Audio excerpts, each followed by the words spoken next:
All right. Welcome back, fellow... Well, we're not Starfleet. What are we? I forget what they call the government we're from in this game, but whatever they are, welcome back. So, I left things off. We were a little bit stellar north of the Dweenal home planet. I went back there. I'm landed on it. I did just a little farming of cash, right? Not a lot. I would have liked to have done more, but we have a few thousand more than we did before. Yeah, stellar north. Because, you know, space is flat, right? Alright, we've got our nice EVE Online soundtrack in the background, and oh hey, for those of you who missed it, look down here. Look at the bottom. First Mate Pedotum here, sir. Sorry to interrupt. I just wanted to say thank you for letting me be on the crew, even though you don't like me. Right, for those of you that missed it, last time we had some interactions with the Dweenal. We gave them something and they liked it. They liked it so much that they offered to do a bit of a crew exchange. They took our engineer and they traded us one of their engineers. So we got First Mate Pedotum now. We have a Dweenal exchange student with us now, and he just sort of randomly has something to say. All right, so yeah, let's launch. Let's get back up into space. We don't need to be on the Dweenal planet anymore. 3, 2, 1, whoosh. Okay, so back up into space, and I forget exactly where we left off exploring, but I think we explored the whole cluster of stars around where we're at, right? And we have some options on where to go next. Our engineer was really good, but the new one has his stats are a little weird, but his engineering stat is perfect. Like he's maxed for engineering too. And I can only assume that Kramer Mantis, I believe that's the one we replaced. I can only assume he's having a great time aboard the Dweenal ship. I can only imagine. But this does raise a bit of a question, right? So I did not know that it was a thing, that if you get really buddy-buddy, you might get a new alien race crew member, right? That even has a personality. I did not know that's a thing. Now I wonder if more of the races do that. And I wish you could have more meaningful interactions with the primitives, because man, wouldn't it be so great if we could take on like a primitive crew member? Oh man. I want a caveman navigator. Alright, let's get out of here. We've been around the Dweenal planet too long.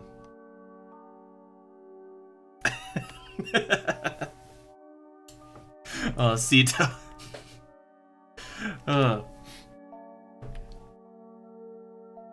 So how about them humna? Okay, star map.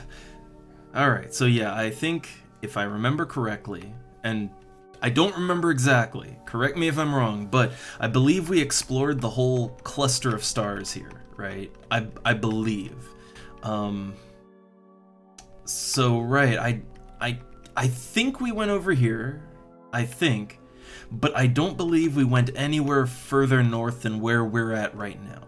So, my plan is to go northeast, check out all those clusters, maybe dip into the smaller nebula kind of directly east of that, maybe. But otherwise, I'm thinking, yeah, explore those clusters nearby on the northeast, and then we hook immediately west. We check out everything in the cluster in the very northwest corner of space. Maybe, actually, maybe let's have a brief look inside the nebula there, too. But otherwise, I think then we will have explored thoroughly the northern part of space, right? And from there, I mean, honestly, I'm thinking we should check out the wormholes that are kind of south of our start area. Like, I think we should do some more deep exploration. But that's our travel plan. That's the travel plan as I figure it so far. So, all right, we want to go to 71-205. That's destination number 1. And also, I guess we should be on the lookout for any wormholes that are around. I need to get better about finding wormholes.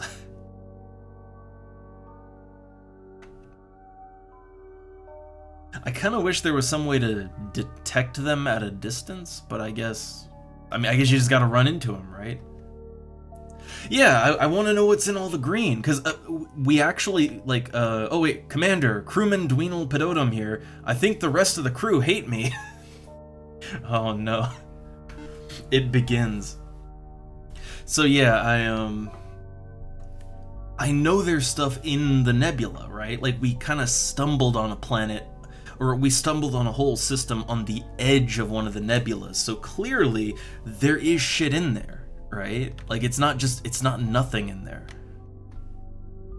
So there's just a gas giant here. Like, is that it? What? Like, why would there just be a system with nothing but a gas giant? I mean, obviously, yeah, you can't do anything with this, right? Yeah, it's a gas giant with 15 Gs, right? That's not... Yeah, we can't do anything with that, but, I don't know. When you see a system like this, right, where it's very purposeful, like there's just a singular planet around a singular star, it's like there's gotta be something else, right? There has to be. Long-range scanners. Maybe not. Dweenal Pedotum here, sir. I just wanted to let you know that I'm feeling a little better today. Oh yeah, right, while I was kind of off-screen farming down on the planet, the Dweenal was just non-stop complaining that he hates it down there. Which, it's his home planet, right? But he got all sick down there, and he got injured too. He got sick and injured. I'm not so sure about this. Oh wait, what's this? Commander, Pedotum here. This may be none of my business, but I think it might be better if we avoided combat. It makes me nauseous. Man, I feel like we might have to leave this guy back at Starport. I don't know, man. I'm kind of missing Kramer now. I'm missing our Mantis Kramer now. Look, I thought it'd be a good idea. I thought it would culturally enrich the ISS Awesome if we brought on some exotic aliens, right? But I don't know. I don't know. All right, so the next system, so 91-210, and then it just keeps going north from there.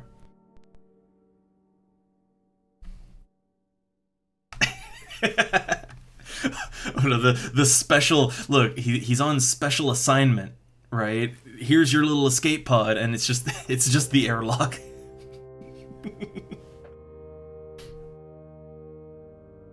I do hope though that there's more like recruitable aliens. I hope. I want to get my Mass Effect on. We need like a sexy scene before we enter the nebula, right?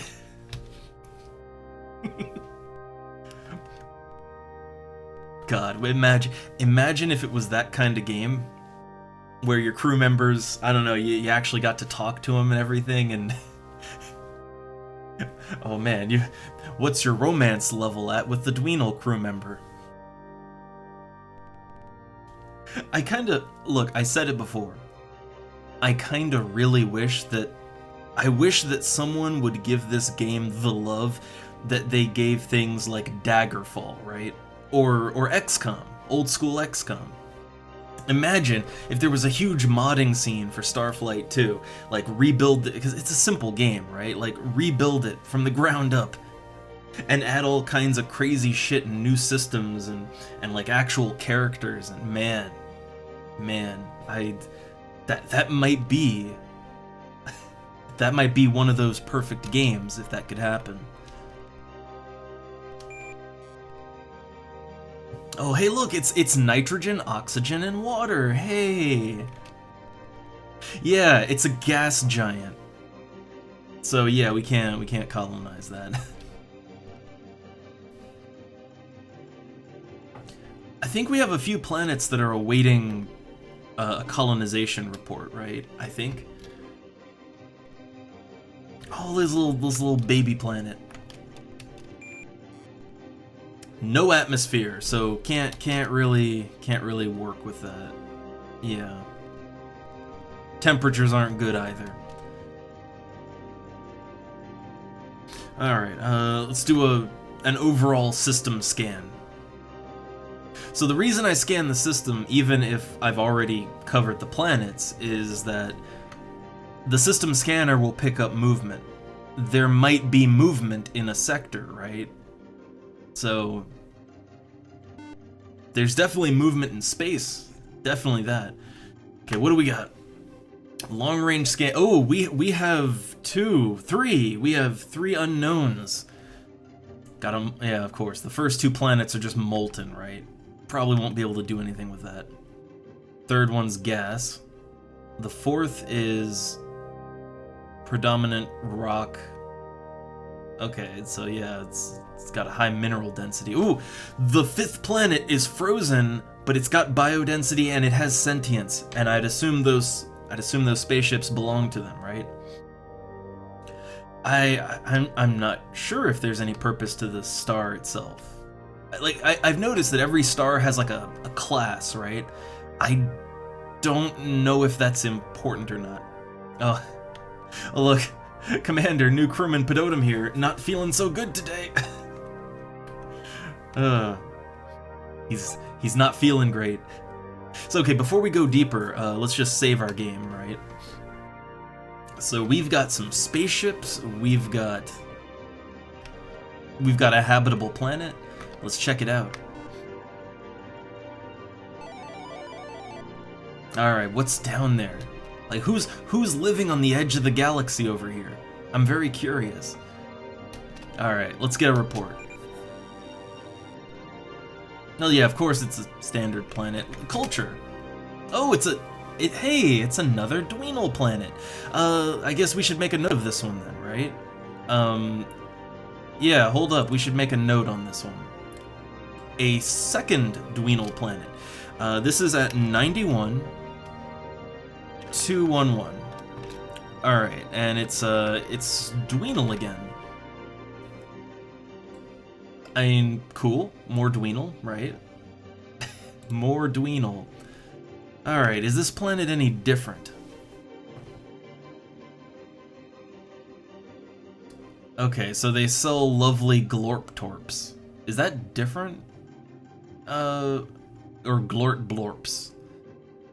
And they sell Nutripods too. So it's the same as I guess all Dweenals sell that then. But do they buy anything different? Well, they want to buy Amusaballs. They all want to buy Amusaballs. So they'll also buy purple. Okay, keep this in note because these are probably things on the planet itself. And you know, why not? Let's go down and say hi. But yeah, they want purple screechers, wheel snakes, and single leaves. So yeah, let's go down for a bit, right? It's always nice to see yet another planet of Dweenal. All right, let's go down. But I guess so. Okay, so far we've run into 2 Dweenal planets, which I'm kind of. It's interesting that there's more than one planet of Dweenal. Like, there's more than one planet of Humna Humna. That makes sense, because they're sort of the space traders, right? So that kind of makes sense. They seem very established.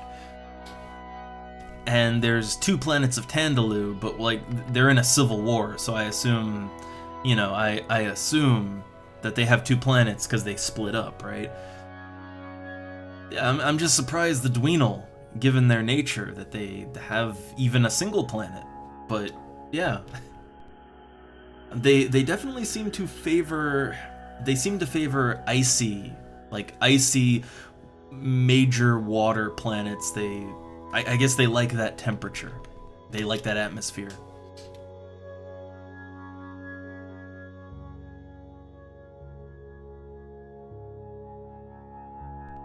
Alright, let's take a look around.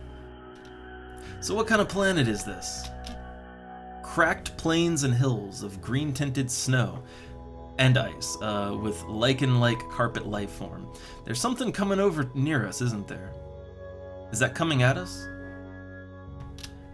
Unclear. Unclear if these life forms wish us harm or not. Let's... Look, we don't understand what they are, so let's start shooting them. Glowing spinners. I'll capture it. I'll scoop anything up in my cargo hold at least once. And what about this strawberry-looking thing over here? It's moving away from me. And hey there, Pepe. Hey there. Welcome back to space.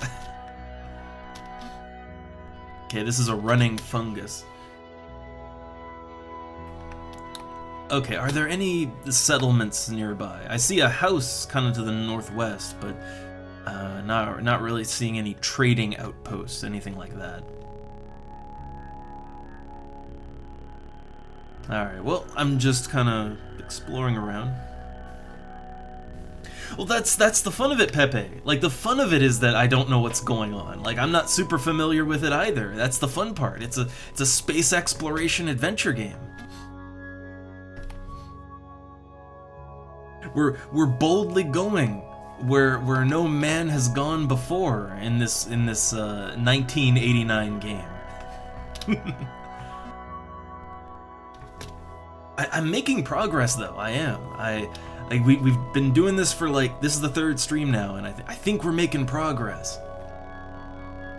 I mean, we managed to get an alien crew member to join us, so I feel like things are happening. There's some. Right, last time we stumbled on the plot of the game, apparently. Right? We stumbled on a plot last time. Quite a deep one, too. Surprisingly deep one. I mean, I've played it before, but here's the thing, right? I've played this game before, but I never got anywhere, right? Like, I explored around a little bit.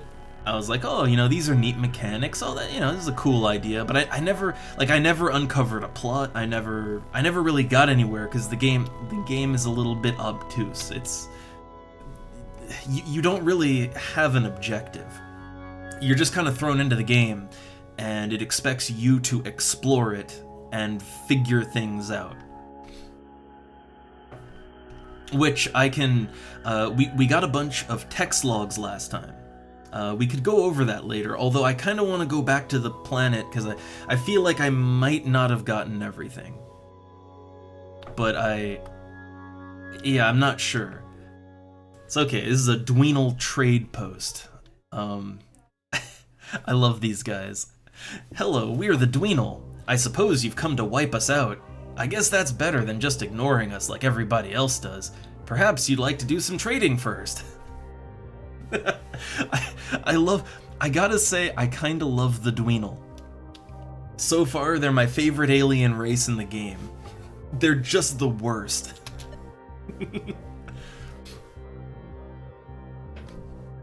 I mean, look, we even took one of them in as a crew member, alright? We took mercy on them. Alright, so they'll buy, this is all stuff we're carrying with us. Okay, we've got some Rodnium. I'll sell that. 208 is only offer. Well, you gotta haggle. You gotta haggle at least a little bit. 300. Huh. Okay, he doesn't. So he's willing to go to 245. I want at least 260. Okay, 250. 250. I'll take that. I'll take it. Agree. There we go. Got a little extra money. So I kind of forget what is a glorp blorp. What does that look like? That's a glorp blorp. Ah, I see. I don't want any glorp blorps, thanks. I'm good. Ooh, they're selling metal weapons and armor. I mean, it's under the... So right now it's at an STV rating of 95%. That means we're... So, okay, STV, we know that means the standard trade value. So 100% is the baseline, and like, yeah, you look at these tools and weapons, the STV is 133%. So, yeah, you don't want to buy too high, but 95%, that's still a little high, I feel, but if we could push that down to maybe 80 or less, but I don't think we're going to be able to push it that low. So for now, we'll leave that alone. What I will buy is some shinium, though. Shinium is the fuel, so yeah, we're going to need fuel where we're going. Yeah, I'm gonna buy 10 units of fuel. That's not a lot, but it's enough fuel to let us explore the northern hemisphere of space, which is a weird thing to say, but you know, 2D map and all that. All right, so that'll keep us fueled up for a little while. Yeah, but otherwise, I don't think there's a lot to see on this planet, if I'm being honest. The other Dweenal planet was kind of the same way. Like on the other Dweenal planet, there's a little more going on there, but not much. And main thing is, the wildlife is really sparse, so it was actually very hard to farm any amount of money, right? So far, I find the Tandaloo planets. Specifically the Tandaloo planet kind of to the south of our home base. They're good traders. They're very good traders. The Humna Humna as well. I guess it depends on how good the economy is on the planet you land on. Alright, well, I don't... Honestly, I'm about done with Dweenal space. Like, I kind of want to get out of there. So, yeah, let's get the hell out. So, prepare. Buckle up, strap in, ready to launch. Oh, you can feel the rumble. The rockets firing off underneath of us. Again, you got to use a little imagination here, all right? Okay. Yeah, I don't think we have anything else to do around here, so Navigator, Bug Solo, take us out. Now, we haven't finished exploring this sector, though. There's more planets here. And we're always on the lookout for habitable worlds that we can colonize. Because we get paid for that. Like, we don't care about colonization, but we get paid for discovering them. Alright, this planet looks too big. It's got a bad atmosphere, too. But, like, purely by the size of the planet in the little window, you can see that this is a very large one, which means it's probably got a gravity that is way too high for us. That's kind of the thing. When going for a colonizable world, there's sort of I guess the Goldilocks zone, right? You need the perfect conditions, gravity chief among them. Okay, yeah, see, it's got hydrogen, sodium compounds in the hydrosphere. That won't do. We need water. I mean, it's a lava planet. I highly doubt a lava planet would have water on it, right? That kind of goes against the idea. All right, back into the galaxy. So there's like one more planet one more system way far north, right? I'm also kind of curious, because I haven't tested it, but like what happens when you actually hit the edge of the edge of space? Now this is just... Yeah, look, this is just a system that has a sun. Nothing else. Anything on the long-range scanner. Nothing. There's nothing on the scanner. I don't really understand the purpose of a system like this. Like, yeah, what is the purpose of it? There's no planets, there's no hidden entity in space, because I think you'll run into those. I think. Like, I think there's systems where they might not have anything going on otherwise, but there will be something in space to detect, right? This one is neither. No idea what's going on there.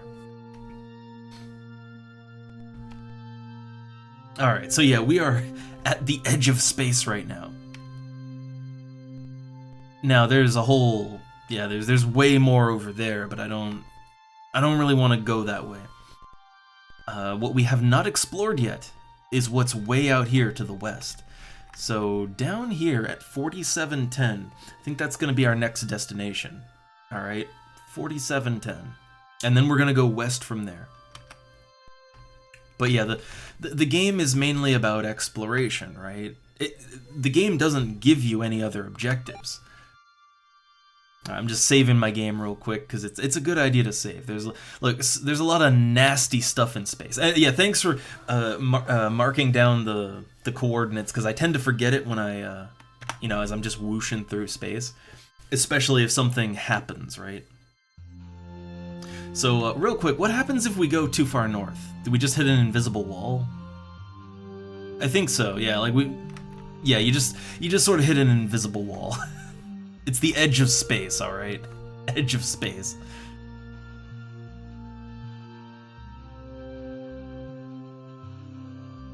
Alright, let's get down to about 210.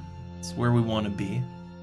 Now, see, there's some motion detected out here, but I'm very wary about random encounters in the middle of deep space. Alright, I'm very, very wary about that. Because it's not all friendly, friendly traders and pacifists and losers like the Dweenal. There's some nasty stuff out here. Yeah, again, Cito, we dangerously bordered on the plot to a Mass Effect game. We dangerously bordered on that last time, so I feel like anything could happen. Okay. So we've got something here. There is one singular thing in space. So I'm just checking the planets. The third planet is the only one that has anything on it. So it's just a rock.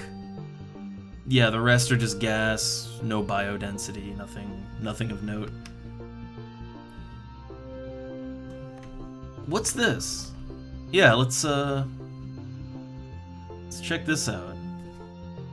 Oh, it first mate Pedotum here, sir. Sorry to interrupt. I just wanted to say thank you for letting me be on the crew, even though you don't like me. He has a lot of comments. Sometimes they repeat, but yeah, he's an interesting one. So whatever's out there, we are literally on top of it. Like we're literally on it right now. Can we do like a scan or something? Like science officer, sensors. Yeah, can we like scan stuff down here, or there's nothing there? But like, yeah, can we scan shit? Is that nothing? Okay.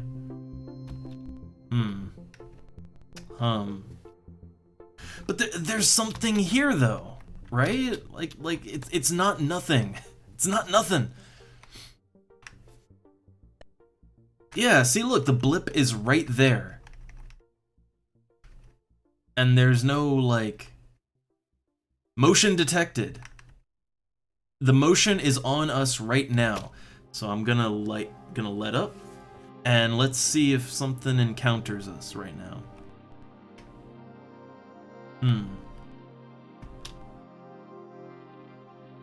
I'm just here. Yeah. This is one thing I hate. You have to wait for them to come to you. Kinda hate that.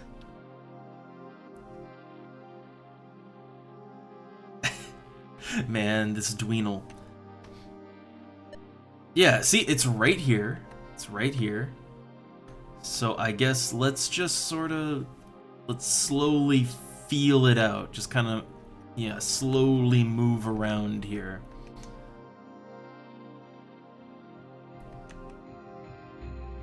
But it's here. Like, wherever it is, it's here somewhere. I don't know exact... Okay, so motion detected at X0, Y1. So we should be encountering it right now. Yeah, there's something. Something is here. Something is here. It's literally on my square right now.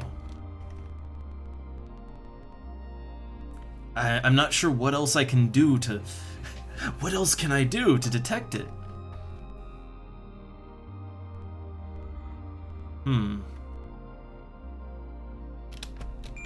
But like, yeah, wherever it is, it's here somewhere. I wonder if I wonder if I just scan random parts of the square that I'm in. I don't know, right? I don't know what I'm supposed to be doing with that. I don't know if the stars there, that's just backdrop, or if it's something, right? I've never encountered this particular situation where there's something showing up on the scanner, but it's not showing up for me, right?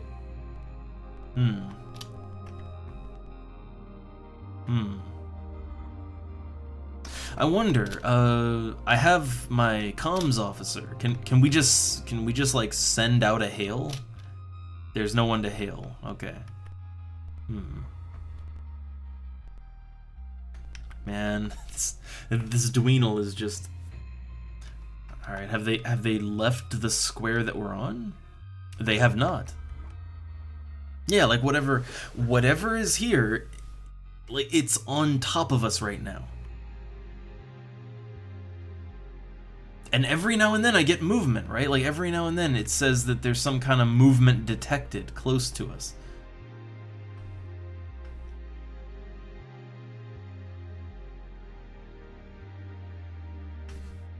I need better scanners.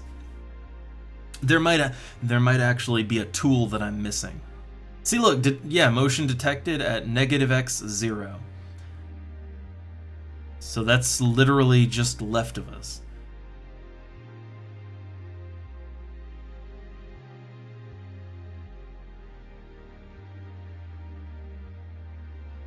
So yeah, we're there right now.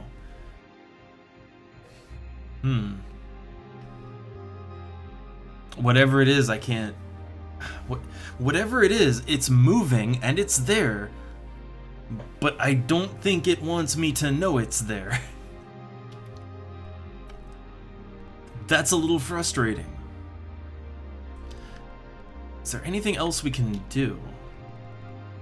I'm just checking what my options are. The engineer doesn't have anything, no. Comms officer can't help me. I mean, I could arm our weapons, right? Raise the shield, but I don't think that's a good idea. Yeah, there's nothing to analyze here.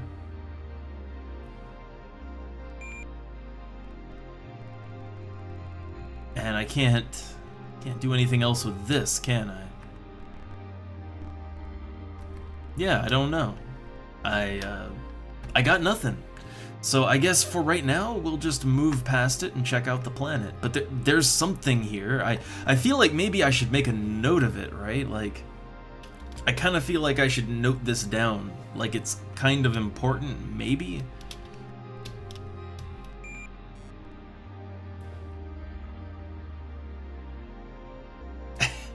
I wish I had some probes to send out. I wish.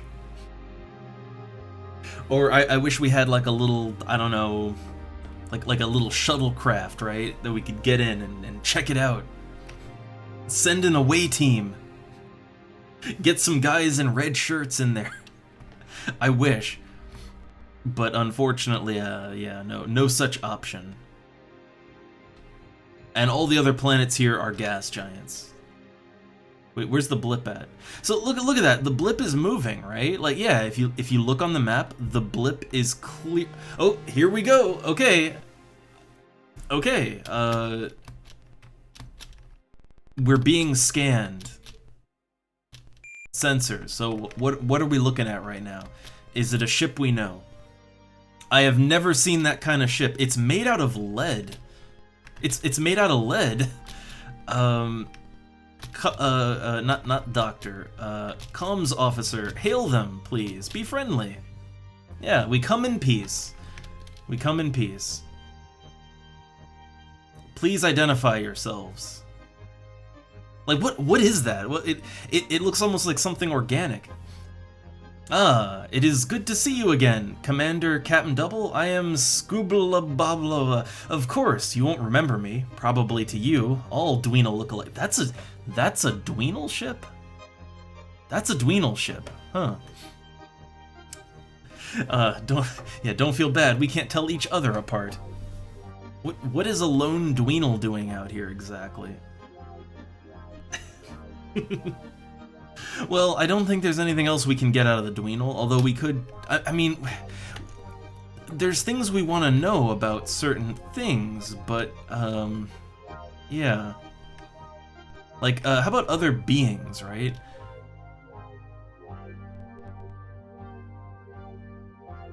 Why do you keep asking me questions? None of this matters. You don't matter. I don't matter. Maybe I'll just go to sleep. Let's change our posture. I think they liked obsequious, right? So let's change our posture to obsequious and then ask about other beings. Because what we learned last time is that the Dweenal have the key. They've got the key to the archive, or whatever, the Hall of Memory, right? I suppose you've met the Humna Humna. They know more about the other races than anyone else, since they like to waste their time traveling around, buying and selling worthless things. Not that I mean to be negative. But do you?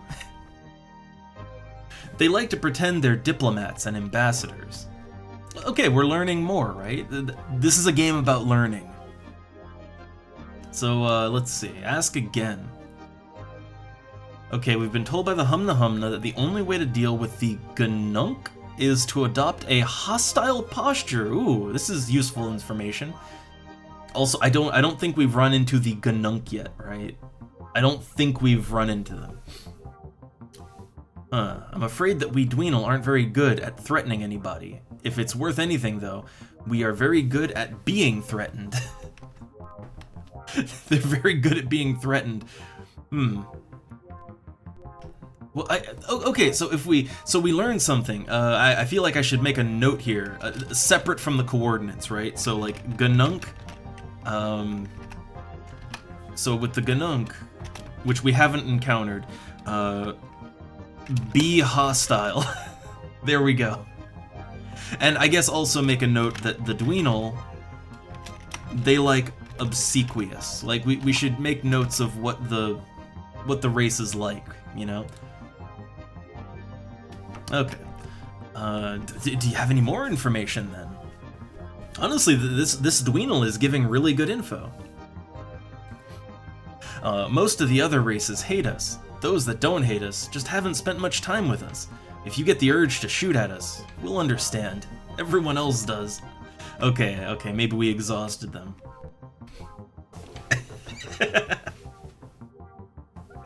Well, no, Sita, we gotta know, you gotta know how to approach them, right?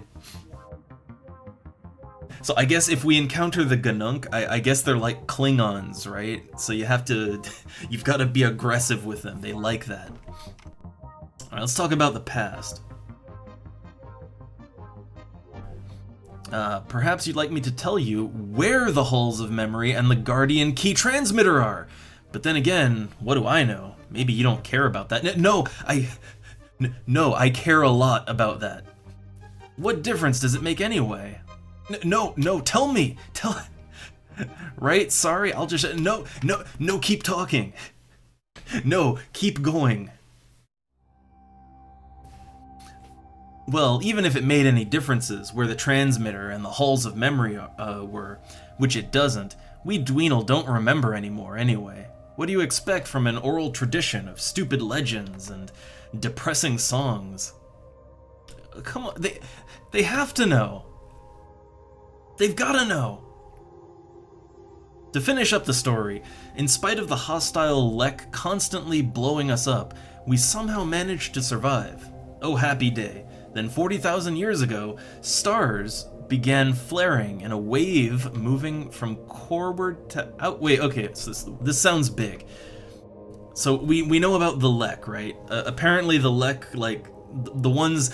So the Lek either all self-deleted or they got indoctrinated by the Reapers. I mean, the Ool, right? And then they hunted down the Dweenal. We know that much. But apparently there's some kind of thing flaring out from the middle of the galaxy? Okay, the Lek fled outward. Seeing our chance, we stayed behind. Oh god. What's this? No. I need to know more. So like, what's all this about? Keep going. We're learning shit. Okay, according to our legends, which are probably all wrong anyway, 1 million years ago, give or take, this region of space was inhabited by us Dweenal and okay, so I think we already got that one right. We might be getting a repeat there. Okay, yeah. So okay, all right. I think we're getting a repeat, but I'm just gonna press him one more time. But we are learning about the universe. Oh, and and look at that, he's gone. And he's gone. But I feel like we got something, right? I kind of feel like I'm not sure if this is the goal of the game or not, but I feel like the more we explore, we start stumbling on things. And the more that we press, certain races for information, the more we learn about the overall universe and what's going on. And there's some maybe important things in there. So apparently, something is happening from like the center of the galaxy, like some kind of wave, right? And I think the nebula's part of that. So I mean, everything seems to point to get to the center of the nebula, right? That seems to be where that's going, but the nebula's big and dangerous. We don't really want to go in there until we're ready. And by ready, I mean we need max level shields, armor, weapons, missiles, all that stuff.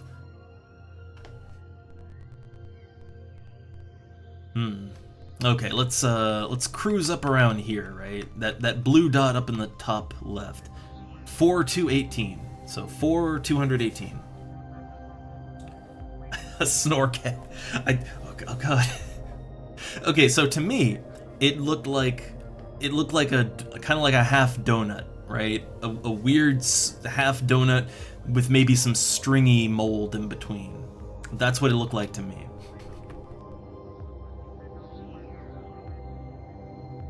Or like one of those glorp things from the end of Phantasmagoria 2, when you go to, when you go to Dimension X, right? And you have to collect all the critters. Look like one of those. Very specific, right? Super specific.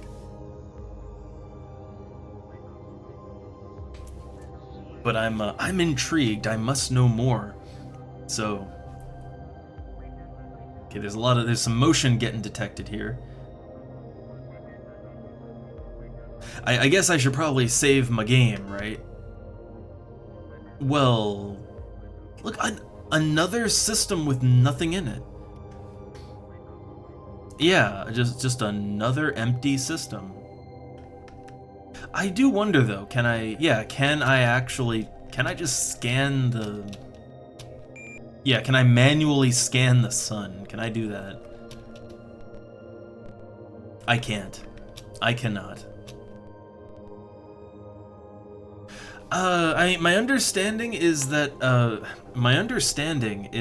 planets are procedurally generated. But I don't think, like the planets are procedural, but I don't think the actual like systems on the star map are procedural, because like there's like the quick routes, the wormhole routes and everything. Like the things on the overall map seem to be very purposeful, right? So like there has to, like, think about it, like this feels like it should mean something, right? There's we've run into, so far we've run into two systems, right? Like we've run into two separate systems so far that are on the edge of the known galaxy, and they have no planets in their system, right? Just an old star and no planets. And to me, that in itself feels somewhat significant, right? It's unusual and yet significant. Maybe that's something, I don't know.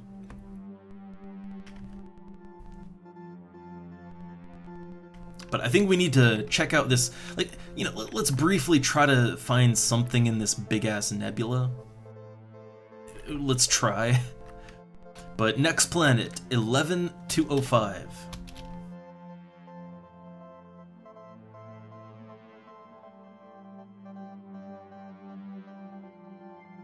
I guess it's just in a game like this, right? In a game like this where there's alien life everywhere, and there's there is clearly a thoughtful story folding out in front of us.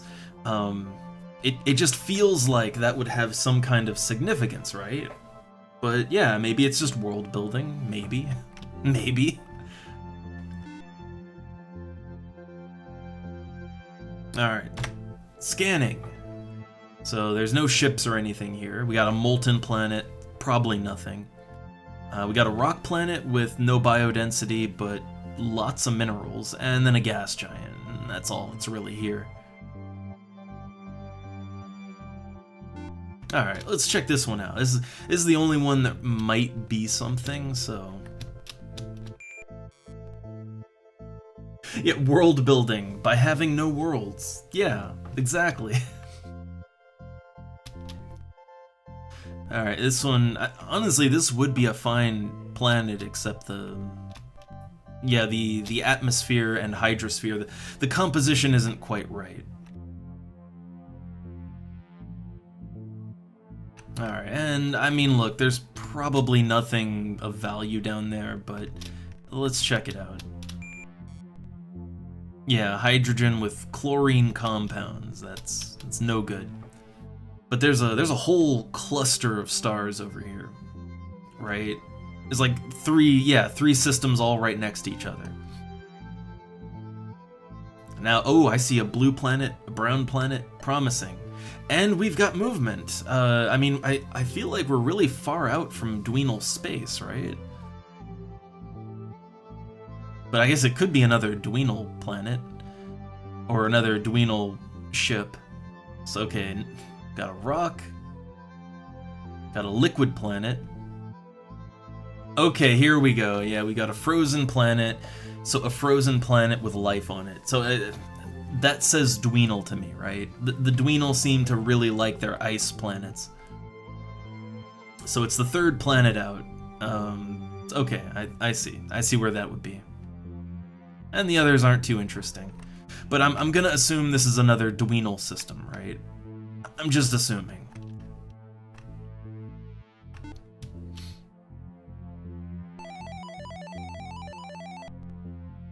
I guess it kind of makes sense, I guess.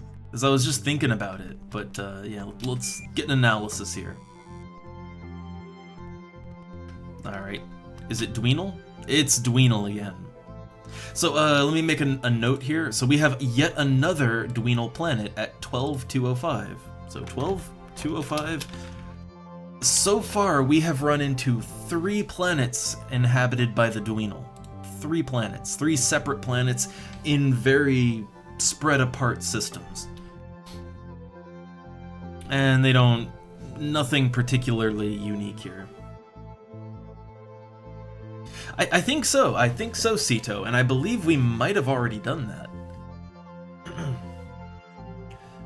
But I was just thinking, I mean, I guess it makes sense that the Dweenal have so many planets, right? Because what we know so far from...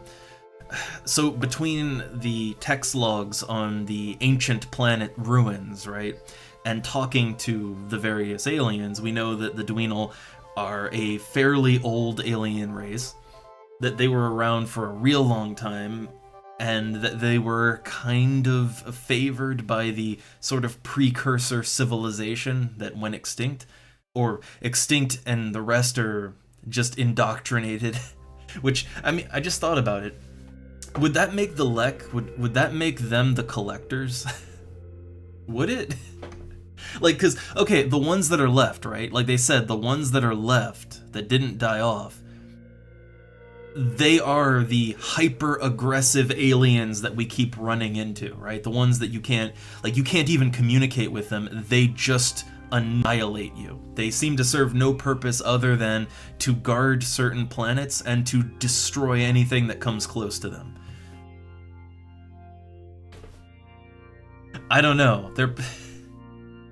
Again, we're kind of crossing the lores, but... yeah, I would...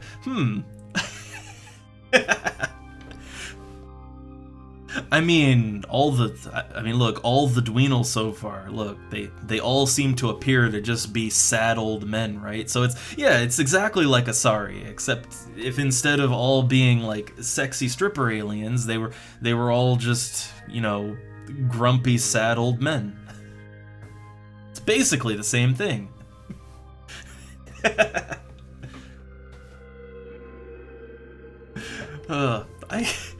Again, in a game like this, you gotta use that imagination, and man, there's a lot to work with, actually. Alright, so this planet doesn't really seem all that terribly unique, so I'm just gonna leave it be. And it's just another Dweenal system. So here's what I'm gonna do, right? I'm gonna check out these other planets, see if we can colonize them. And if yes, then log them, right? Log them planets. Alright, no atmosphere, can't work with that one. It was promising, right? It was promising. So then we got a liquid planet over here, and the white planets can have the right atmosphere and everything. I think it's mainly the lava and gas planets that never really check out.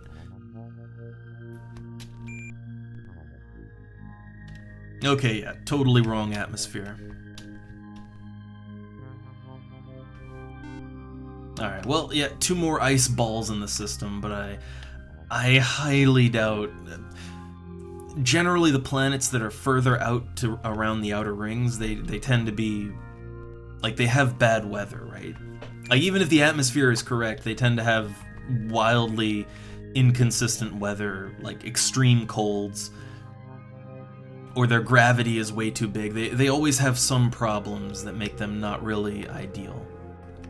Like, there is kind of a consistency to how things are... Yeah, see, look, like this planet, it's way too big. I can just see that. And it's got the wrong consistency, but it's way too big.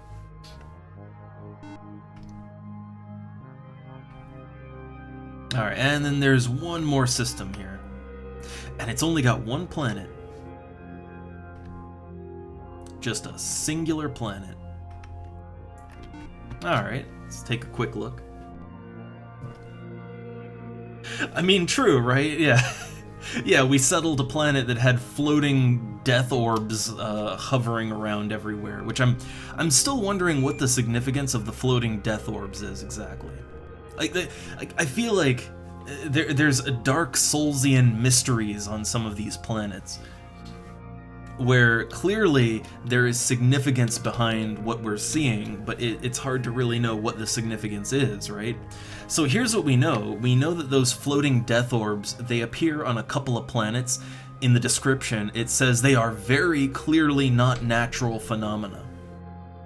Like, they're not native wildlife, they're nothing like that. Whatever they are clearly from something, right? Something made them.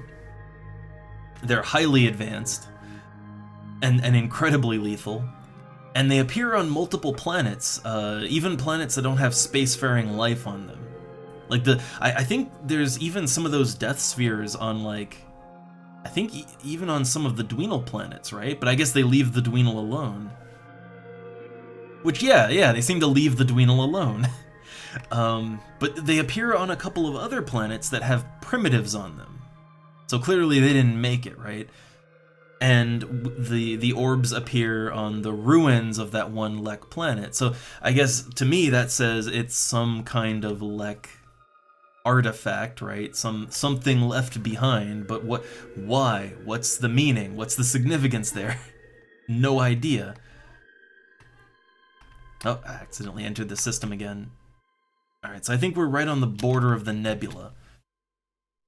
Yeah, so there's a smaller nebula over here, and it might be nothing, right? It might be absolutely nothing, but I want to check it out. So I'm going to save game, and we're going in there. I don't know what kind of effect the nebula will have on our ship, but, yeah.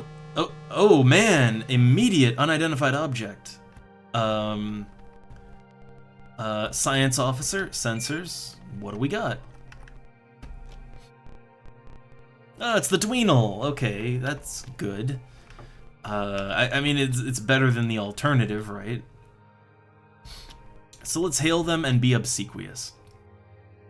Oh yeah, we'll ask about trade, I guess. 'Cause the thing is they were about to tell us what we wanted to know, but yeah.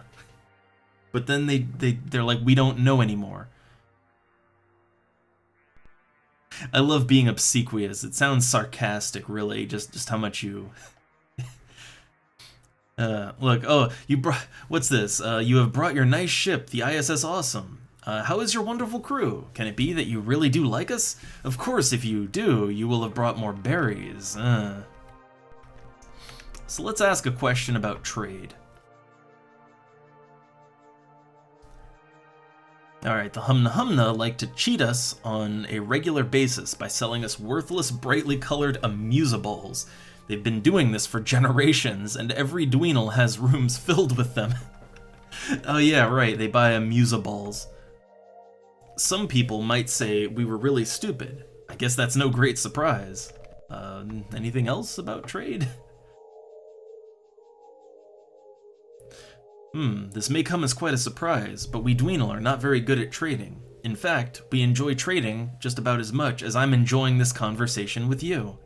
The only thing we seem to know much about is the distant past. Not that we care more about... So, yeah, it seems like everything keeps going back to the distant past, but I think we got all that out of the way, right?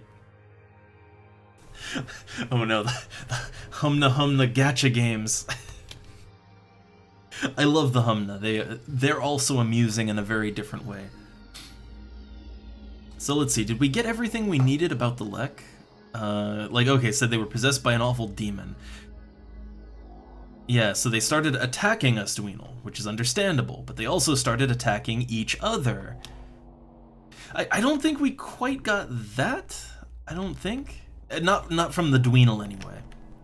Yeah, like we know that, yeah, the Ool, whatever that is, it mentally influenced the Lek, and the ones that were influenced kind of just became servants of the Ool and started attacking everyone else, right? And then the others, yeah, they either escaped somewhere, possibly time travel, or they just died. Unclear. Alright, within a matter of months, all the Lek somehow changed and became extremely hostile. During this time, the Lek, who were slower to change, tried to resist, and there was a horrendous war. I mean, we also got that from the text logs, you know? So in this war, a supernova was set off, which caused the formation of the cloud. Okay, yeah, I think we got that last time, I think. Oh man, he keeps going back to those berries. No, we don't want you to just kill yourselves. I'm just gonna end the conversation because I think we got everything we wanted out of these guys. At least for now, right? For now. Okay, going into the nebula. See, now the problem with going into the nebula... Yeah, the problem with the nebula is I can't see shit. There's motion going on in here, but I cannot see where I'm going at all. I think let's just pass through the nebula, right? Let's pass through the nebula, and I guess let's go back down to where we were, right? I think what we should do is we should probably we should probably go here, right? Go here and then ride the wormhole network down south, and then keep going down till we hit Starport. I'd actually like to go back to Starport and check operations. It's been a while. We've kind of been out in space for a long time. So 3155. 3155 is where I want to go to. But I will just see if there's anything in the nebula. If there is, I can't see it, right? And this place is really big. Like, it's super big. I can't... yeah.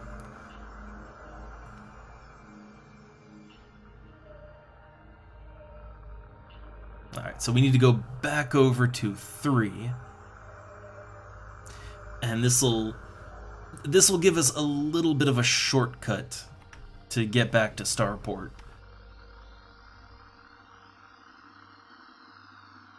Man, I love these random updates from our Dweenal. Which, yeah, what I want to do is I want to go back to Starport and see if I can check his personnel file. I don't know if we can alter anything or not, but we'll see.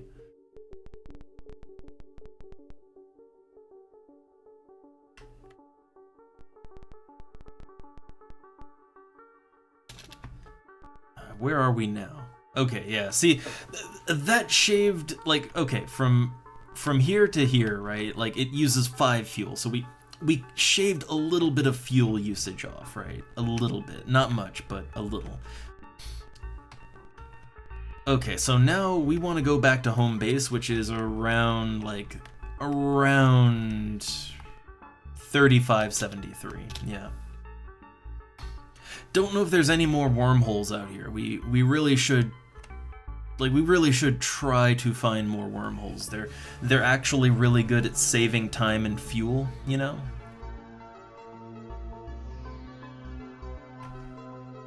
Okay, we checked every system on the way here. Pretty sure.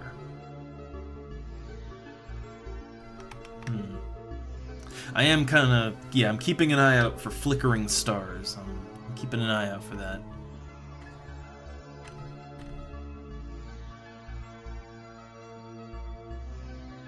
Okay, we're coming back up to home base. Oh, so hey, we never really talked to the Tandaloo very much about, like, the past and stuff, did we? I feel like we might learn something from the Tandaloo, actually. So yeah, let's say... I wonder if the Tandaloo would respond well to Obsequious. I wonder. I feel like they would, right? I feel it, but I don't know.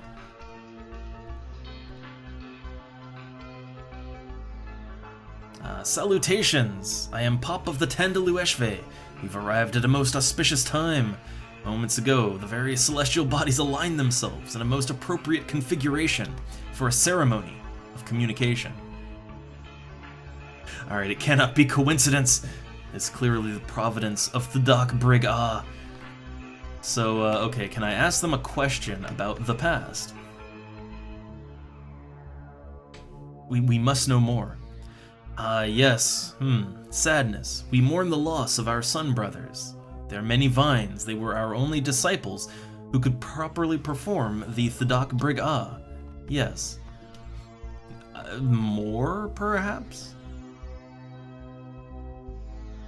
The terrible Umanu, who first traveled here with the Loar as friends and later turned on them and destroyed them, were no doubt influenced by the improper rituals of the Eshvara.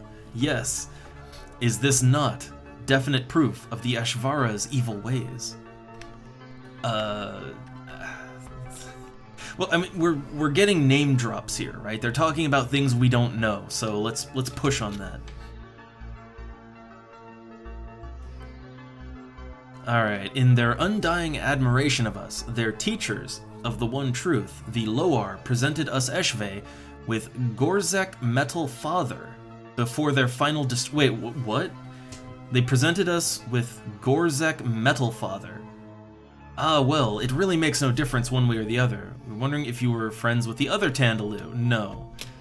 But I want to push the what do they mean? What's this about the Metal Father? What did they gift them with? Come again? Gorzek is wise in the ways of Thdak Brig Ah and contains the wisdom of the Loar. But he is advisor to all Tandaloo. But of course, his true allegiance is to us, the Eshve. What are they talking about? Yeah, like what are they talking about exactly? Like, is there something in Tandaloo space that we haven't encountered yet? Wait, hold up, here we go. Coordinates. Gorzek circles continuously the gas planet of system 2879. Hold up. 2879 gas planet. Okay, I'm making notes. Gorzek. Okay, Gorzek. So 28x79. We Eshve have given him a prime directive, Class 1 priority override. He is to concern himself with nothing other than the destruction of the Eshvara, they who destroyed the most valuable thing. Yes. Okay, we're onto something now. We're onto something. Do they have anything else to say about that? I guess you really gotta, like, you really have to push the aliens. Okay, that's all they want to say. But we're onto some plot. We're onto plot. So okay, 2879. They said it orbits the gas giant there. Okay, so 2879 right there. Okay, well, we gotta check it out, right? I wanted to go back to Starbase, but we gotta check that out now. Like, so, see, this is what I mean when I say that there might be more in a system than you know. Yeah, look, if you... So the thing is, normally, we wouldn't have any reason to look at a gas giant, right? There's never anything there, but there is. And the long-range scanner that we bought, it picks it up. So yeah, there might be more in the systems than we initially thought, right? Because we already checked this system out.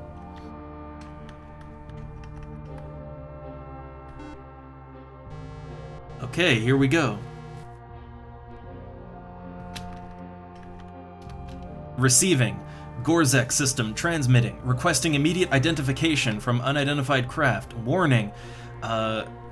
Activation of primary defensive system pending. Okay, first off, science officer, what are we looking at right now? What are we looking at? It's just a blob. Bridge. Comms officer, respond. Friendly. We come in peace. Oh man. Gorzek system awaiting query. Okay, what are you? Yeah. Current access restricted to general info. Recommend inquiries be directed to this topic. Okay, general info. Current programming prohibits all non-essential communication. Class 1 directive imperative. Primary Alpha constrains all non-maintenance or defense functions to support of hostilities between Tandaluvian sects. I mean, there's gotta be something we can do here, right? There's gotta be. Alright. Or wait. I wonder, could we make a statement to it, right? Like, make a statement of who we are, right? Yeah, well, look, we enjoy long and mutually beneficial relationships. Okay. Can I get anything out of this?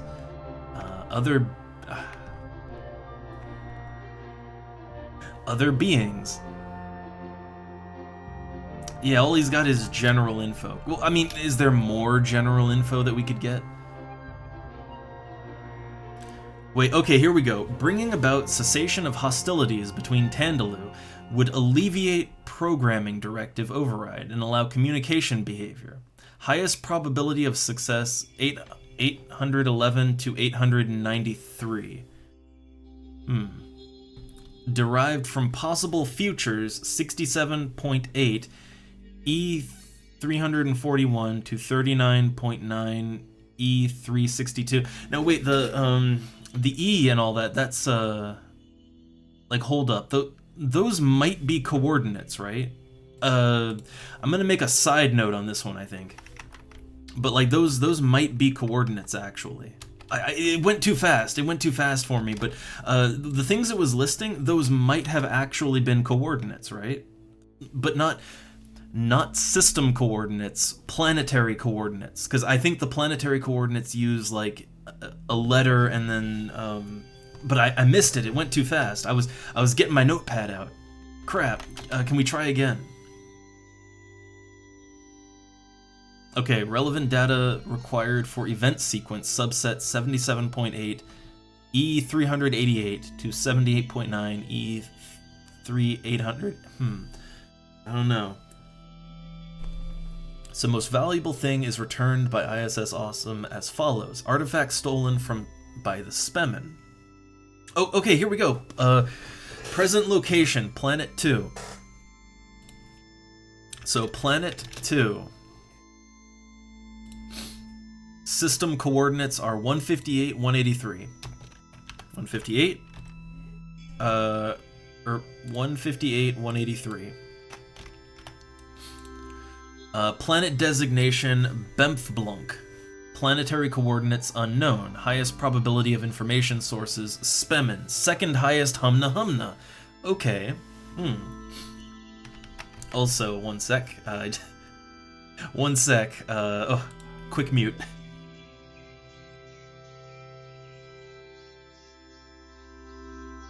Oh, yeah, had that itching in my throat.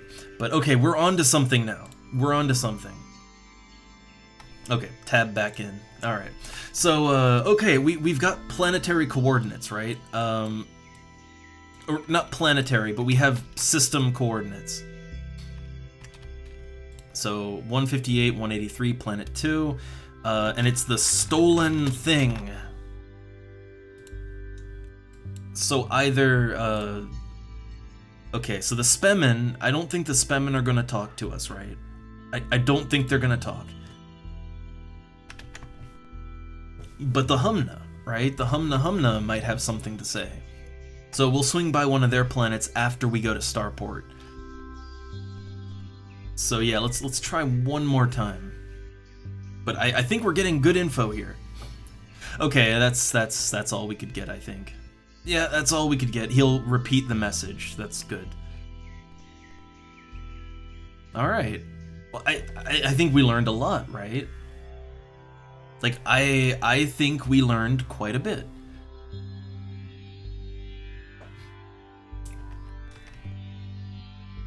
I mean, also, we're learning that apparently apparently these ancient precursor aliens, not only were they friends with the Dweenal and kind of, I guess, elevated them a bit, but apparently they did the same thing with a lot of the other races in the galaxy. So they gave the Tandalu whatever the hell this thing is, right? It's just orbiting a gas giant. And the Tandalu have fucked with its programming, so it won't tell us anything important. It'll just like, it's only concerned with the civil war between the Tandalu. So it's not really gonna help us with whatever we need.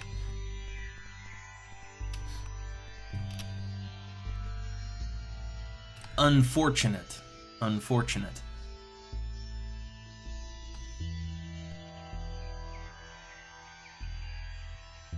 All right, so I'm trying to leave the area.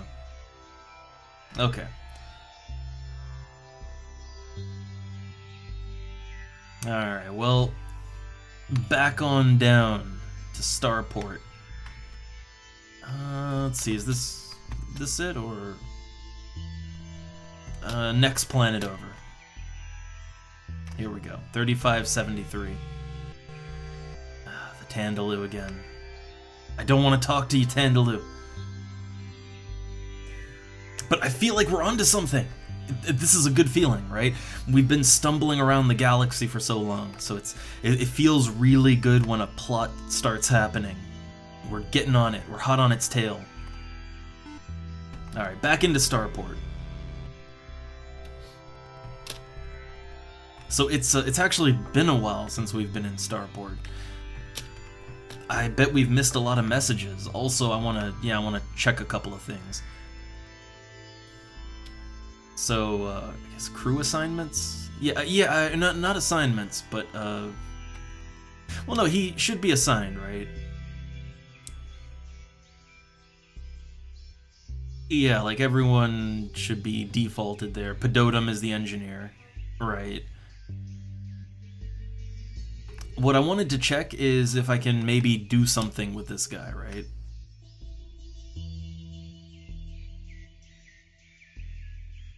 Yeah, here we go. Pedotum! So let's see, what is the... Oh man, okay, so the Dweenal have a durability of 4, which is really not good. Like, yeah, our humans, their durability is 6. So, like, the Eloin, the ones that just die all the time, I think they have a durability of 2. So, an Eloin would be weaker, but, yeah, the Dweenal are... Yeah, they're not great. They're, yeah. And yeah, type pathetic. I know, yeah. So, can he be trained any more than he is? Okay, so he's got maxed out engineering, but... Man, look at that. 4 communications, 1 medicine.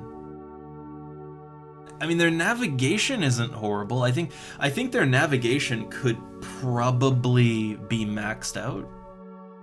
Like, I think they'd probably have good navigation if the training was put into it. But, like, okay, they need 100 units of training, so 300, 3,000. So that would be 30,000 to train him up to full. Yeah, I don't really want to invest in that. Don't really want to invest in him, but yeah, I love his outline too. I absolutely love his shadow outline. Oh, Sito. I mean, with the Tandaloo, it's just a civil war, right? I mean, wait, we haven't... I guess the only robot... Yeah, the only robot race that we've run into was the metal artifact, right? The weird machine artifact thing, AI, whatever. The thing that was orbiting the gas giant just now. But that one... that's really the only robot we've run into so far. We haven't run into any sort of robot aliens or anything. I hope we do, though. I want some robot aliens. Oh, look, we're generating interest. Money go up. Okay, let's check operations. Did we evaluate any planets? We did. Right, Seinfeldville. Hey. Did we make a note of that already, actually? It's at 38,190. I guess let's go ahead and make a note of it, right? So, okay, 38,190. This is just so that we don't accidentally, I'm gonna say claimed Seinfeld. Yeah. Seinfeldville. It's okay. It's so that we don't accidentally try to claim it a second time, you know? So we get 35,000 SPs for that. Nice. And Bubsy Prime at 38,1... Ah, they were in the same system. Right. Yeah, they were both in the same part of space. So Bubsy Prime and Seinfeldville. Nice.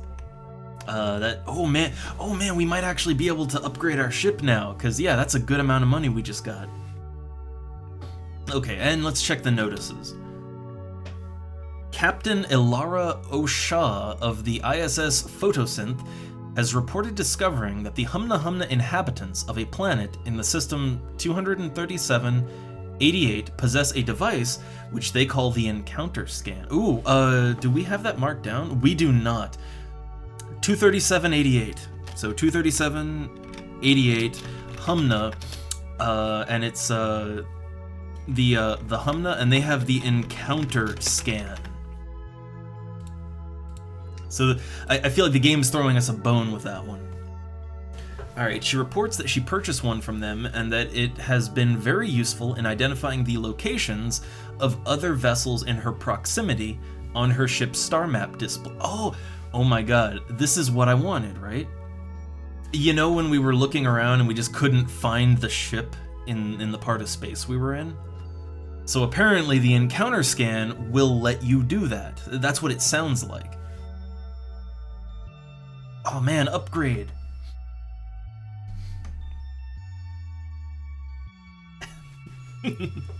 Oh man, yeah. What? So I guess Bubsy Prime would be the trash planet, and then Seinfeldville is just that's the prison colony. The prisoners get shuttled to the trash planet to mine for salvage. We have our own lore. Alright, but let's check our balance now. Oh yeah, look at that, 128k. So let me save, and then let's think what we're gonna do with that money, if we can do anything. But I feel like we can do something with that, right? Like, oh, we could maybe get actual weapons or something? Like, maybe get real weapons?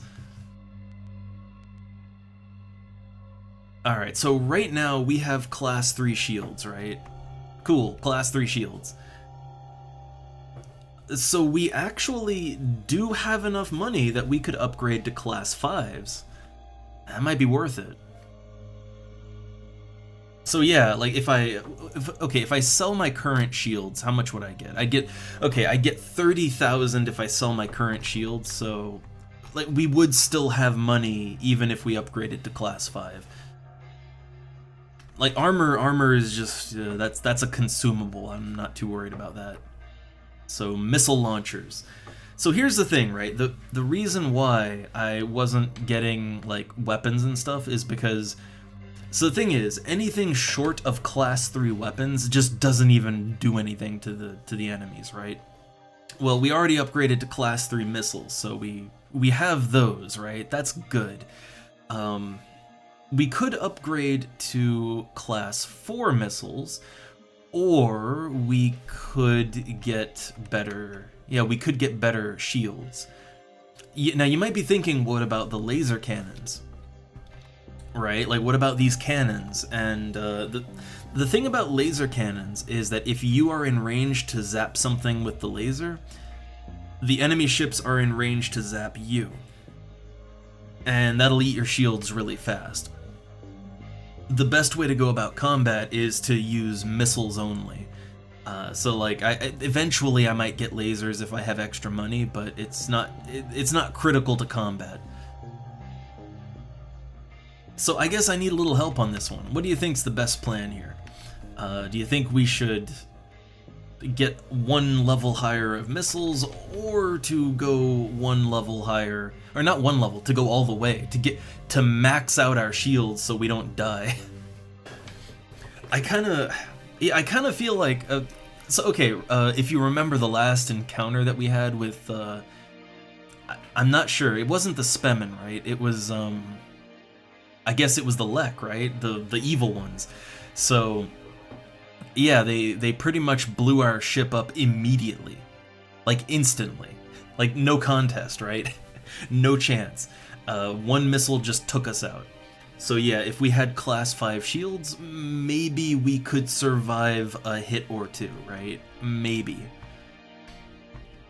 So yeah, we'll sell the shields off and we'll go all the way to class 5s.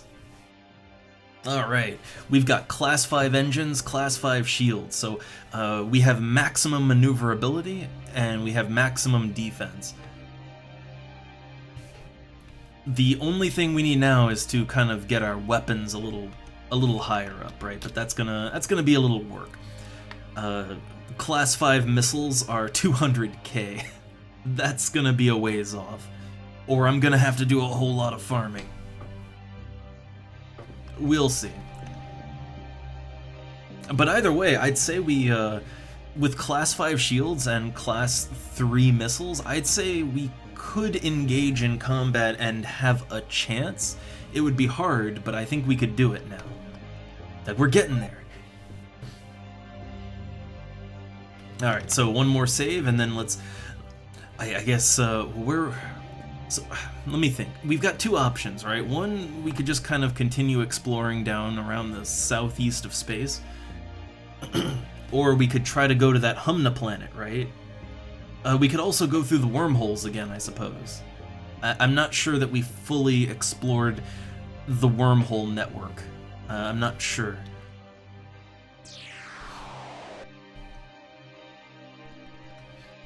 Alright, so, Captain, let's launch. We'll review our options once we're actually out in space. Alright, so, standard launch procedures. So it's 3, 4, 7, 8, 9. Yep.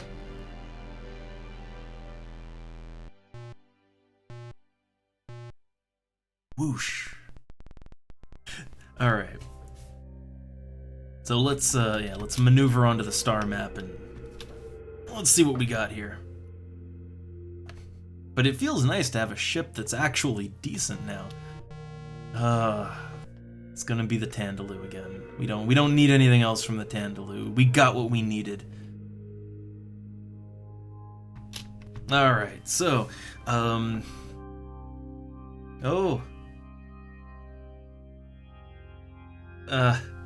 okay, one second. The cat is apparently super hungry, so I need to feed her real quick.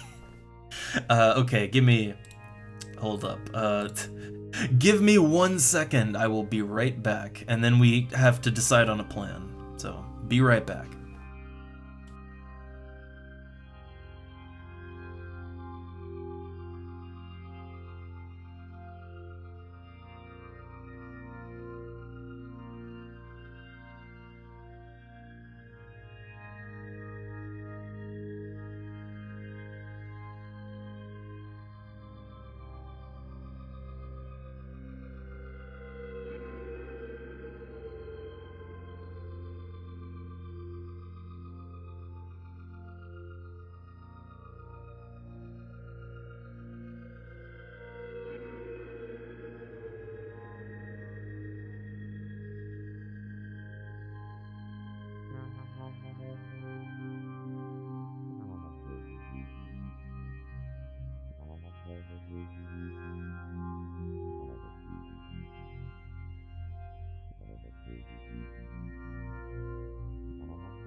Alright, I'm back. The cat was very hungry. Okay. So we're back. We're back in the captain's seat. We're back.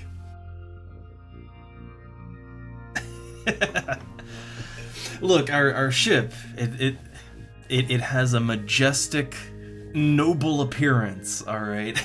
It demands your attention. And yeah, there was much cat squeaks, much squeaking. So okay, let's check where the planet is with the Humna. So they said the one's at 237.88. Oh, that is at... Oh man, that's a long way away. So 237 and then 80. So, okay. Okay. So if we want to pick up the scanner, right, or the encounter scanner, which sounds very important, if we want to pick that up, we have to go to the eastern edge of the galaxy, the opposite end of the map. 32 fuel just to get there, and you still gotta get back, right? I don't know about that. I don't know. True, yeah, we could get more nid berries, because oh right, yeah, the Dweeno really like those, they really like those nid berries. Like, I mean, they really like them nid berries. Now, the nid berries, hold up, so I have that marked. The planet with the nid berries was at, I mean, I know where it is visually, but coordinate-wise, let's see, we have the Nelsons, got the Humna. Here we go, 132, yeah, 132, the 5th planet, Lek Ruins, and they have the berries. Yes, they have the berries there. Alright. So, I'm trying to remember our last course of action. So, last time around, we went down here, right, and we checked that out, and I remember distinctly that we kind of worked our way back, and we checked all the planets that were kind of on the way. But when we were working our way back, did we go over here to this cluster, right? Like the cluster around the cursor? I want to say I don't think we did. I don't think we went there. But I'm not 100%, I don't quite remember. What I was thinking is that if we haven't gone over there, I might want to take the wormhole that's over here, and yeah, like, have that shoot me a little closer, and then we explore this, and then from there we work our way south, right? I was thinking we might want to do that if I didn't before. Could even check out this little red star between the nebulas, and then go south, right? If we already looked at all that, which I don't remember investigating that big cluster, because that's a lot of systems all cluttered around each other. But if I did, then I'd want to go down to this wormhole down here, because that shoots us out a little closer to the planet with the nid berries. But I don't remember those. So, all right, the wormhole is around 3370. So yeah, I'm thinking we do that, right? I'm thinking that. Yeah, I can't quite remember myself, but I don't. Like, it's a large cluster of stars. I feel like I would remember that. So, okay, 3370. We have a plan. If the goddamn Tandaloo don't keep stopping me with their nonsense. We don't need to talk to them. Alright. So let's go around our systems, 33 and 70. Whoosh! Okay, so from here... Now, okay, I feel like we did not fully explore all this, right? Because look, there's clearly a lot going on right here. Like, we might be able to go further, right?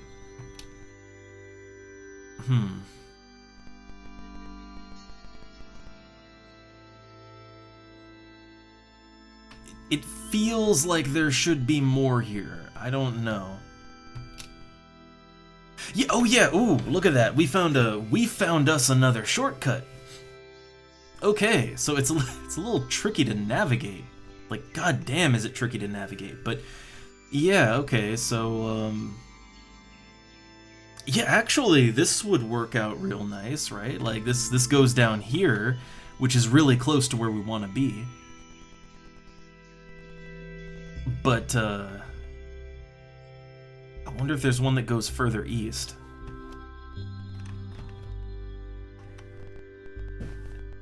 Learning how to navigate the wormholes is, I guess, a skill in and of itself, right? But...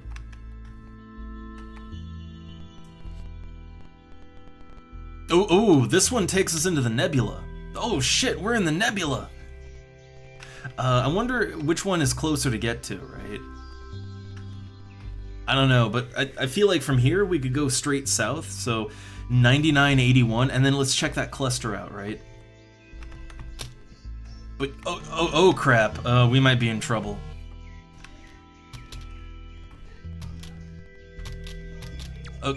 Oh, they have just immediately started firing. Just immediately. There's nothing there. Oh, crap. Maneuver. Get us out of here. Get us out.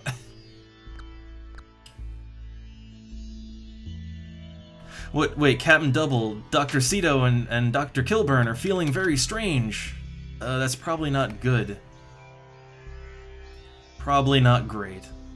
I'm hitting south right now. I think we're moving, right? We are moving, yes. It's just in the nebula, you can't really tell what's going on. Yeah, like I'm hitting the down. I'm mashing the down button right now, but you can't see anything. Yeah, but we are getting out of the nebula. Oh no. You've been corrupted by chaos.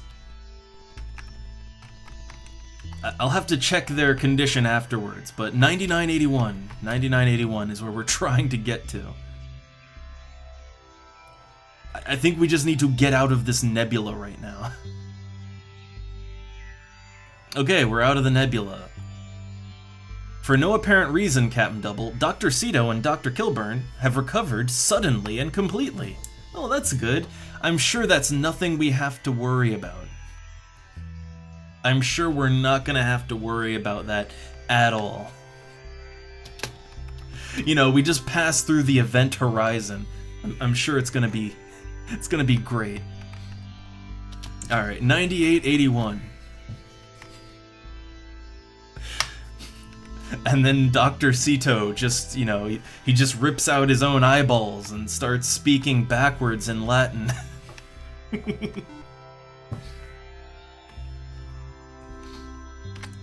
Alright, what do we got here? There's no ships in the system. That's a good thing. Okay, we got a liquid planet. Nothing going on. Okay, no life signs in this system. I wonder, hold up. Maybe let's have the doctor examine people, like... Yeah, examine Dr. Cito. I mean, he seems fine. Yeah, he seems fine.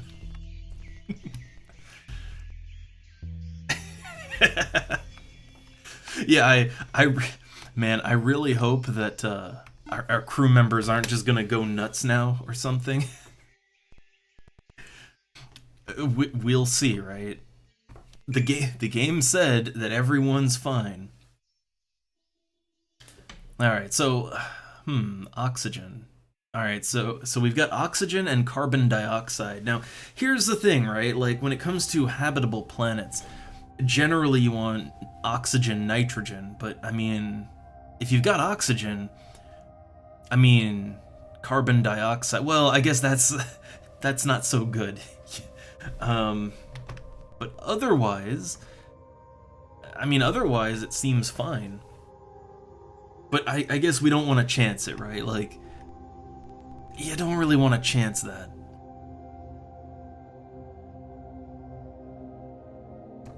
Oh shit, I forgot. 158-183 was supposed to be a planet with a stolen thing, right?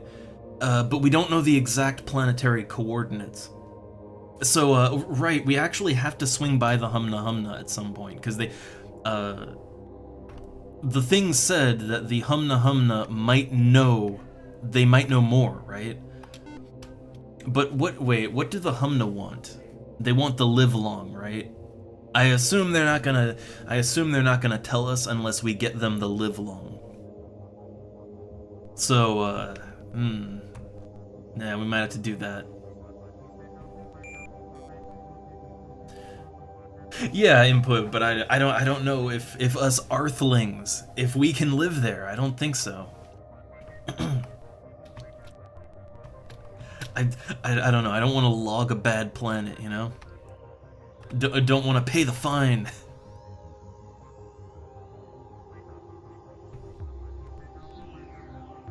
Alright, well, where's the nearest... like, we could check out the nearest Humna planet. The thing is I feel like probably we have to give them the thing they want first. But okay, real quick, where is the planet they told us to go to? It's at 158, 183. That's not so far away, actually. That's 158.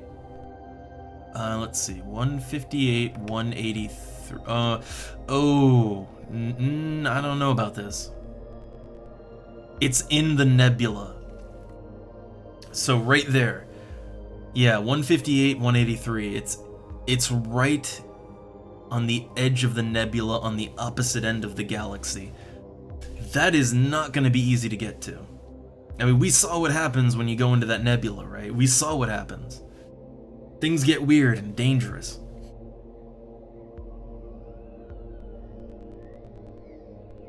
And yeah, I figure, Sito, like I guess it would depend on the composition, but we don't know exactly, and I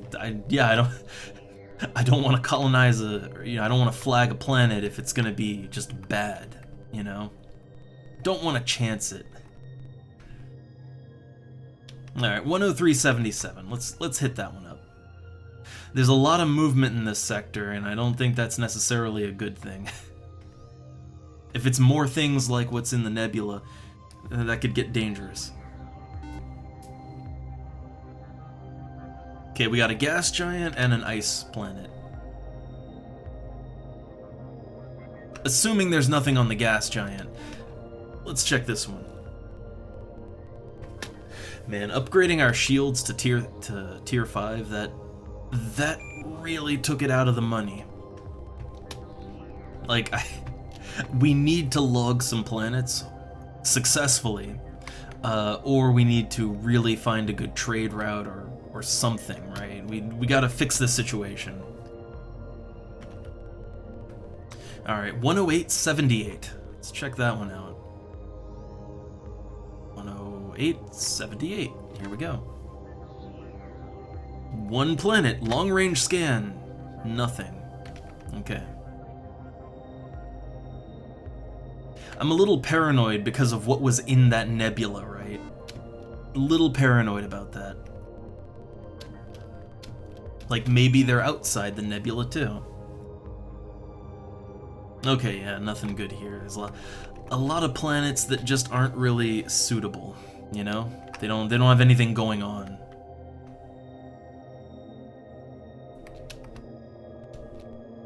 Alright, so we've hit the first 3.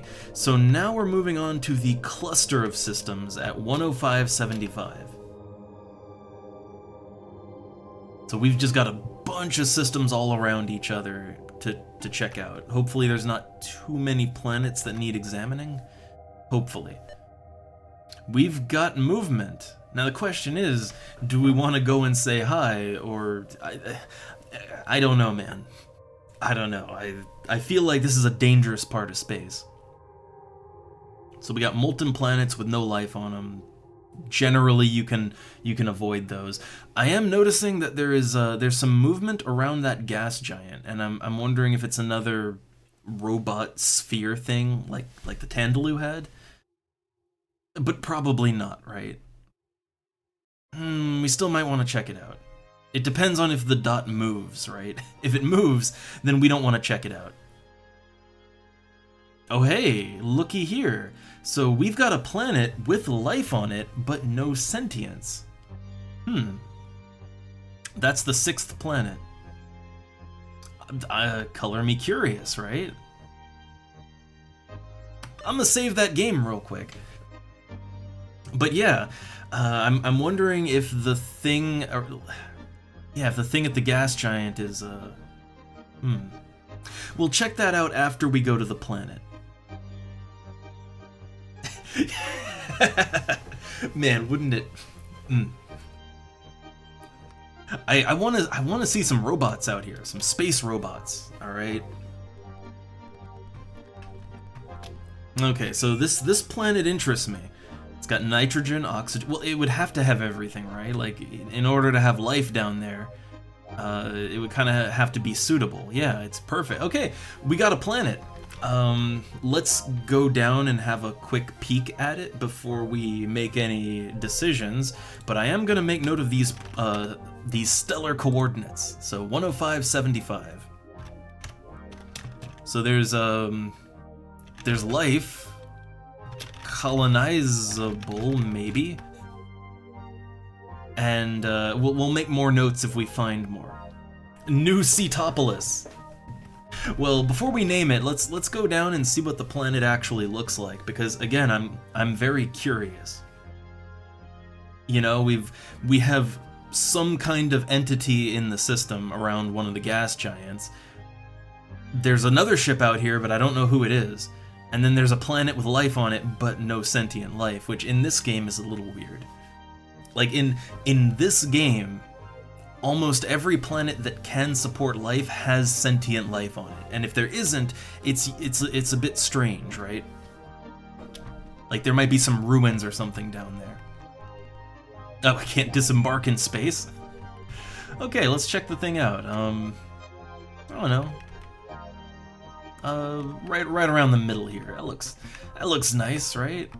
Yeah, let's check this place out.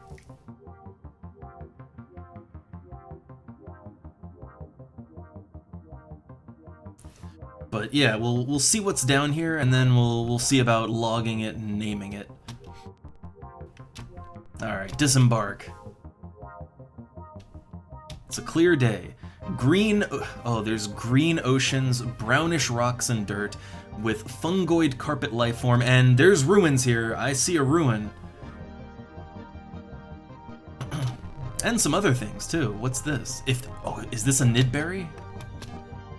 No, it's a fir tree. I need a description on that. A very tall tree-like life form. It has a tall, straight trunk that is covered with thick, soft white fur. Hanging from some of the branches are long, fur-covered, cylindrical fruit. The leaves of the tree are huge, black and saucer-shaped. They are all upturned in order to catch the rainwater, which runs down the stem at the center of each leaf. So I'm taking a fir tree with me. All right. So yeah, we got ruins here. A message. So there's a message here, and it's strange asymmetrical ruins with dense black stone veins, silvery mineral origin. ID the Lek. Estimated age 900. We've got more Lek ruins. So you know what that means, right? So okay, we're getting more story here. Okay, so it's Lek. Lek ruins. Oh man, this one we didn't even like. We just stumbled on this one. We might be sequence breaking. I don't know. We'll see. All right, let's read it. Last stronghold at the halls of memory. Located 26S X 130. These are planetary coordinates. Preparing for death, hope, despair. Okay, so we've got something different here. These are these aren't space, these are planet coordinates. So I want a repeat of that message, and I want to write down those numbers. So 26S. So 26S 135E. So that's Halls of Memory Stronghold. So okay, like we now know the precise coordinates on the planet that has the hall, the Halls of Memory. So now we've got a goal, like an actual goal now. The only thing is we don't really know where the Halls of Memory are, do we? We know it's somewhere in the nebula, but because apparently it's sort of it might be at the origin point for the nebula. But we don't really know where exactly the planet is supposed to be. I kinda love just stumbling on the plot and, you know, tugging at loose threads to see what we can do, right? I kinda love it. I think we're gonna have to look around somewhere else on the planet to find what we want to find.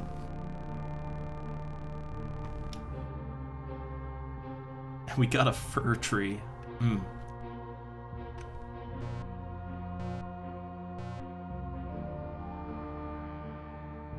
Also, yeah, I guess we can name this planet. So I guess is this gonna be New Cetopolis? It's another ancient ruin planet, but it's perfectly inhabitable. So, and we already know that we can recolonize them. So, alright, log planet for colonization. I guess this is gonna be our new... There we go, our new Cetopolis. The Cetoplex. Alright, here we go. So yeah, logged.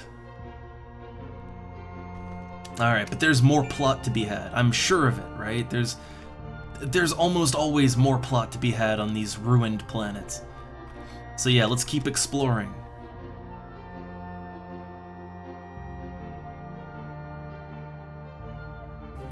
Like the way that exploring these ruins seems to go, if you don't have specific planetary coordinates, yeah, it's basically just kind of land, check things out, find a thing, and then take off and re-land again and check out a different part of the planet, and you might find a ruin there, right? That seems to be the flow of it. Well, we don't know about that. So the thing about the floating death orbs is that they kind of come out of nowhere, right? They usually approach us at a distance, you know?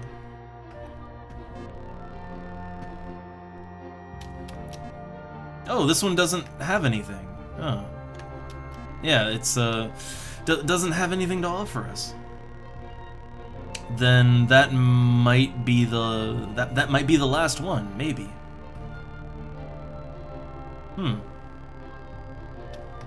Yeah, that could very well be the last thing we had to check. I can't wait to get to the halls of memory.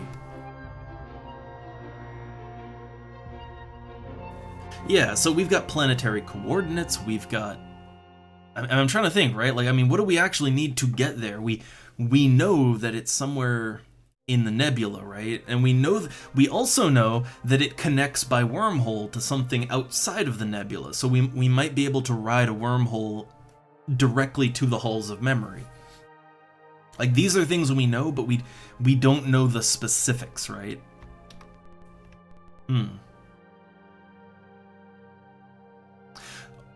Well, I mean...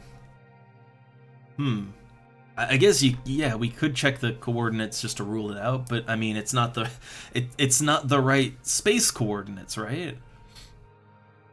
But yeah, like, okay, just to rule it out. So, okay, let's select a site. So, what are the coordinates we got? 26S. Okay, so that would be... Also, it is really cool that not only do you have, like, stellar coordinates, but you actually have, like, coordinates on the planet. And it's all there. Like, that's awesome. Alright, so 26S 135E. Yeah, so... It's not the right planet, but yeah, we'll check it out all the same. No harm, right? And maybe we'll see if there actually are floating death orbs down there. Don't know what else to call them. Oh, hey, look! Promethium!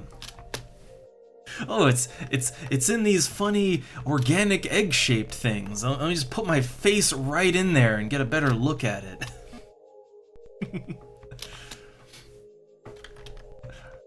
Alright, so scooping up that Promethium. Is there anything else down here? Well, there's a ruin up north, but could be anything. Could be nothing. Yeah, I don't know. This planet doesn't seem to have nidberries, but I don't know. We'll see. Okay, there's nothing. Yeah, it seems like we've exhausted the ruins. Yeah, we've exhausted the ruins.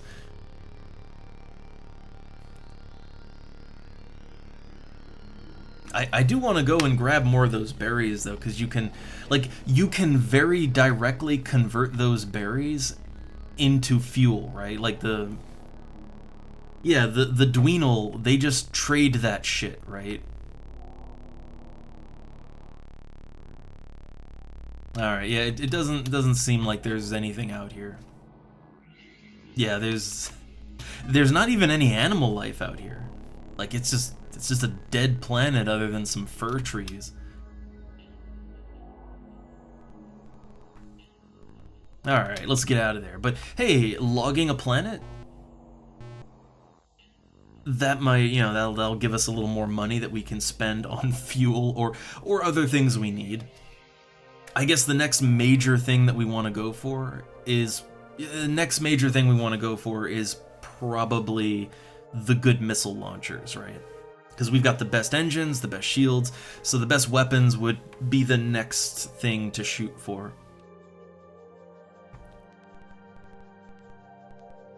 Now, there's more in this system, right? Maybe there may or may not be more in this system. We'll take a look. Gonna save that game real quick because we got that final text log, right?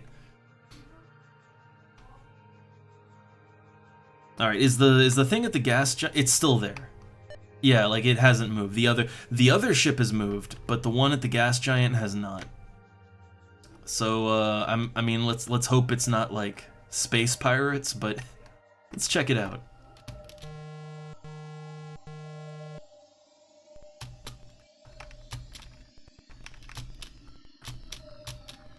Alright, sensor scan. What do we got?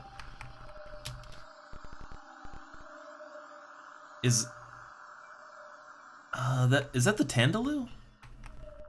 The fuck are the Tandaloo doing out here? Yeah, let's hail them. Friendly. Yeah, what the hell are the Tandaloo doing this far out? Did they go through the wormhole too?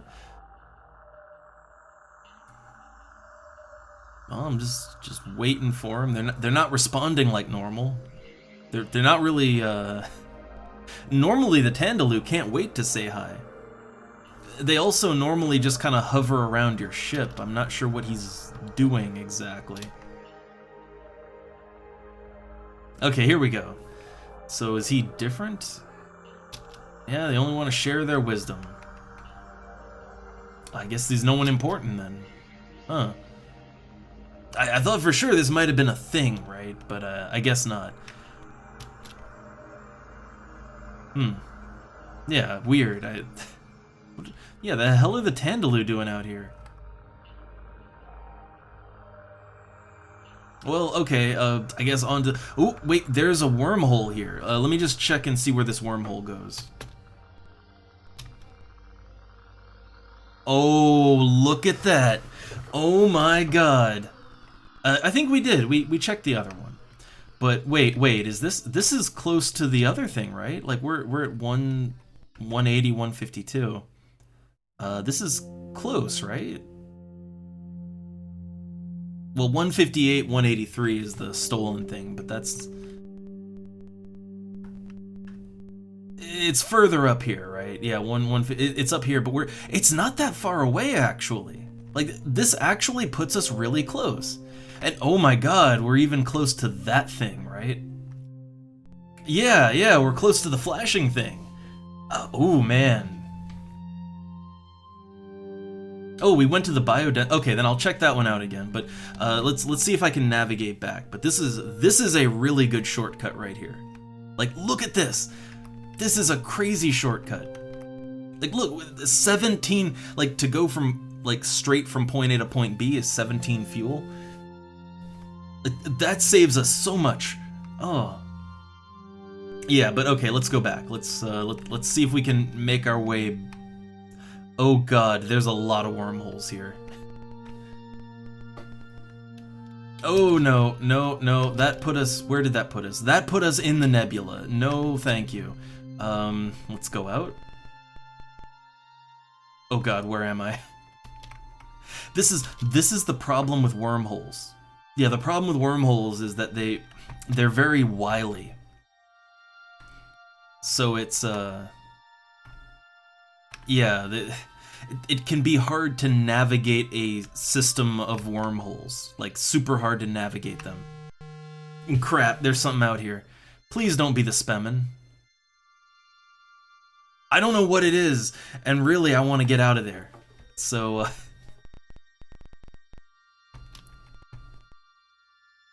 okay, that just puts us down here.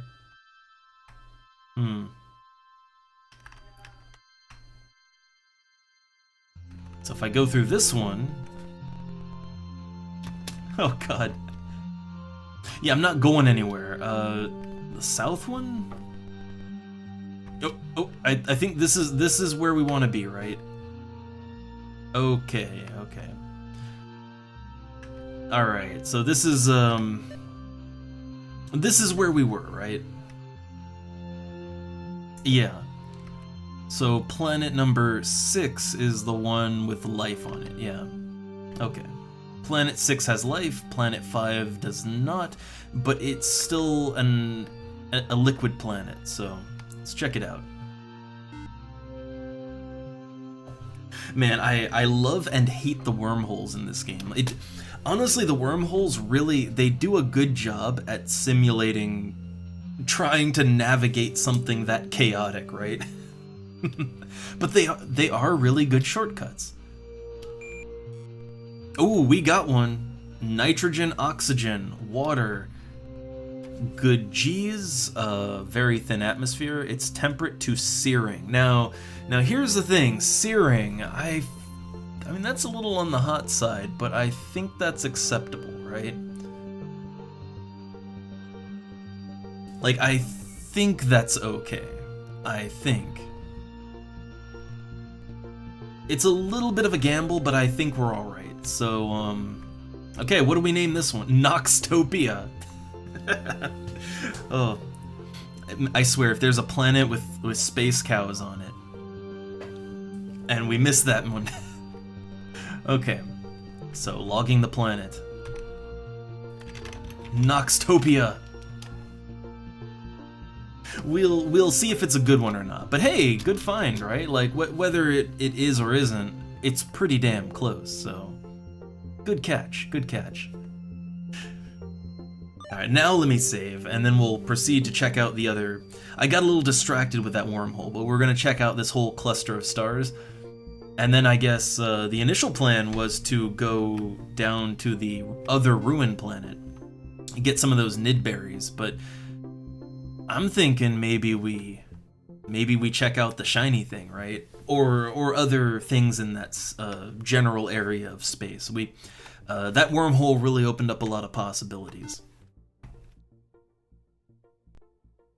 Oh, I should have done a long-range scan, but let's see what we got here.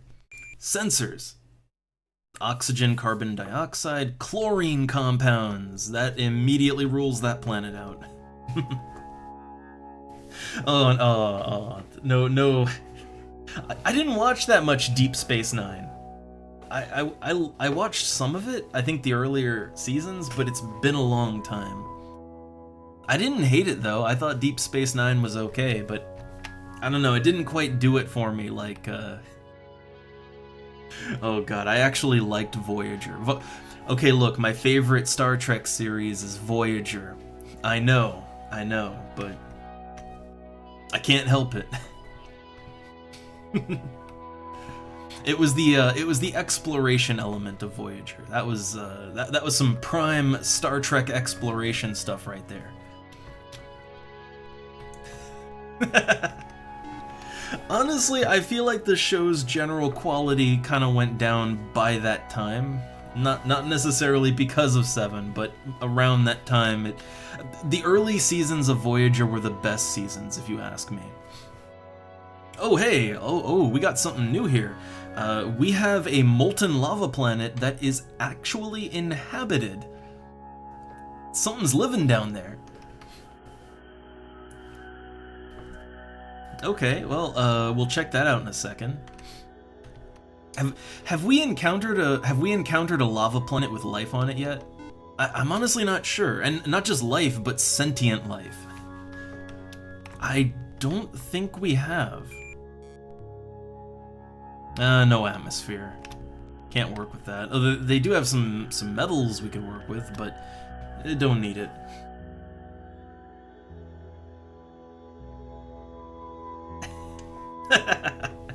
Hey, I liked Enterprise. Okay, look. My favorite Star Treks were Voyager and yes, Enterprise. I don't get why people hate on Enterprise. It was fun. Like it was fun, and it wasn't the completely non-Star Trek writing that we got in more recent years, right? It's not Picard, right?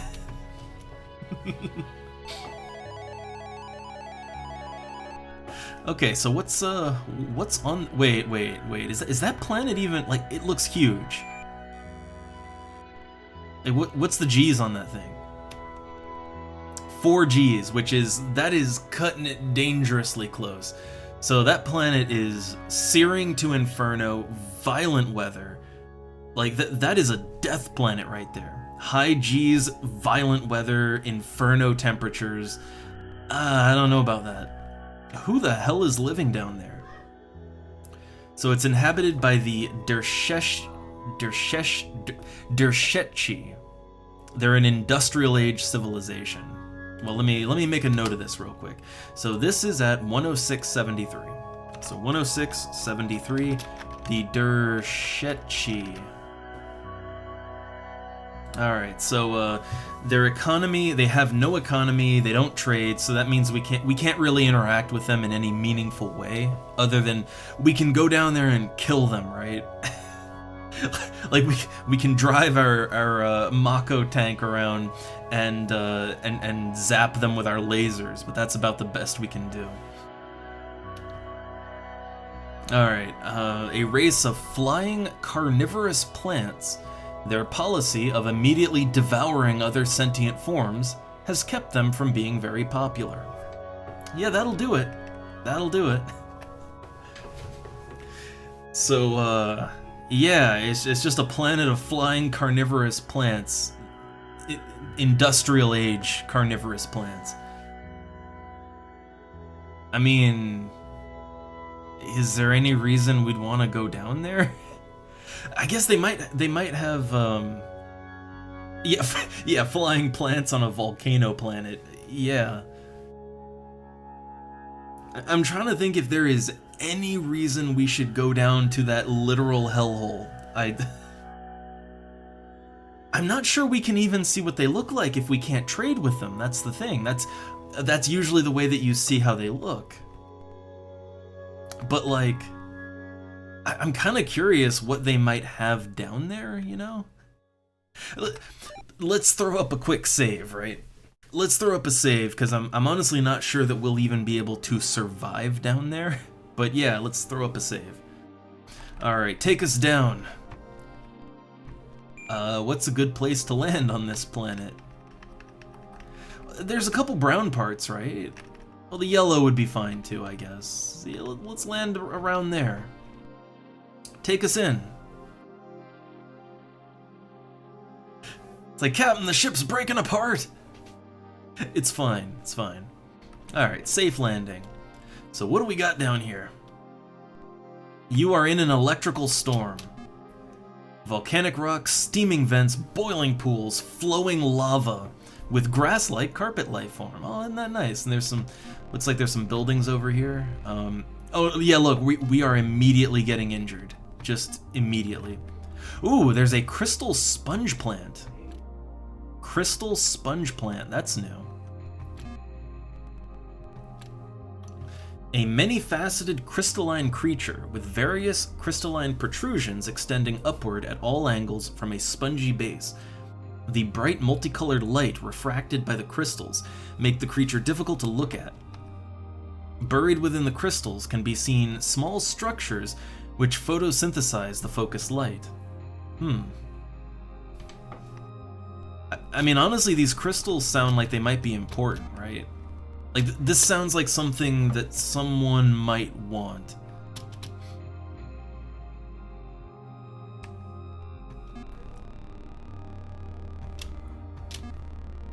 And I think, yeah, look, oh, it's the natives. Oh, you look at that, they're shooting at us. They're trying to zap us. Yeah, so... Well, arm the weapons. Yeah, we're not shooting to stun, okay? We're shooting to kill. They can take a lot of hits. Yeah, I know. We're getting shot over here. Can we kill them, or... Like, I am zapping the absolute fuck out of them. I'm not sure if we're killing them or not, though. I can't scoop them up into my cargo hold. I think they're dead, I think. Can I blow up their houses? Yes, I can! Blow their homes up. Yeah, there's their dwellings. Oh, they're still shooting. They're still shooting. I don't know. I'm not sure I can kill them. They seem very tough. They might be immune to lasers. And how do they have lasers? Alright, is there anything else down here? Like, I want to see if there's more here. But the main draw seems to be these weird crystal plants, right? Yeah, the weird crystal plants seem to be the main attraction on this planet. Seems to be, like, the main point of interest, if you will. Yeah, there's a lot of crystal sponge plants. I'm thinking maybe this is what's important here. Since it's just everywhere, right? Like, it's literally everywhere.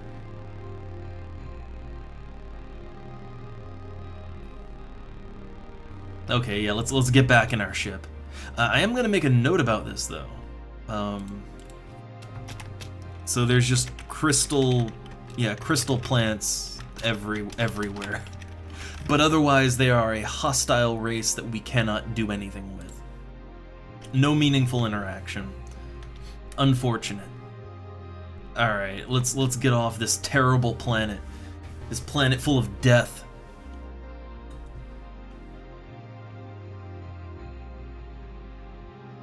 This is where I wish, like, I really wish that we could, I don't know, we could arm our photon torpedoes and just bombard the planet from orbit, right? But it's not that kind of game. We are peaceful, Star Trek-like explorers. So peaceful.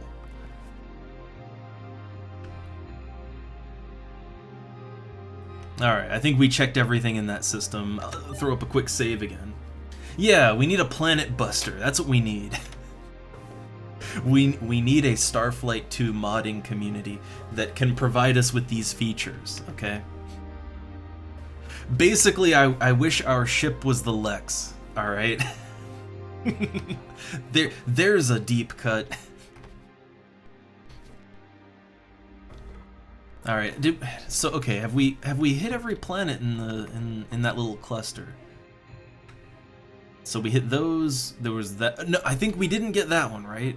I don't think we got this one. Okay, got a molten planet, nothing on it, nothing on it, nothing on it, nothing on any of these planets. But I want to check this one out. What's going on over here?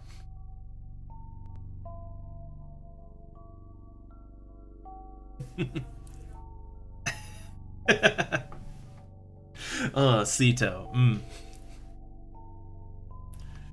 You're reminding me, though. You know, Spore, it wasn't what we wanted, really, right? It wasn't the game that we wanted. it wasn't the Sim Earth, but the whole Galaxy game that everybody was kind of sold on, and that disappointed us. But I mean, honestly, for what it was, I don't know, it wasn't that bad. There was fun to be had, right? It was pretty enjoyable just to kind of play around with it. Alright, fluorine, chlorine, no hydrosphere. Yeah, like it might not have been the, you know, the universe level Sim Earth I wanted, but it was a fun little toy to play around with, alright? Can't deny that. Okay, are there any more stars nearby? Well, okay, there's 2 stars nearby. I mean, we can always come back to this one, right? But I do want to check this one star out right here, right? I want to check that out. That's 10764. But otherwise, okay, I don't know, put it up to a vote, or just, I don't know, what do you want to do? But I kind of think since we stumbled on that wormhole network, I was gonna go down to the ruin planet again, but honestly, I'm thinking, yeah, I'm thinking we go through that wormhole again, and we check out the shiny thing, and then also just explore everything around that part of space, right? Because literally, that is a whole new sector of space, right? Like, so far we've been exploring, like we've explored the entire west side of the galaxy. Like, yeah, we've explored the whole western half of the galaxy outside of the nebulas. But the eastern half we have not done anything with. Not in the north, not in the south, and not in the, you know, just direct east, right? That's all new territory. Yeah, boldly go.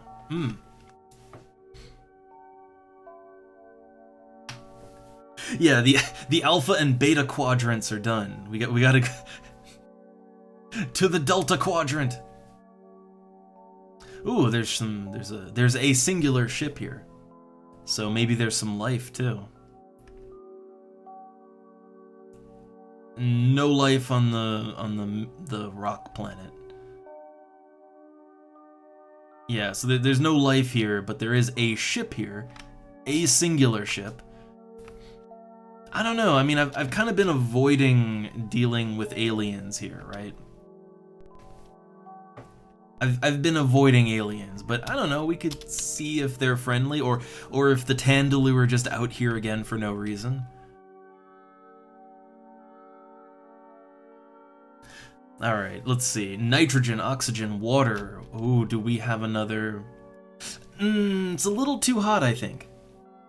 Yeah, so the problem with this planet is the temperature ranges from tropical to inferno. I think the temperature range is a little too high. Like I think the temperature would exclude it from being a colony planet. I think. I'm pretty sure. I don't want to get slapped with a big old fine, right? I mean, maybe. Maybe.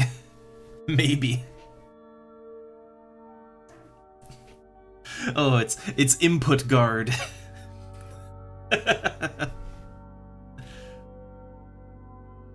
Yeah, I don't know, like, I mean, other than the temperature ranging to inferno, yeah, other than that, I mean, it's perfect, right? It's a perfect planet otherwise. So, yeah, sure, why not? I mean, look, we're bound to take a penalty at some point, so let's rip the Band-Aid off. So, okay, log planet.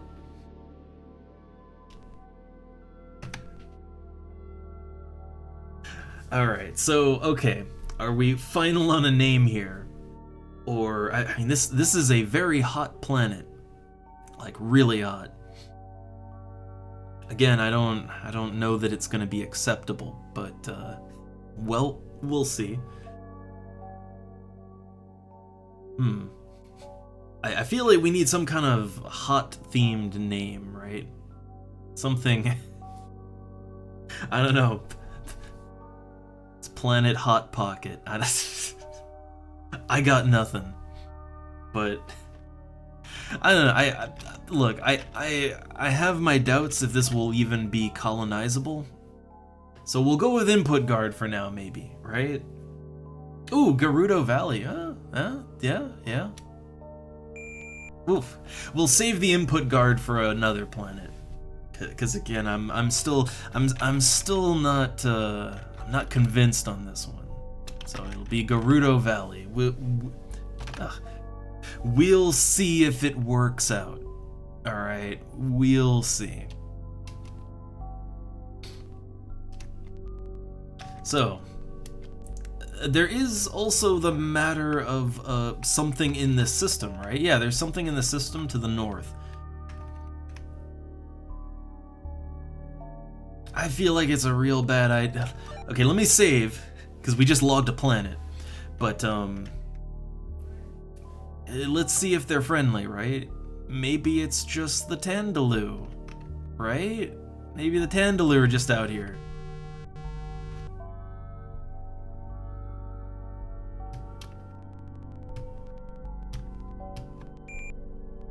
Okay, what do we got? Not sure what that is, actually. Hail them, be friendly. Yeah, we come in peace. We're being scanned. Receiving. Yes, this is, this is the Ganunk warship. Responding. I must warn you, your behavior is dangerously inconsistent. First, you demonstrate your strength in combat, then you demonstrate your weakness in non-aggressive behavior. Oh, we remembered. You're hostile. Oh no. Oh look, your non-aggressive bearing. Oh. I am afraid I cannot allow weakness. Navigator, target weapons, all stations, combat readiness. Ooh, are they robots? What the fuck are they? Can it be that after all you have done, you are really friendly or even, I shudder to think, obsequious? For your sake, I hope this is not the case. Posture? Hostile. Statement. Yeah, I'm Commander Captain Double. Commander Captain Double, it is your intention to demand my surrender and subsequently attack and destroy my ship, killing myself and all my crew? Yes?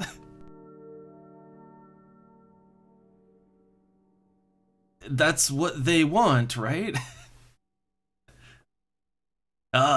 Perhaps this is a clever ruse. I feel like these are just Klingons. You are attempting to goad me into attacking with a show of loathsome weakness. Thus, you can test yourself further in mortal combat. You are cunning indeed. They're just Klingons. All right. Let's ask them a question then. Oh shit! Oh, they killed me. Oh man. Man, that was fast. I didn't have time to put my shields up. Well, shit. Okay, so I think we have to be a little more careful with these guys, right? We gotta be careful with them. Let's try that again. But I want to engage them, alright? I think what we know is we gotta put those shields up, right? Put those goddamn shields up.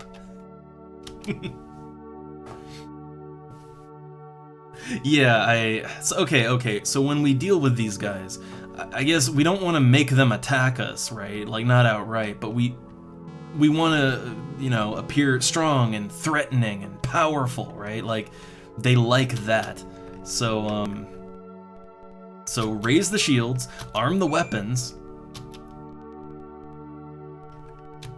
and then hail them hostile.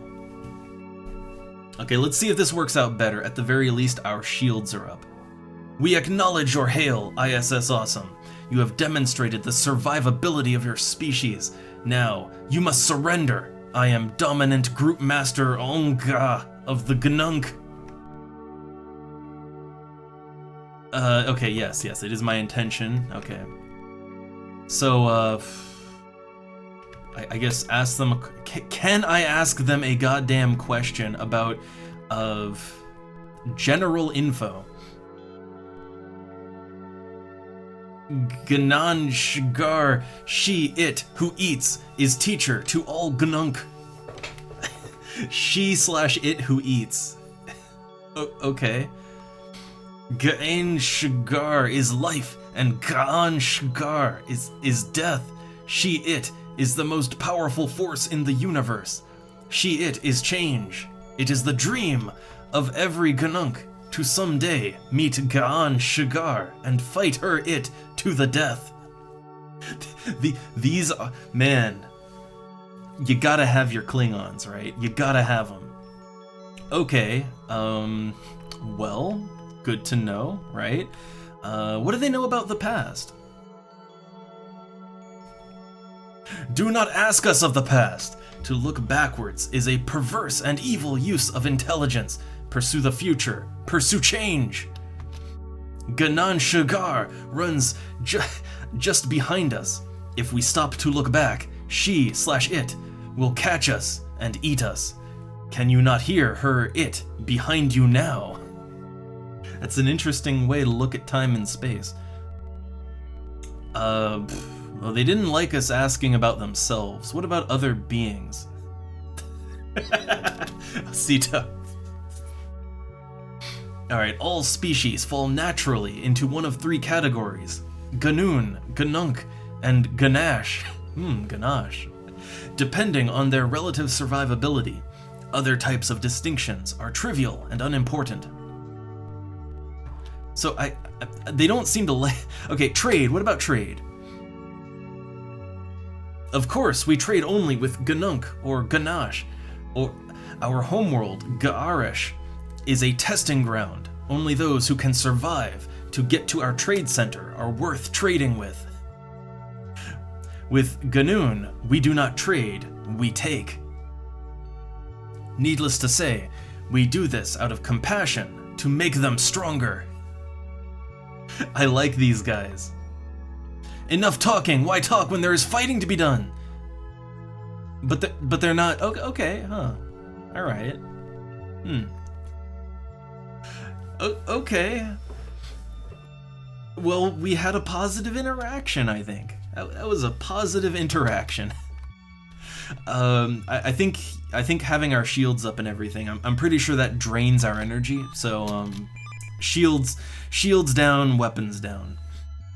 Oh, I just realized. So the thing is, right? Like, because we didn't have our shields up and we didn't have our weapons armed, they basically thought that we were weak, right? And that's why they just attacked us last time. So I wonder if you can raise your shields and weapons when interacting with other aliens, and it'll maybe intimidate them, right? Like, I wonder if you could intimidate the Dweenal. Probably. I think we gotta try that, right? Like, next time we get a chance, we should really try that out. Like, not really open fire, but just, you know, a little threatening, right? A little threat, if you will. Now next question is, do we want to hit this little star over here? I mean, it's not that far, right? Yeah, it only takes 4 fuel to get there. I wouldn't go any further than that, right? Yeah, I wouldn't go any further than that, but, because, yeah, like, we can go up there and we can go to the eastern part of space like that, but I don't know. I feel like since we just ran into that here, maybe their planet is over here, right? Maybe that's their home planet. I don't know. I don't know. It's 4 fuel to get there, 4 fuel to come back, and if it's nothing,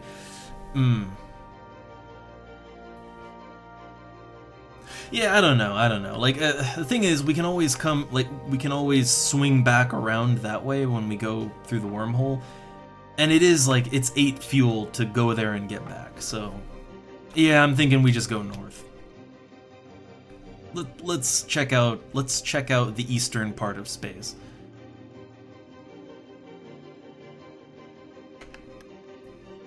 Oh no, unidentified. Whatever it is, I don't want to interact with it. Whatever it is, I don't want any. Okay, through the wormhole.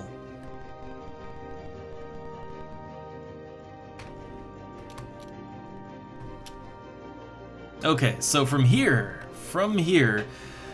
I guess let's go check out the shiny thing. And, well, on the way there, let's check out every star that leads out to it in a direct line. So 184, 148, which that is close to something else, isn't it? No, not that I can see. All right, 184, 148. So this is the first planet just outside of the wormholes.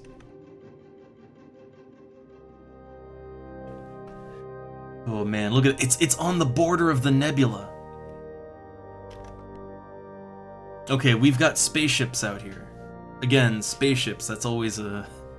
Are they friendly? Okay, there is life and sentience present on the rock planet. Don't know about the other ones. We don't know whose system this is. We don't know what the hell's going on here. So let's save. I feel like this is one of those games, considering how we died so fast last time, that first interaction. I think this is one of those games where you definitely want to save fairly frequently. Alright, what do we got? Fluorine, chlorine. Can't work with it. But I wonder if the sentience in this system, if it's their spaceship, right? Or if it's a primitive planet and there's just someone else here. Okay, oxygen, carbon dioxide, and then water. I don't know. I mean, maybe the carbon dioxide would be okay, but like, we already have 2 planets that may or may not be good, so I don't want to risk it. I mean, otherwise it would be fine, right? But I don't want to risk anything.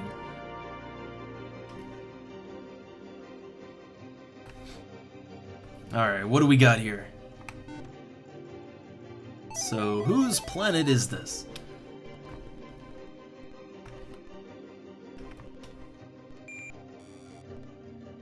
And also, the minerals aren't that great. Analysis. Fine planet. Culture.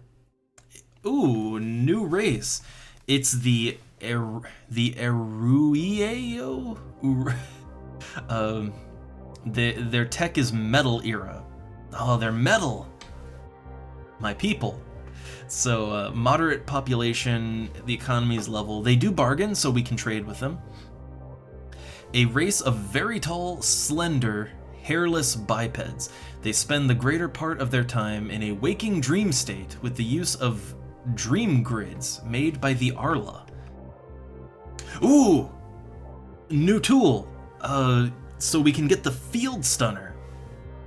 The Field Stunner and Mipfer.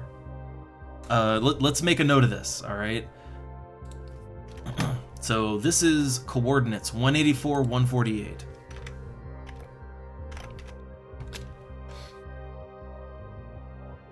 Alright, so we've got the Field Stunner and Mipfer. And what do they buy? So they buy dream grids and data crystals. Okay. Wasn't there another planet that sells data crystals? Yeah, the Humna, they sell data crystals. So okay, we got something there. So they buy data crystals and dream grids. Okay. So, okay, Sito, we established earlier that the satellites were put around these various planets by the Humna for trade purposes. So the Humna just kind of go around shooting satellites into orbit of any planet that trades. Even if they're a civilization that doesn't know what's going on. Okay, they also buy gray anemone, glowing spinners, and black acid squirters. So I guess if we see those down on the planet, we'll check it out, but let's go down there, right? This sounds like something we want to check out. Man, not much, like, not much planet to work with.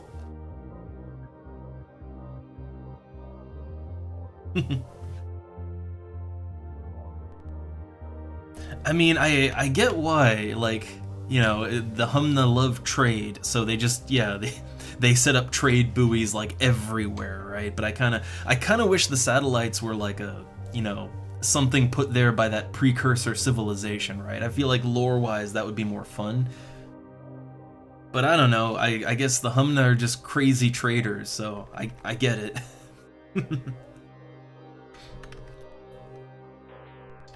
Alright, let's see, disembark. What do we got down here? Ooh, the fuck is that?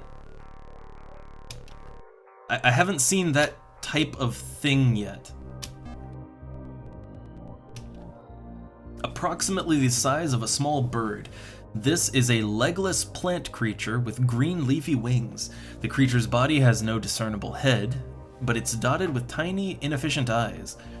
Under each wing is an organ resembling a small flower whose apparent function is to detect sound.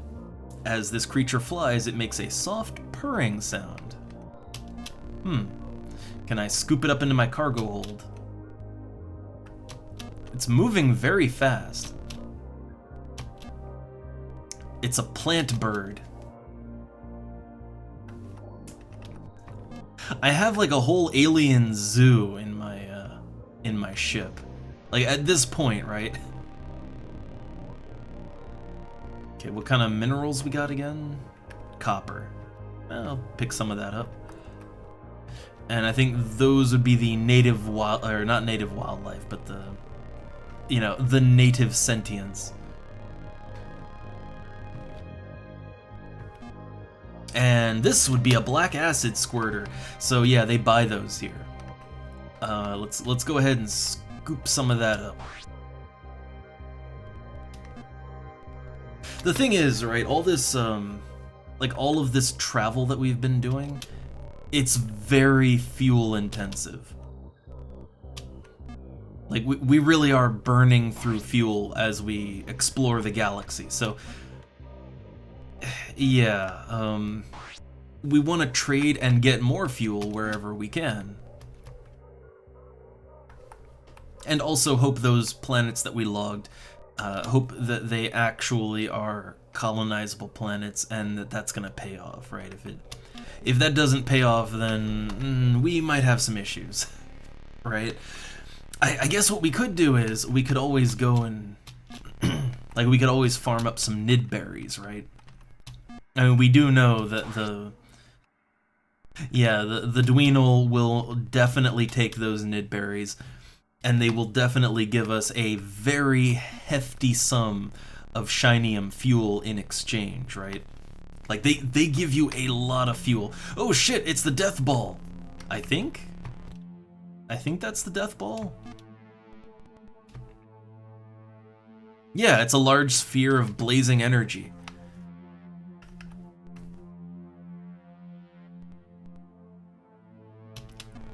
I mean, it's not homing in on me, though.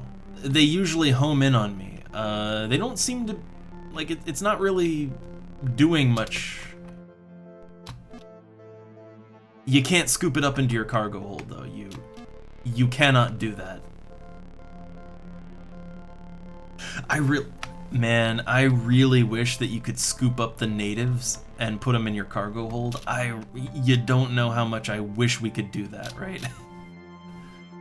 I really wish we could do that. Like, again, I feel like the one thing this game is missing is just more, like, more interactions, really. Right? Like, more options for interacting with the various wildlife and sentient beings on the planets and all that. The space interactions are great. Like, I think that interacting with the aliens in space, where you have to kind of play a bit of a social game, I think that's perfect, right? That's exactly where I want it to be. But the planetary interaction, that's the one that I wish was a little more in-depth, but it's fine. I guess I wish it let you do terrible things, right? You know, yeah, I want to stun and abduct natives from primitive planets. You know, I want to do all kinds of terribly unethical but funny things, and the game doesn't really let you do that because, well, A, it's you know, it's a little out of the scope of things, and B, you are supposed to be a peaceful explorer, right? You're supposed to be anyway. What's that thing down there? What is that? A rotund, bulbous-bodied creature on 3 spindly legs. This creature seems to be a cross between a fat hippopotamus and a spiny blowfish. The creature's thick hide is covered with sharp quills, and when threatened, it can quickly blow itself up to tremendous size. When it does this, it also emits an ear-splitting whine, which generally frightens off most predators. Oh, half our fuel is used, so we don't want to go too much further here, but it's an expanding hippo. Expanding hippo.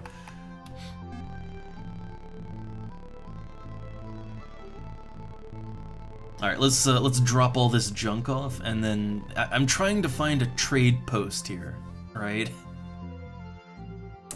Also, I still love the idea with the with those other guys, right, that you have to be hostile with. I love the idea that you have to fight your way to their trading post because, you know, that proves you've got what it takes to initiate trade.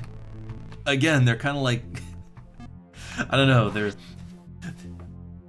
they're a very interesting version of Klingon. I like it. They're fun.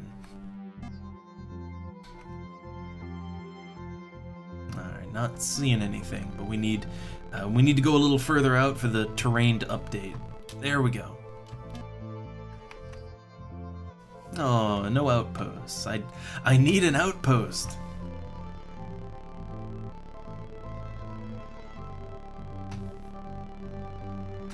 Yeah, like that's true, because like the image, what that showed, like there was like a robot in there, right? There was a robot, there was that big red thing,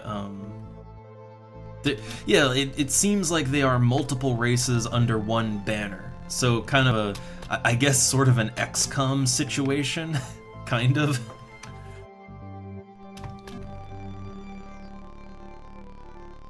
I guess we'll have to learn more. It's just learning more about them is hard. Because yeah, they're very hostile. And combat might happen no matter what you do. So, you know, be ready for that.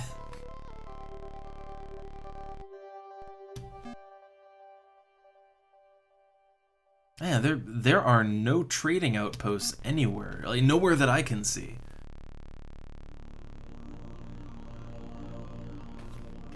I'm just kind of swinging my my vehicle around, but I'm not seeing anything in our immediate vicinity. Oh, here we go. Here we go. Don't give up hope.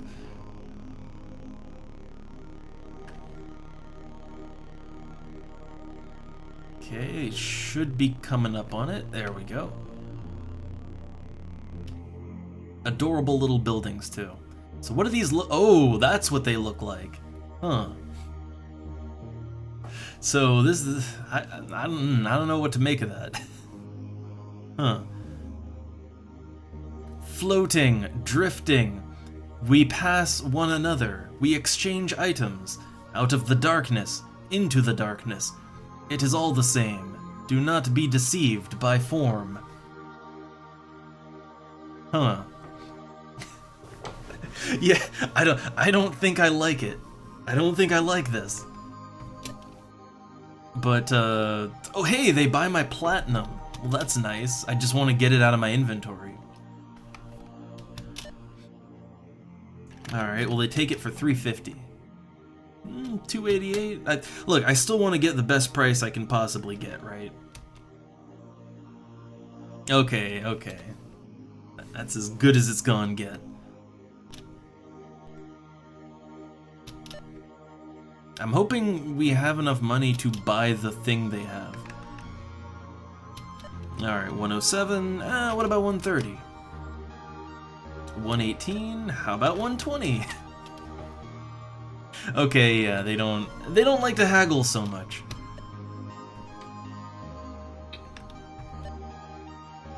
Alright, and then I should have a bunch of things I can sell them. Oh yeah, hey, right, we have data crystals. Yeah, remember? We actually bought some of those. Well, we bought one, right? We bought one data crystal.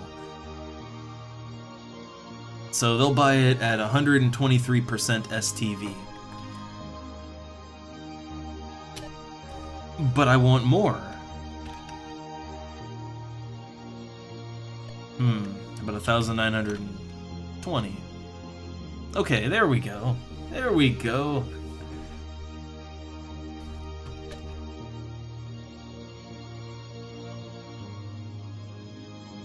Alright, so at least now we know we have a little bit of a trade route, right? Like we can sell these guys data crystals, so that's something, right? That's something. And then the black acid squirters from their own planet. I don't know, like 710? Okay.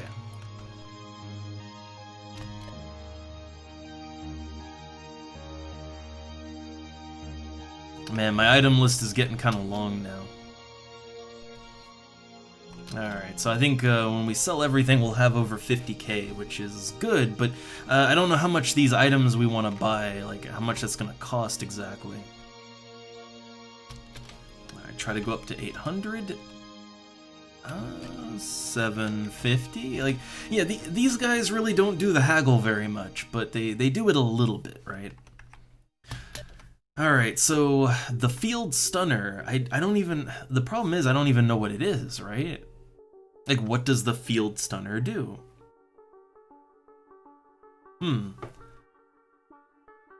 Well, it's 29k. And it's an artifact, so I want it, right? Wait, there is a particular item that we need, right, you gotta... Right, so they need the, what is it, the dream grid. Yeah, they need the dream grid in order to trade that to us, so... Okay. Alright. Well... Okay, so we can't do that. What's this Mipfer? Huh. Okay. So, Mipfer, how low can you go? Maybe 1,550? So that's STV 119. Alright, I'll buy one. I always buy one of everything just because there might be someone somewhere that wants it, right? Also, what are the exotic pets? What do those look like? I'll give it. Those are certainly exotic. Okay. No, I don't want any, though. Now they bargain me down. Look at that. See, then they want to bargain me down, but no. Alright, I'm gonna buy a little shinium, but not a lot, right? We know that we can get shinium from doing the trade with the Dweenal, right? Like, we can give them berries and they'll give us shinium, so... Yeah, so we know that much, so let's not go nuts buying fuel, right? Let's just buy like 7 units of fuel, which is... that should be enough to get us out to the shiny thing.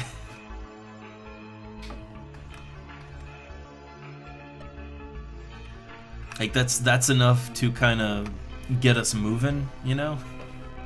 Alright, southwest. But, okay, yeah, so there's another... So there is another item that we will definitely want here, but we need to get them their dream grids.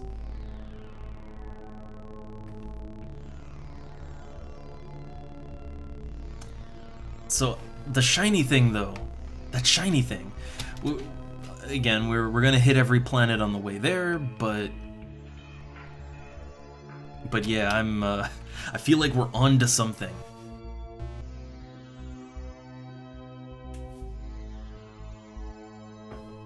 Alright, well, interesting little planet they have there. Very interesting.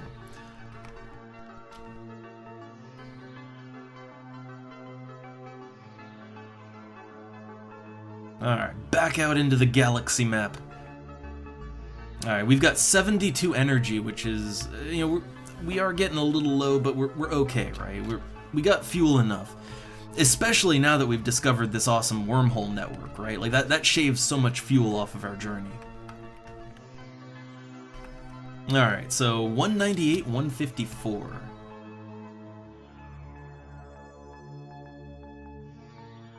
Just kind of treading around the nebula, don't want to go in there.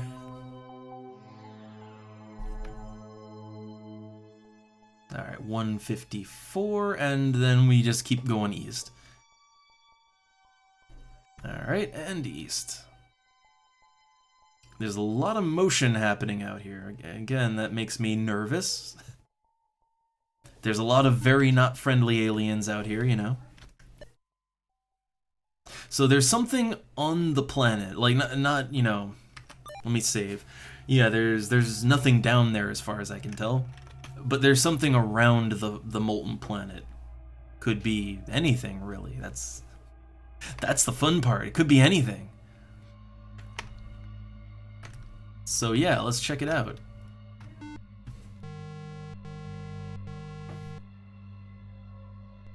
Receiving. This is a recorded transmission.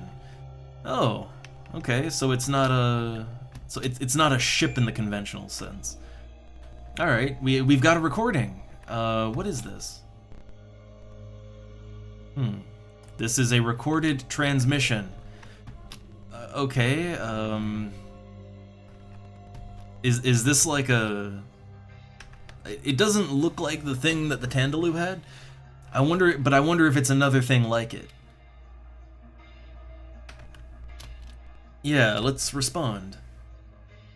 Ooh, we get a close-up. All right, so it looks like a ship. To whomever may encounter our remains, this is Captain Thra of the Lowar. Oh, the Lowar, they're another dead race, right? The Elthar Esh, so Lowarian vessel, the Elthar Esh. This shall be my final entry, and will transmit continually as our tragic epitaph. Our epitaph. So right, so there's the Lek, they're one kind of precursor race, but then there's also the Lowar, they're the other precursor race. I'm not exactly sure the relation the two had. Oh, many sentient species believe in a greater causality in the universe, while ours is not one of them. I now can hardly deny that there must exist some governing force with the cruelest sense of humor. Can we ask it a question? Like, how interactive is this recorded message? What else could possibly explain our circumstance? The irony of it is too much to bear. I can only hope that such an entity exists, for then, at least, something somewhere will appreciate this grand joke. I guess just general info. Where so many others have failed, we have solved the riddle of the halls of memory and the Lek technology. We have survived battles with the Ganunk, the Umanu, and the Ulek. We have passed through the singularity and returned. So this is the event horizon? I feel like we're onto something again. Now, finally, with salvation in hand, here we sit, halfway home and out of fuel. For just a few cubic meters of shinium, I would gladly trade my life. Oh, they ran out of fuel. Well, I will waste no more words on wishing. Now all I can do is wait, and hope that if a joke is being played, it has not yet been played out. And that if the final punchline is yet to come, that it will come soon, as we have so very little time left. Captain Thra out. Huh, well, we didn't really get too much useful out of that, but, okay. Right, yeah, we didn't really get much of use out of that. Also, oh, hold up. We got a burn link here. One sec. Burn link. Burn link.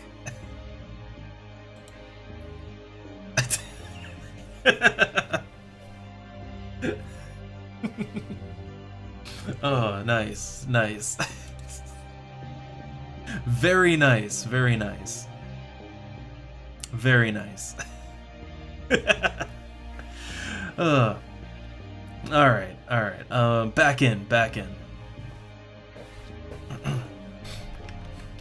Alright, so I guess we found the remains of a Loar vessel. Apparently they did everything. They saved the day. They commander shepherded it up, and at the end they just ran out of fuel. So yep, bad end for them.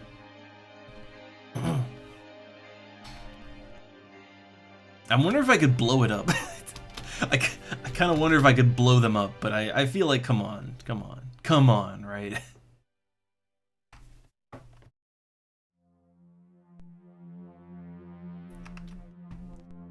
Oh no, Sito. It was so cursed you crashed. Oh no. Oh no.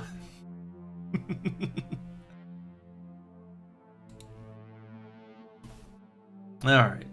Let's keep going. So yeah, Loar remains. What it all means, I don't know. So yeah, there's stuff to the north, there's stuff to the south, but we're interested in the shiny thing. Although, before we go in the shiny thing, right, or, before we check that out, I think maybe we should swing around it and check the planet out that's next to it. Or, the system that's next to it. Alright, so 214, 149.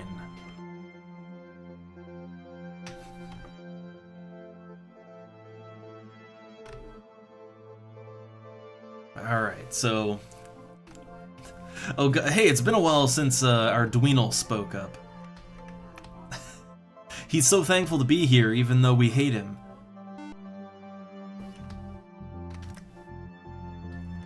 Ooh, we got biodensity, we got life forms. Oh man, it's getting interesting out here.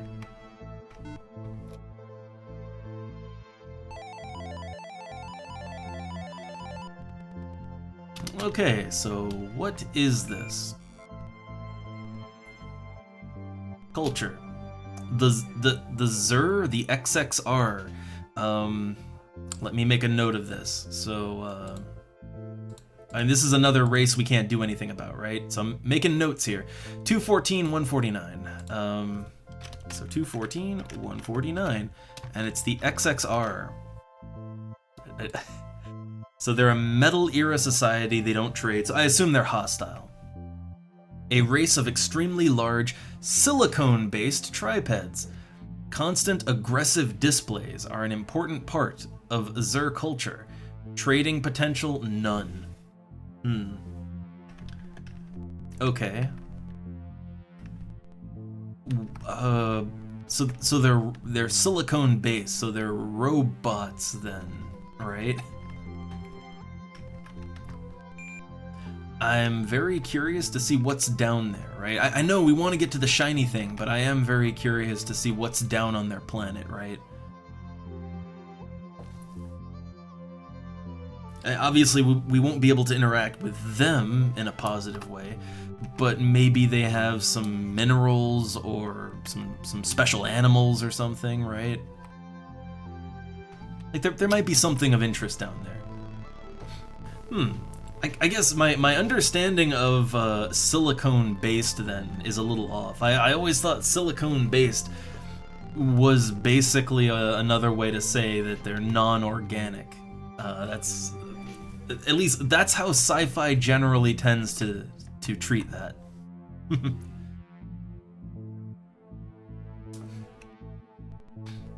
Yeah, I guess so. For me, for the non-chemist, I don't get the distinction, right?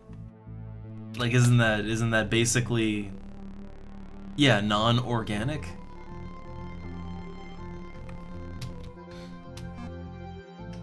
Okay, they've got popberry plants.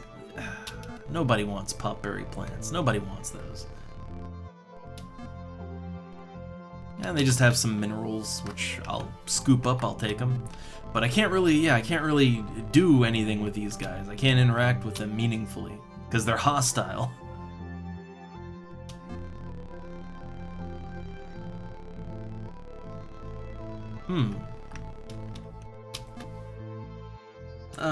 Okay. Yeah, I guess, I don't know, to me, I don't know, I need some examples there that don't include robots, because yeah, that's always what it means. But, yeah, I don't know, then maybe, okay, they are just life forms, just silicone.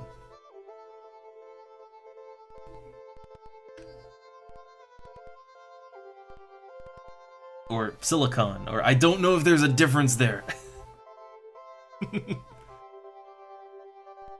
Alright.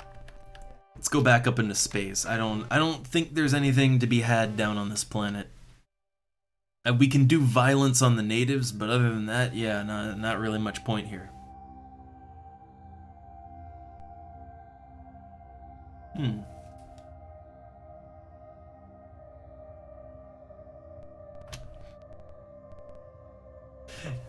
I guess, yeah, then, see, for me, that's why it's hard to wrap the head around, because, yeah, if you don't have any, like, visual examples to point me to, then it's like, well, I don't... It's hard to picture a theoretical thing, you know?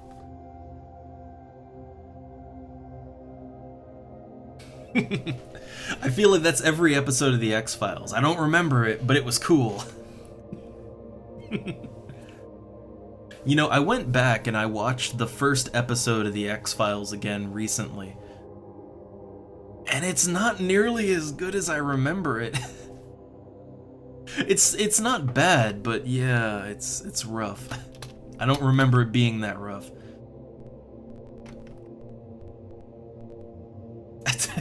Oh, input. Alright, 249, 148. I guess we hit that, but yeah, then it's the shiny thing. I don't want to accidentally run into the shiny thing. So yeah, let's go around.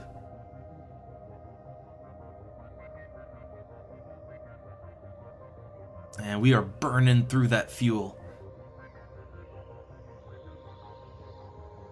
Again, this is why I wanted the good engines before, you know, before coming out here. Alright, let's save in space, check out what's in the system, and then check out the shiny thing.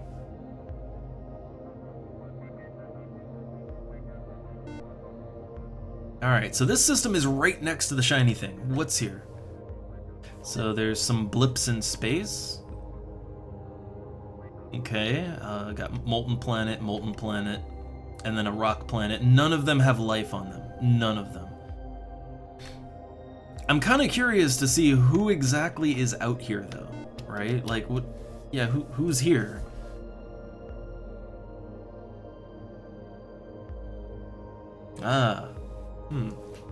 I guess when you get down to like the atoms and everything, Sito, yeah, for me that's all. Like that alone is getting into very high concept territory. It's over my head. Oh. Look, all I know is look, I just want to go down to some alien planet with a tar monster that takes out my first officer. That's all I know. Which, hey, with the tar monster from or the tar alien thing, would that count as a silicone-based life form? I mean, input got it.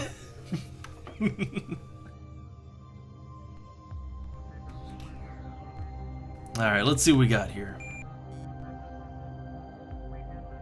So, hey, silicon, there we go. But otherwise, bad planet, very bad planet. All right.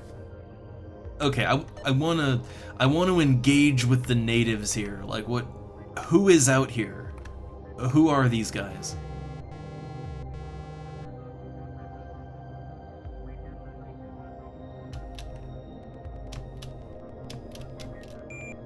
All right, let's get some scanning going on here.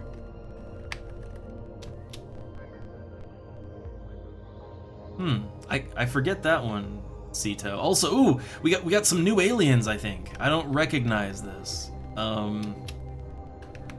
Yeah, I don't recognize these guys. Their ships are made out of lead and iron, though. So let's hail them. Oh shit! They're teleporting. I think this might be the Spemen. Shit, engineer. No. Yeah, who handles that stuff again? You were wise not to antagonize the Spemen gods. Our temper is quick and our wrath severe. If you wish to praise us, you may do so. Shit, where's our...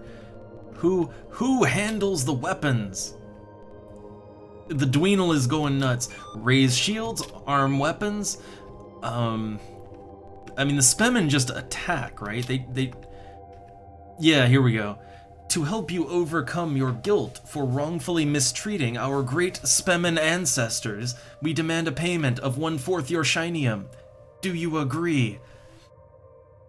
So I think we're gonna have to you know what? We've got class 3 missiles, we've got class 5 shields. I think we can do it, right?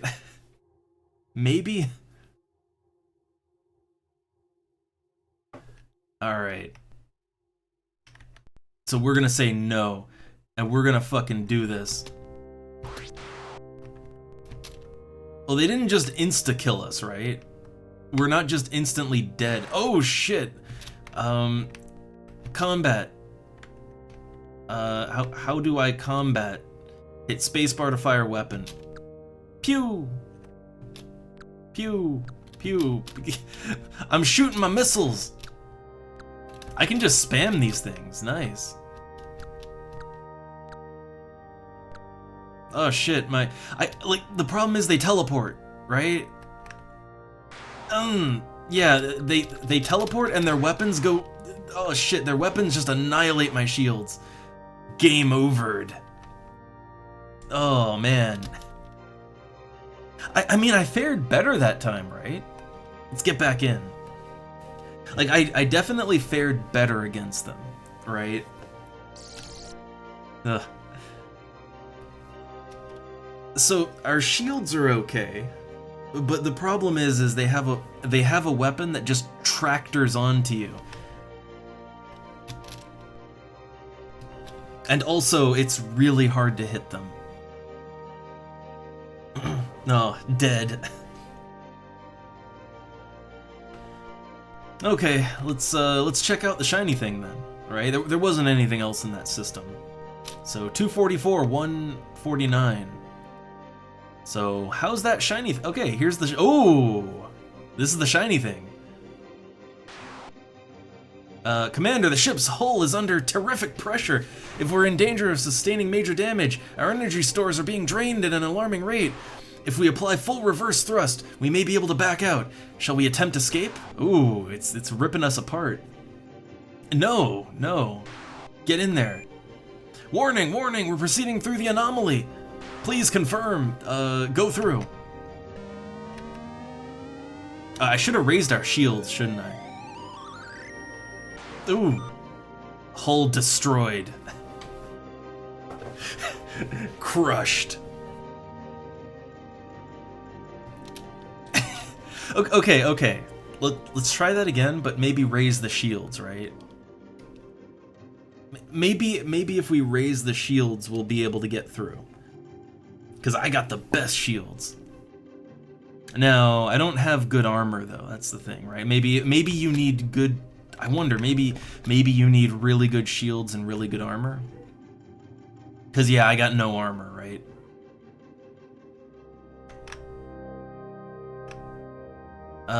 Shit, okay, when it tells me to reverse, I'll reverse.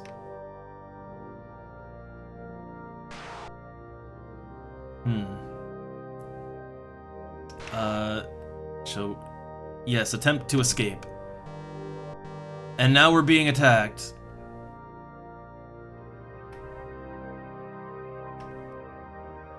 Or are we? Well, who's this here? What are we dealing with? I don't recognize those.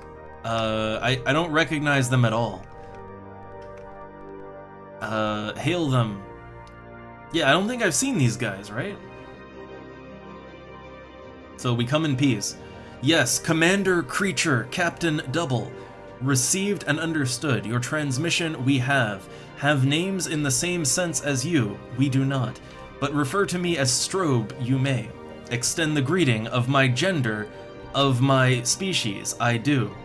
Hopefulness. Ooh, oh my god, they do the thing where they say their emotion. Ooh. Perfect. Okay, well then, who are you? Already encountered the care of the Nga, or Ng. Like Perhaps you have mild anxiety. The other two forms of our kind they are. Mistake them for us, please do not. Empathetic concern. Our life cycle, quite strange. Most other races find. Amusement. Quite natural, of course. To us it seems. Oh my god, they're doing the Elcor thing. Okay, so, whatever the hell we've encountered. General info? Of the fearsome microwave beam of the Umanu beware. Apprehension. Protect you from this, neither shields nor armor will. The phasing or teleporting capabilities of the ancient Lek. The only effective defense we know of is... Oh, so they're talking about the Spemen then, right? The Spemen. Yeah, their ships teleport and they... Yeah. Okay. Well, they're talking about ancient species here. So, trade. And then we'll talk about the past. For the same reasons that we little of the other races know, little of trade we also know. Almost all of our trade with the Humna Humna we do. Thus, a little about them we know. Okay, the past. Commander, they've lowered their shields. Because of the hostile NG and the insane Kerr, most of the other sentient life forms despised us have frustration. Unable to comprehend, they were, that of the same species we are, but of the same mind we are not. With the Loar, not so. Understood us they did. The greatest of tragedies their destruction was. Sadness. Yeah, maybe new? I don't know. Regret we do, that visit your region of space we cannot. Embarrass ourselves, we would, when change we did into new and... Oh, please us you have with your attitude, and as well your rationality, acceptance. Certainly the Loar would also you have liked. Please great caution take, and our advice heed on how to safe remain if go through the wormhole. You should attempt. Concern. Most sorry we would be should your vessel destroyed and be you as well within. So are they going to tell us how to go through the wormhole? I assume it's a wormhole, right? A fancy wormhole. So keep talking about the past then. I don't know. Who knows? Here, from an outward direction, 800 years ago, the Loar with the Umanu came. Part of some distant civilization, they were. By enroaching hostile races in danger of being destroyed, it was. To live in peace, they came here, and in the cloud settled, because largely unoccupied it was. So, okay, so like the ancient races, they came here then, and then they settled in the cloud. Regret we do, that visit your region of space we cannot... Okay, we got that one. Let's keep going. I feel like we're learning a lot. Roughly equivalent in technological capabilities, the Loar and Umanu were. A gentler race of fewer numbers, the Loar were. Much more quickly, the Umanu reproduced, and always a little more aggressive they were. Then, much more hostile they became, and a sudden leap forward their technology took. Go now we must, Captain Double. Our regrets, disappointment. Meet again for further discussion. I am sure we will. A friend of the Arla you are. Happiness. Oh, these are the Arla, right? The Arla, they give the dream thing that we need for the primitives. Okay. Huh. Alright. So those are the Arla then? Okay. Huh. Well, I feel like we learned a little something at least, right? Like, and hopefully we do run into them again. So save and okay, I still want to try to get through the wormhole, right? I'm gonna give it one more attempt. My thought is that maybe you have to have the shields up, right? Like shields at full power before you go in, and maybe you need full armor too. But I mean, right now all I've got is the shield, right?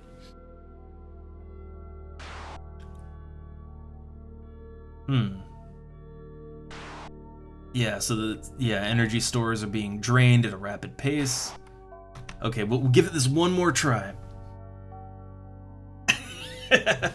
Oh. Alright, so let's try. Oh no, we just attempt escape.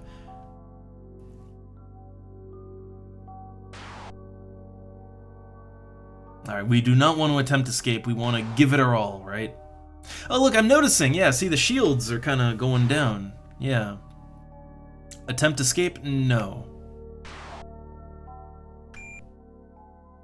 Go through.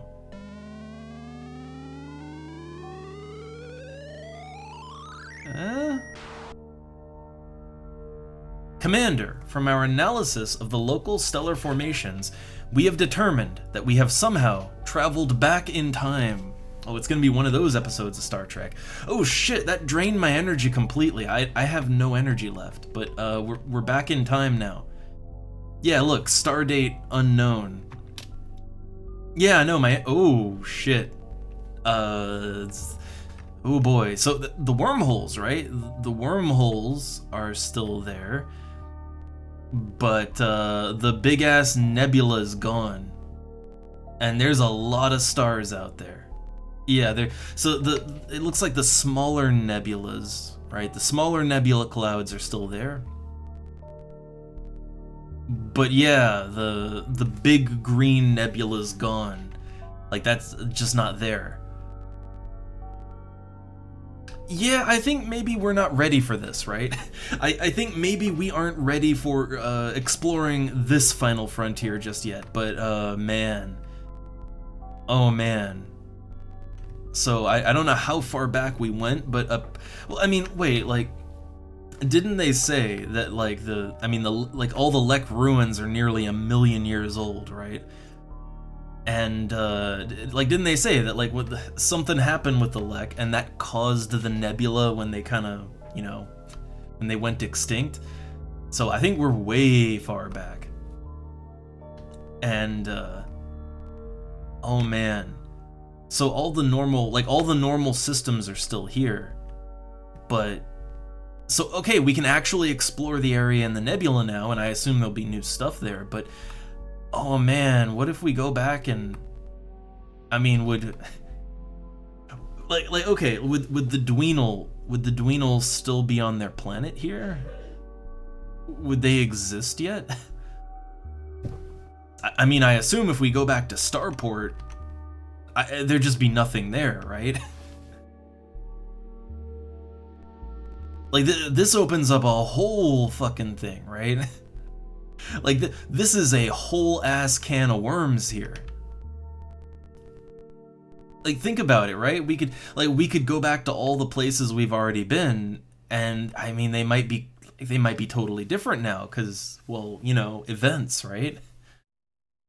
Yeah, but I don't think we're ready for this, right? Like, we are not ready. Also, we don't have the energy for this. Oh my god, who wants to kill me now? Who's this? What is this? What am I looking at? Well, they just attack immediately. What do their ships look like? I have not seen that before. And they're gonna take us out now. Yeah. And we're destroyed. Well, still got some time, so let's hop back in. But, oh boy.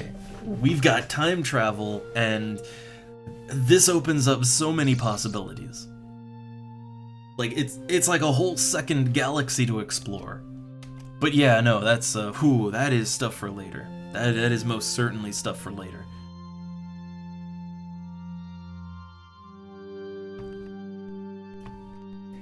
Alright, well, at least now we know, right? We know what the shiny thing is, and we know kind of, I guess, the potential with that. So now the question is, where to? There's several things that we know certain races need, but we don't really know where to get the things they need. Like the Humna might have some valuable information about the halls of memory, right? They might have that, but they want the live long. Well, where do you get the live long, right? I guess we just have to keep exploring, right? So okay, let's go down here, right?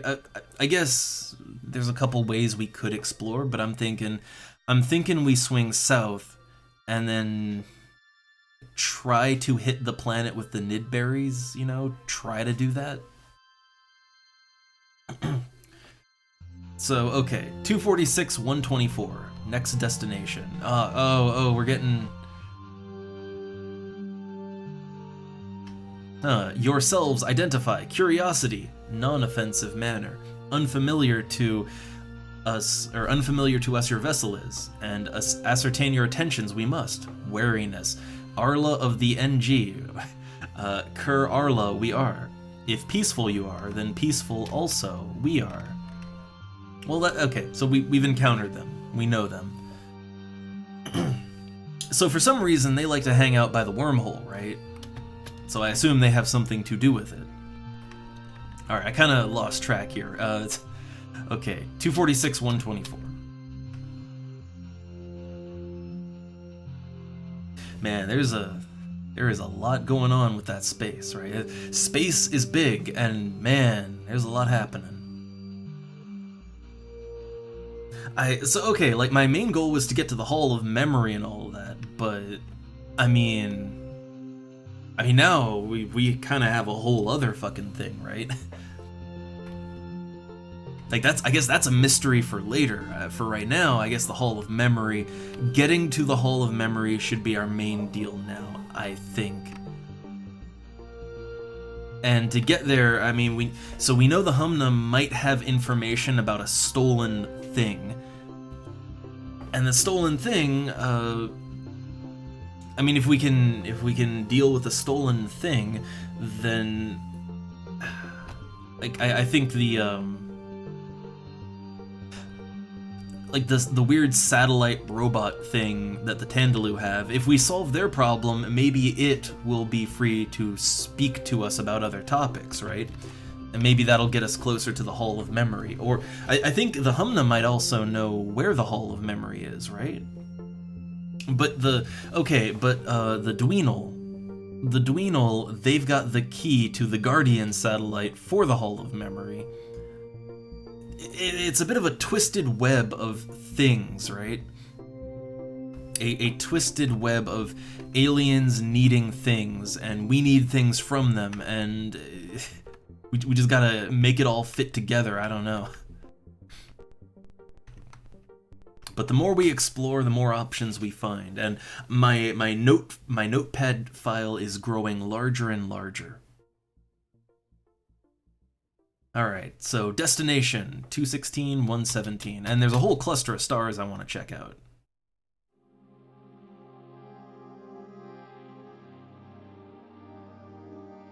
Alright, so down to 216, and then go south.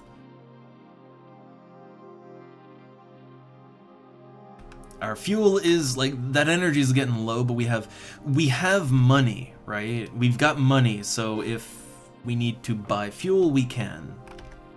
as long as there's someone to buy fuel from.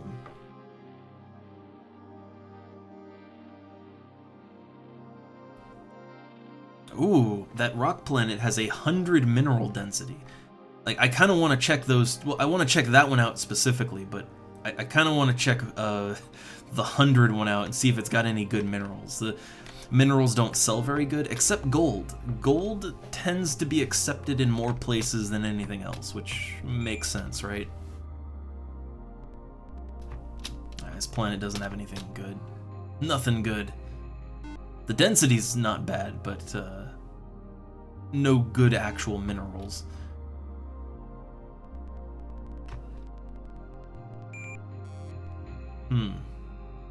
Oh man, look.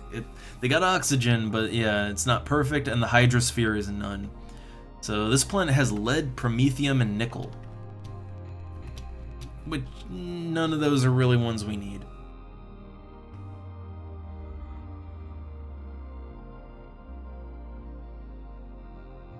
Input, what do you mean? I went into every system along the way.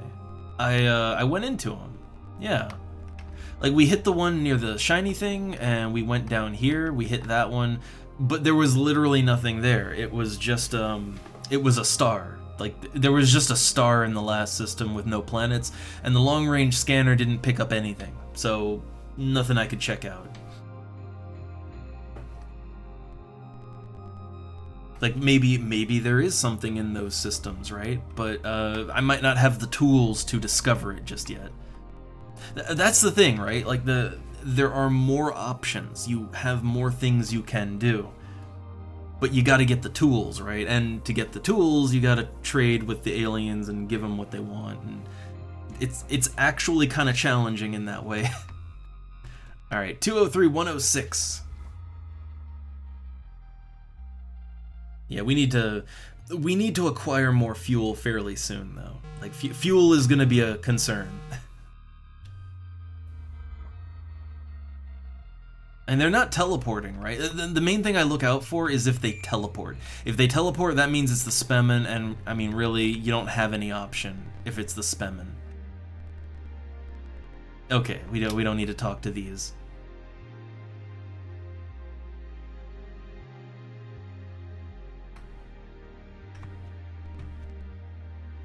Okay, we're coming up on stuff here.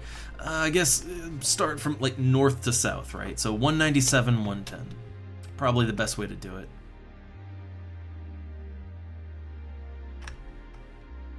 And I'd say it's safe to save here. I mean, we're not too far out from a planet we can buy fuel at, so I won't worry about it too much. Alright, we got two nice looking planets here. So, neither seems to have life or minerals, really, but colonization. Yeah, Pedotum is a little annoying, but at the same time, I find him kind of charming, you know? He's charming in his own way. He's just a constant downer all the time. It's great. I just sort of wonder if maybe... I wonder if there is any advantage to having Pedotum be our, you know, on our crew. Right? Like, is there any advantage to that at all? Like, maybe some alien... Hey, the Lek really like the Dweenal, right? So if we have a Dweenal crew member, maybe the Lek will... You know, maybe we can get something out of that when we run into them.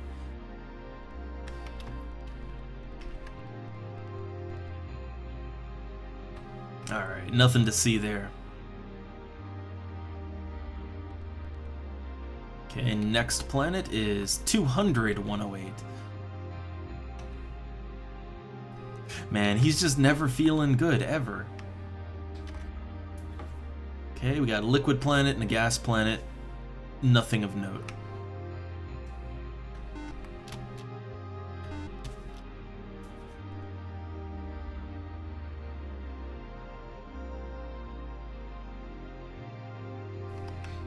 Alright, so let's do a quick scan. Nitrogen, oxygen, water. Oh, are we on to... The gravity is acceptable, thin, atmosphere, moderate weather, subarctic to temperate. We've got a planet! I can't wait till we can get back to Starport.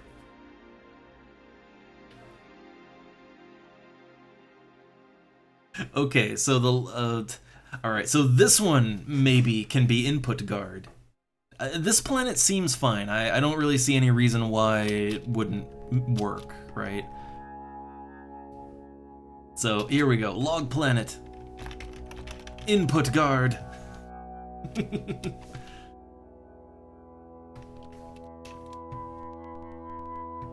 Alright, nice little planet here. It has no life and no minerals, and it looks like it just has, like, you know, what, 3 little island continents. Like, yeah, actually, let's get a quick look at the actual topographical layout here. We're not, like, there's not much reason to go down.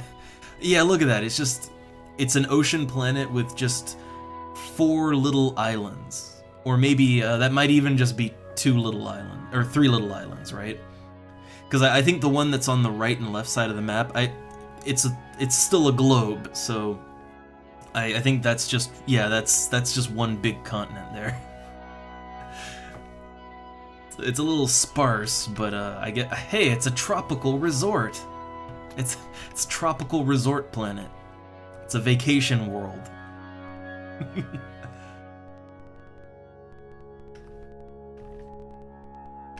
All right, take us out of here.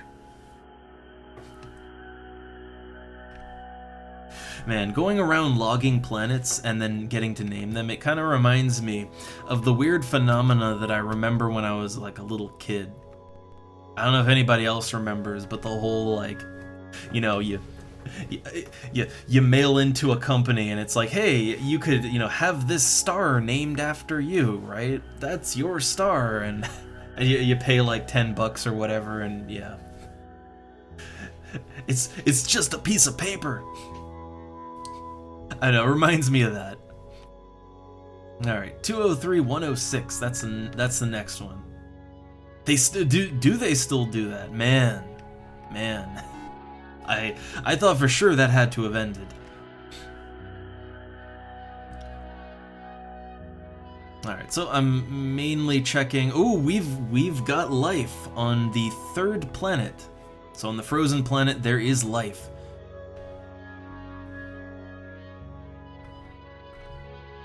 Alright, but we're checking everything, right?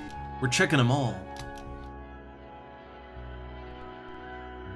So, did we establish orbit? Okay. Not good. Not a good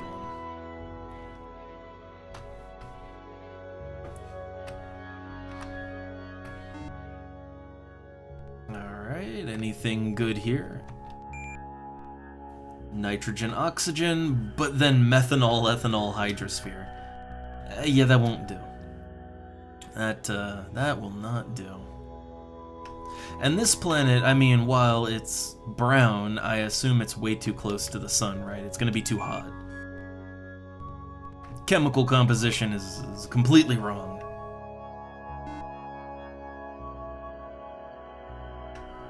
Alright, so what do we got here? I'm assuming it's gonna be primitives, right? Because I don't see any ships out here.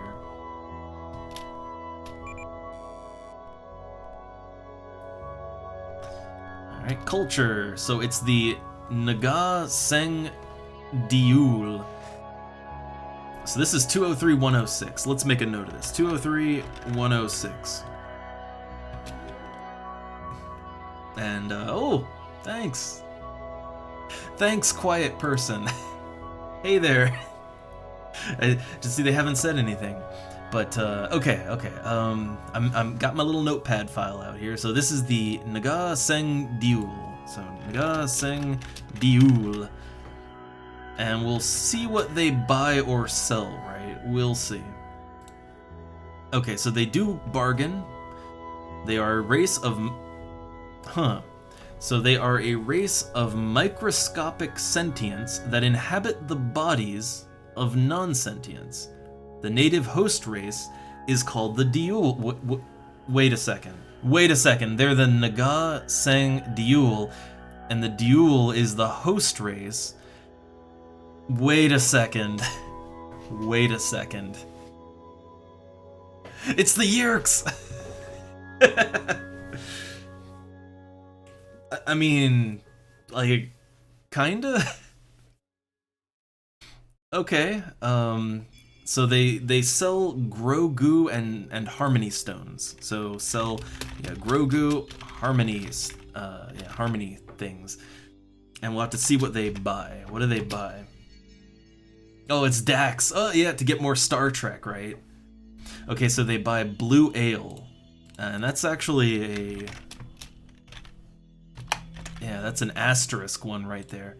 So Blue Ale, Sand Pit Stalks, and Pulsating Gummies. Huh. Alright, well, I think we need to go down and say hello, right? Okay, let's land around here. Take us down! I need to meet the friendly race of microscopic parasites, right? The old brain worm. Except I guess it's the brain bacteria, right? Yeah, it's just a planet full of, you know, bacterial life that'll just get in your brain and take you over. I'm sure it's fine to go down there and say hi, right? I'm sure it's fine. Before we go to their trade post, though, yeah, let's take a look around. What's this over here? A small, gummy-looking creature suspended by a webwork of threads inside a beautiful, delicate, interwoven spherical structure of bone, approximately the size of a beach ball. The creature seems to pulsate slowly. With each pulse, it glows brighter and emits a low-pitched buzzing sound. Oh, sounds adorable. Scoop it up into the cargo hold. It's worth 600. I always like to scoop up some native life before I do any trading. Okay, so let's get a good look at these guys. Well, I guess, I mean, whatever we see would, unless they show the microbe, whatever we see would just be the host race, right? Yeah, so I guess this is the host race, and yeah.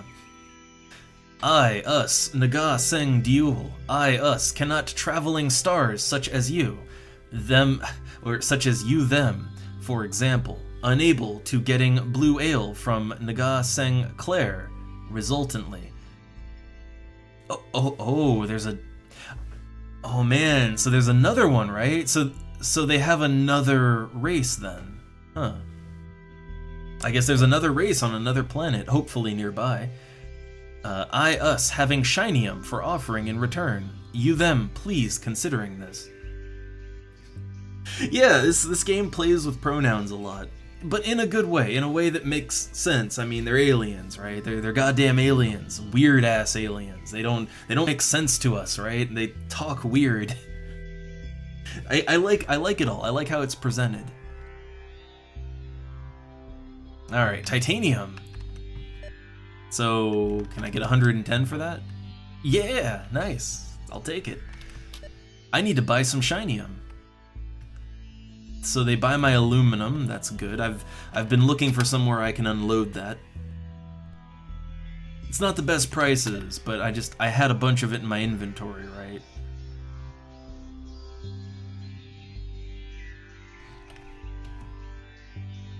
The pulsating gummy.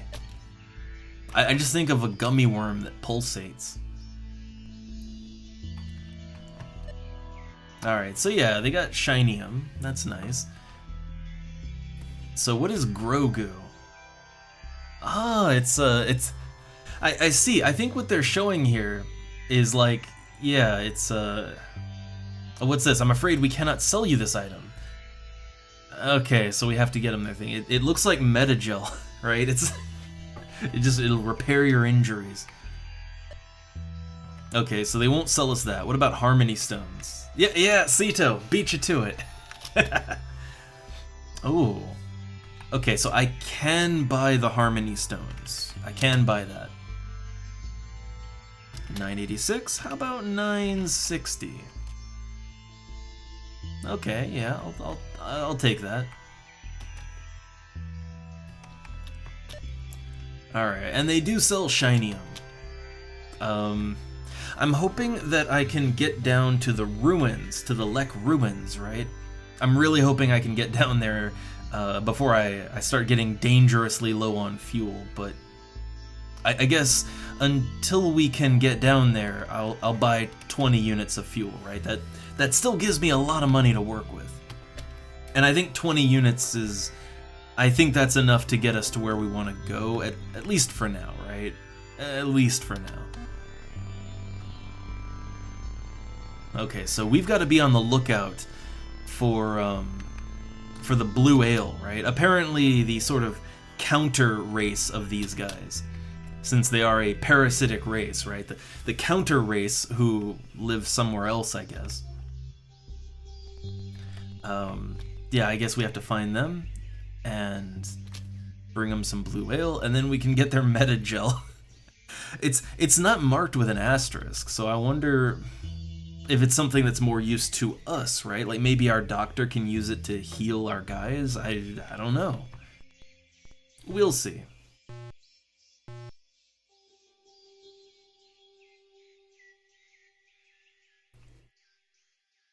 But we're finding lots of points of interest. Lots of them. Alright, back out into space, and there's a lot of systems around here to check out. Yeah, if we look at the star map... Yeah, okay, so we've... Okay, now we go west, right? Yeah, we kind of work our way west, check those stars out. I really hope the other ones... I hope they're close by, right? I hope. Oh, there's a... We've got sentience. This might be the other ones, right? This might be their, I guess, their counter race. But why would they be spacefaring and the other ones are kind of stuck in the Metal Age, right? Like what's the deal with that? Yeah, the asterisks seem to denote plot progress of some form, right? I mean, they're also just really good trades. Like, you generally will always make money on those trades, so they're just good buys in general. So, who this?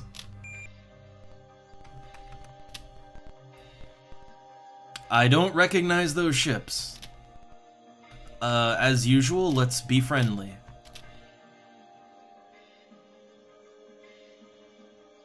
This is High Commanding Shipmaster, Ambassador to Zitzitz, in accordance with the Convention Etiquette of Intergalactic Interspecies Relations Protocol. I hereby and herewith respond with the utmost propriety and decorum to your hail greeting message. Okay, good. It's the ol' Humna. The ol' Humna. Okay. Well, I mean, we did need to ask the Humna a question, right? So, let's see if they know anything about the past. And let's really drill them for information. With the recent depredations of the Spemen, not to mention their annoying attacks, barter and trading of goods and items has become a difficult proposition, to say the least. I might add, and profitable only for us ourselves, Humna. Though just barely, almost. Okay, so yeah, I'm gonna try and push them for as much as I can. Approximately about 800 of your years in the past ago, the Loar and Umanu arrived in this location, and colonized the Cloud Area region. Both race peoples were then at that time friendly, to be sure. Okay, so we know about that. We roughly know, right? It is believed that the Shinium substance stuff was created at which time there was a great supernova that created the cloud. Oh, hey, so we didn't know that. So the Shinium we use for fuel is It's from the supernova. Alright, therefore and thusly, and furthermore consequently, it is believed to have originated on some planet place inside the cloud, which probably and most likely the Loire discovered 700-year cycles ago. Oh, I wonder if there's like, I wonder if we go to the past, if there's a planet that has shinium we can mine. Okay, we've come for the sole and singular purpose of selling all of your merchandise cargo at incredibly low prices, and that in fact you wish to give us a substantial amount of trade goods for free in order to secure our goodwill. No, I do not. I mean, no.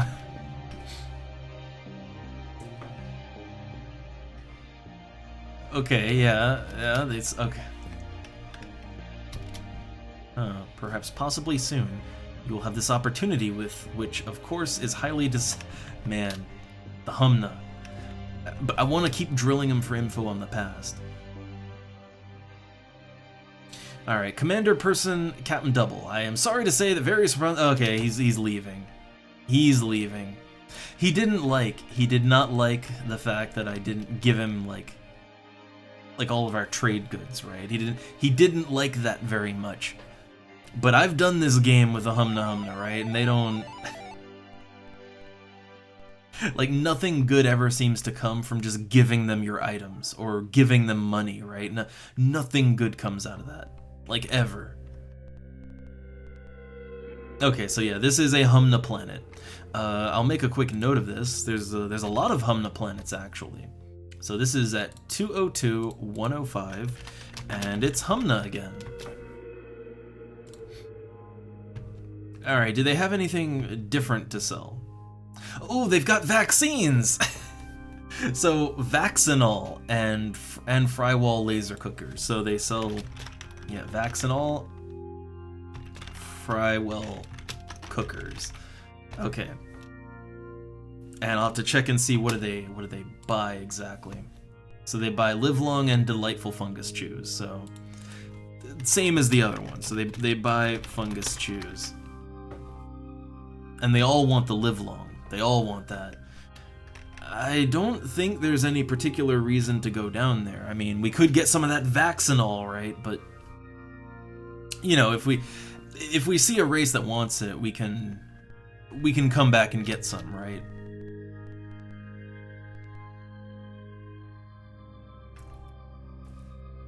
Alright, well, good to know, though. It's good to know that there's just a Humna... like, there seems to be Humna planets just all over the place, really.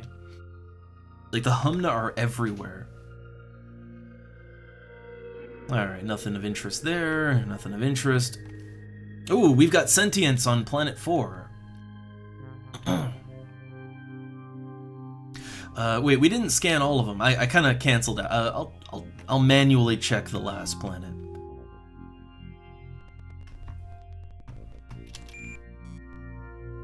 Alright, this one's not good. It's got zinc, though. It's got zinc.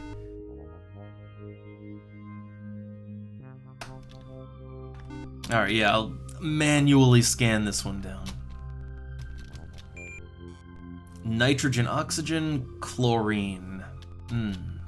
Okay.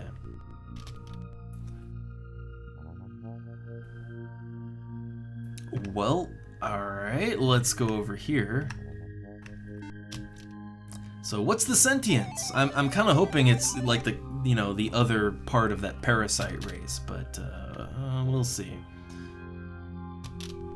What kind of minerals they got? They have silver, which is nice. Culture.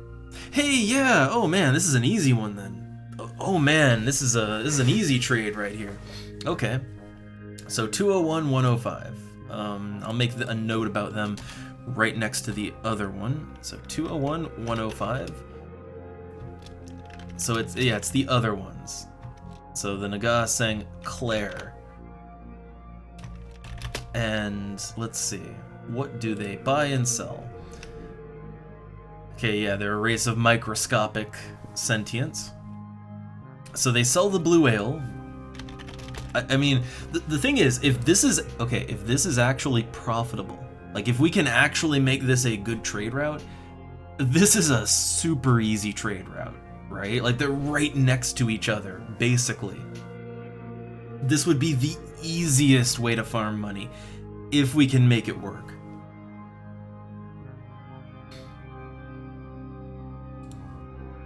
All right, so they buy Harmony Stones. Oh my God! Hey, they buy. This is a trade route. Yeah, they like the other ones. They sell Harmony Stones. These guys buy them. Like this is a straight trade route. They also buy Mipfur. Yeah, okay, so they buy Harmony Stones and Mipfur. I think we might have us a trade route going on here. So I'm just gonna buy out a cargo hold's worth, and we're gonna do some mass trading here and see if we can turn a profit. This might be really good. We'll see, right? I mean, maybe the prices aren't that good. Maybe the profit margins won't be good. We'll see, right? We'll see.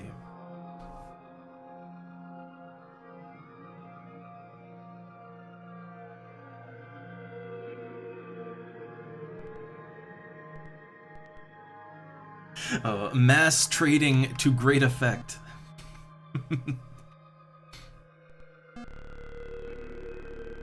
Alright, do they have a trade post in that little town over here? No trade post, no trade post.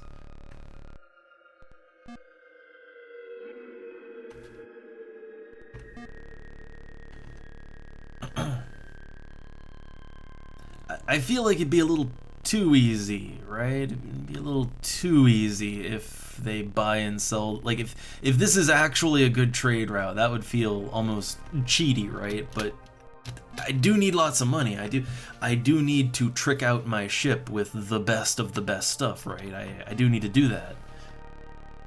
Like especially if we are going to attempt going through that time wormhole, if we're gonna attempt going through that sometime, I think we actually, like, I think we're gonna need full armor too, right? Like, not just full shields, but full armor as well. And we're gonna need a ton of energy too.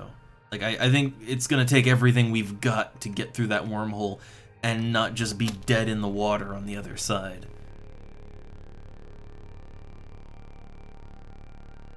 Alright, another little town, but can't do anything with that. Oh, here we go. To the southwest, there's a trade post. Not sure how I missed that.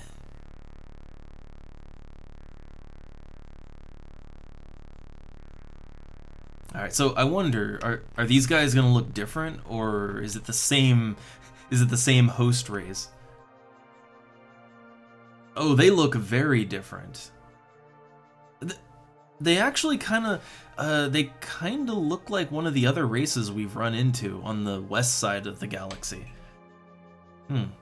I, us, Naga Seng Claire, I, us, desiring strongly Harmony Stones of the Naga Seng Diul. Harmony Stones, extremely important to well-being of I, us. You, them, can making profit, for example. Please, considering this. Yeah, that would actually make sense, because they said, like, both the Lek and the Loar, well, we kind of learned, right? We learned from the ruins that the Lek, like, that some of the ancient races tried to escape because, you know, the whole Reaper indoctrination thing turning them, right? So the ones that didn't get turned, they tried to escape. And it was through the anomaly, and the anomaly is a time portal, right? It's a time wormhole, so presumably they escaped to some time closer to the galaxy we're playing in. So yeah, I would guess that Loar ship, that kind of, yeah, it got stranded because it went through the time portal. Again, there's a whole narrative here, but the game doesn't, you know, like, it doesn't really give you things. You gotta really find it just by exploring. And I kind of love that. It's the Dark Souls method. Alright, so they do buy my nickel. That's good. I'm just trying to get rid of all the junk in my cargo hold. Like, why not, right? What else have I got to get rid of? So yeah, they buy Mipfur here. That's nice. I want to get an actual profit out of that. About for 1,300. He really don't want to budge on that price. Like, he really don't. Alright, so when it comes to the Harmony Stones, how much did I buy my Harmony Stone for, actually? I can't remember. I mean, 124% feels good. Let's see. I guess I want to go to at least 2,000, right? At least.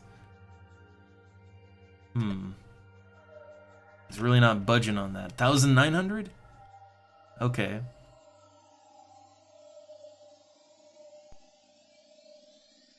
Alright, and they value it most highly. So, blue ale. Now, I guess...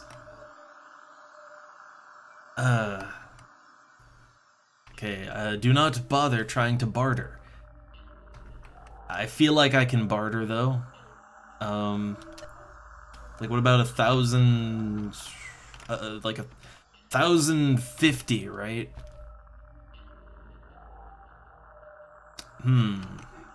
I got him under 100% though. He's under 100 STV. So how about 1,180? Okay, so I pushed it down to 98, right? Okay, so 98% STV.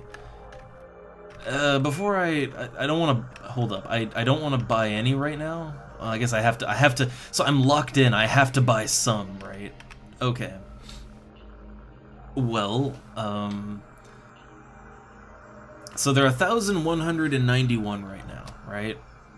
The thing is, like, can I save my game? I don't want to go buying all of their blue ale and then have it be worthless, right? Like, I don't want to do a little trade route here that just doesn't go anywhere.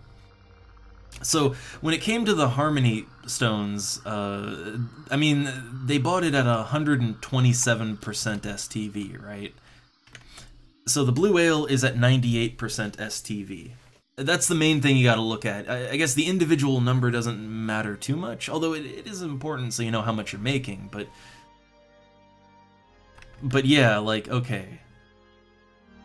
1,180. I guess let's try to keep that in the brain, right? 1,180, 98% STV. I am going to buy as much as I can fucking carry. And we're gonna do a proper trade run here. Alright, because this seems like a really easy trade run if it works, right? Like, if it works. So I just spent literally all my money. Just all of it.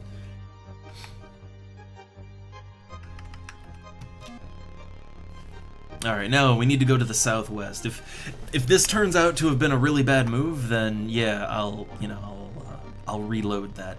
Or, well, you can't really reload in this, but I will find a way to die, and then, yeah, that'll boot me out. I guess just go straight back into the anomaly, right? That would be the way to do it.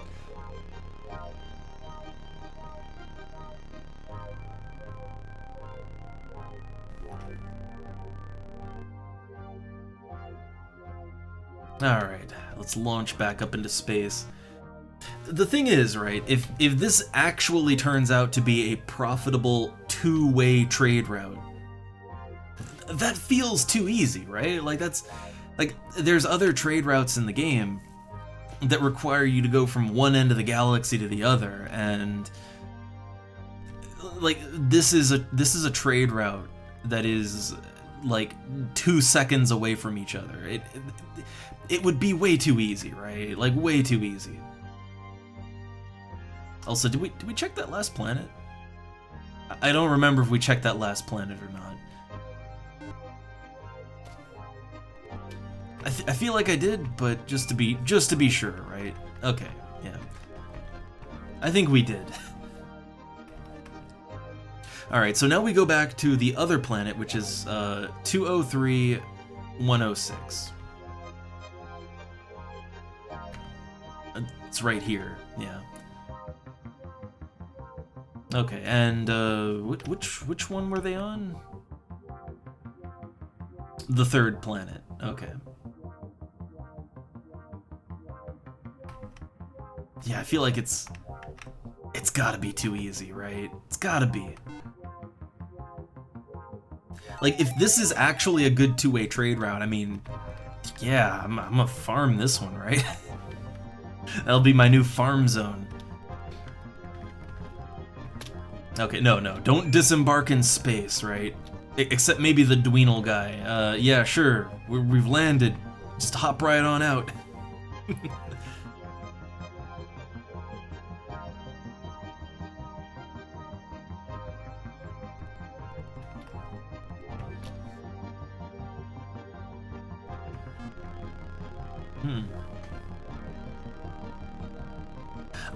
I think actually I'm not sure if the economic state changes or like I'm not sure actually.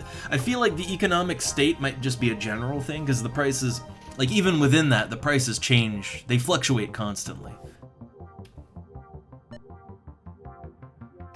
Oh hey, they buy my antimony now. Hold up, no, not my promethium. My antimony. Counter offer 110. There you go. Alright, so we bought it at 98% STV, right? Well, unfortunately, yeah, 86 STV. It was 1,180, right? I need to sell it back for more than that. Like, I need at least 1,200, right? At least. Oh, shit, okay. Man, I should have gone higher. I think you can change the price every time you leave and come back, I think. But yeah, I could have gone higher. So I will make a profit, just not a good one, but yeah, this will increase my money, right? Yeah, so I made money, just not a lot. So okay, this is a trade route, but it's not a terribly good one. And then the Harmony Stones. Okay, so when I sold them, I think I sold them for 127% STV, right? Yeah, I sold them for 127%. So they want to buy them at 159%. So that's, or they want to sell them at that, and that's, unless I can really haggle that down, that's not good. That won't do. So I don't know. I guess if the stars align, this could be a profitable trade route. But I think as it is right now, you can make a very small amount of money on the ale, and that's about it. Like that's it.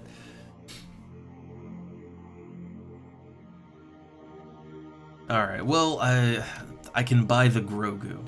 Yeah, they'll actually sell me the Grogu now, so that's nice. I gotta try and haggle this down. 1,200. Okay, 85% STV. Now, thing is if I could find someone who would buy that would be decent. All right, I'll buy a little more shinium. I'm kind of going minimum on the shinium because I know for a fact I can get more if I get Nidberries down at the Lek ruins, right? If I go to their old planet, you could just pick the berries and then trade the berries to the Dweenal, and they just give you shinium. And like tons of shinium at that.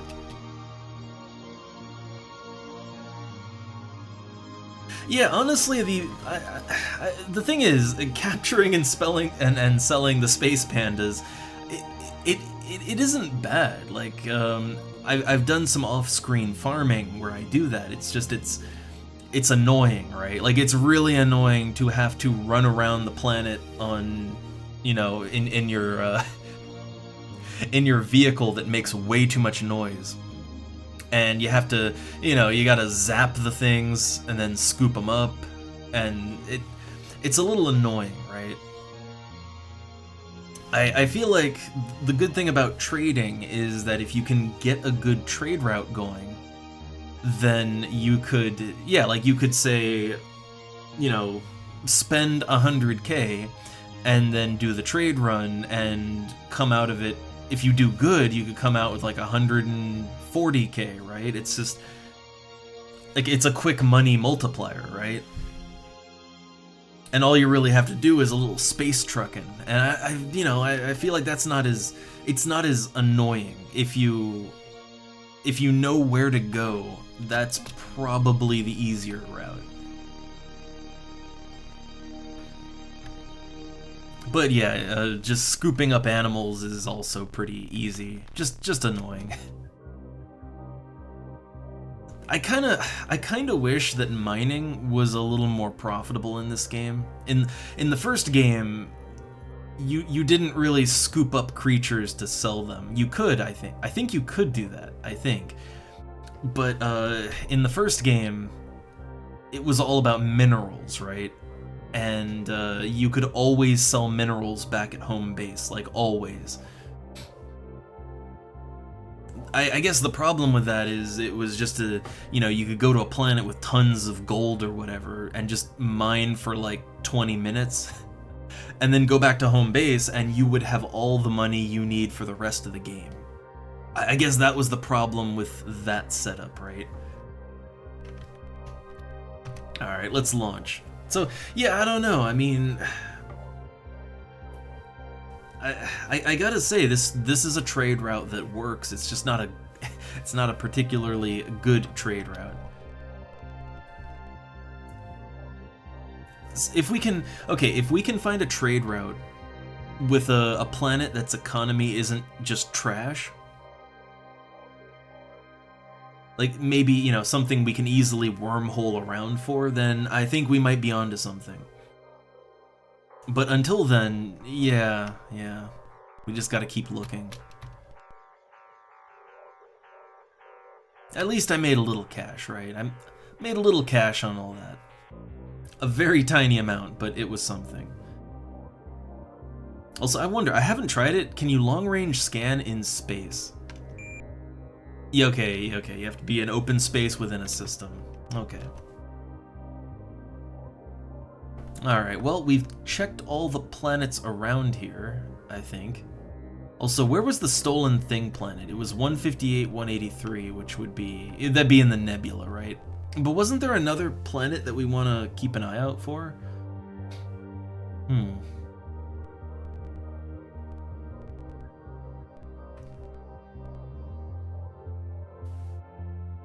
It's funny, we know where the, like... we actually know exactly where the halls of memory are now, right? We know exactly where they are, but we don't know where the system is, right? That's the problem. But if I had to guess, I'm gonna be blunt, if I had to guess where the halls of memory are, I feel like it's gonna be right here, right? Like, I feel like it's gonna be, like, smack in the middle of this big-ass nebula, right? Like, considering what we know about the nebula and how it came to be, I'd assume it's in the middle of that, right? So if I was feeling brave, I guess I could just, like, I could just plow through it, right? But I don't think that is the way. I don't think. Now, I do recall, they said that there was a wormhole near the I wonder if it's this, right? It might actually be this cluster right here. That might be where you get back in, but I don't know. Well, I don't know. There's a lot more down here, right? There's a lot more down in this direction. Plus, there's the ancient Lek ruins where we can farm berries to get more shinium. Now, there is still the northern part of space here, right? Like, so when we explore the southeast corner, the only thing left will be the northeast corner. and going through the time portal, and also finding the halls of memory and anything else that might be in the nebula, right?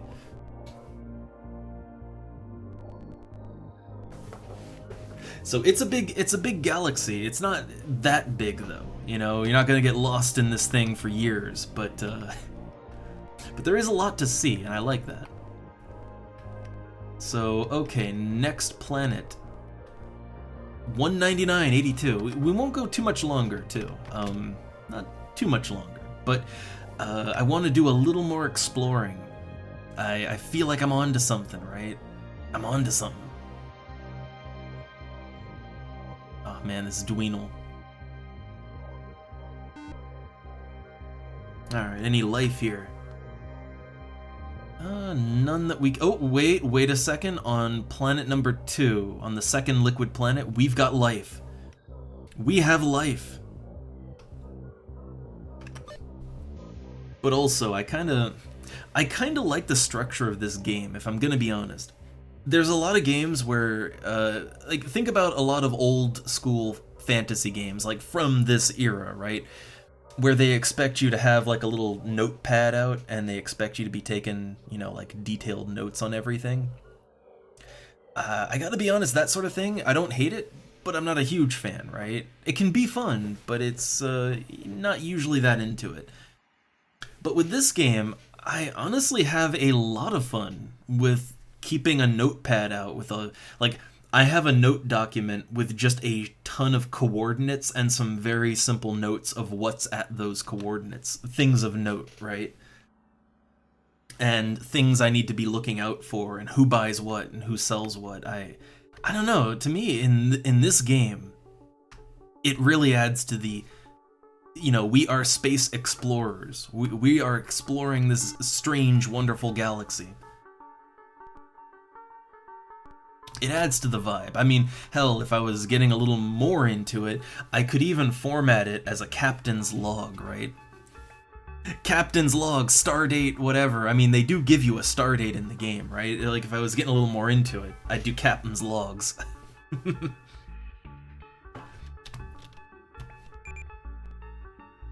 Alright, nitrogen, oxygen, water. I think we got a planet here. We might have us an... I don't know. It ranges from tropical to inferno. But it's a maybe, right? That's a maybe. It's gonna really suck if we go back to Starport, and it turns out that like half the planets we logged are shit planets, and we end up not making any money. That would kind of suck. I don't know, I feel like I don't want to risk it, right? I don't want to risk it yet, and I'm gonna make a note of this system because there's intelligent life here. So, you know, I'll make a note of the system, we'll probably be back here for some reason, and yeah. Yeah, I think we should wait until we get the results from the other one before we go logging another one that's similar. Alright, so I'm just making some notes. 199 and, let's see, okay, 199, 82. So, who lives down here? What are we looking at? Science officer, report, sensors. Nothing of note mineral-wise. Culture. So, this is the Ch-K-T-S-T. Okay. Alright. So they're an industrial society. They do bargain. Okay. Amphibious creatures with extremely complex caste-oriented culture based on a many-staged life cycle. Each metamorphic stage has a high degree of specialization. So frog people. Okay. So they sell fly high and shimmer cloth. Alright, fly high shimmer cloth. And what do they buy? Okay, they only buy the native life. Okay. Well, hey, it's a new culture, so let's go down and say hi. So they buy wandering chandeliers, funnel trees, and hive plants. I think I might have some of those just in my inventory.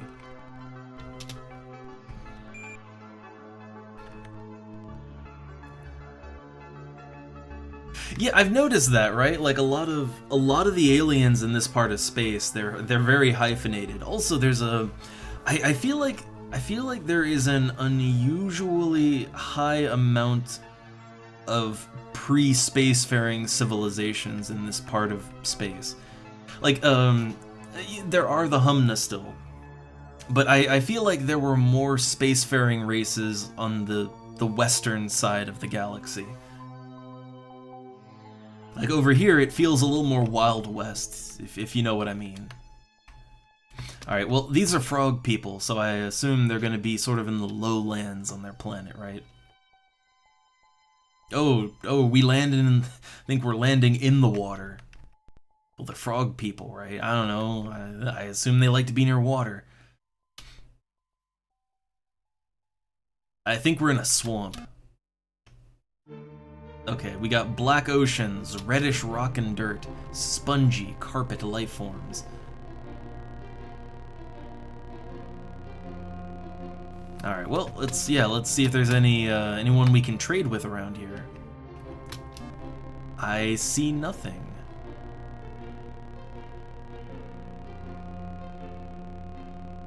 Just kind of checking around, swinging the old terrain vehicle around.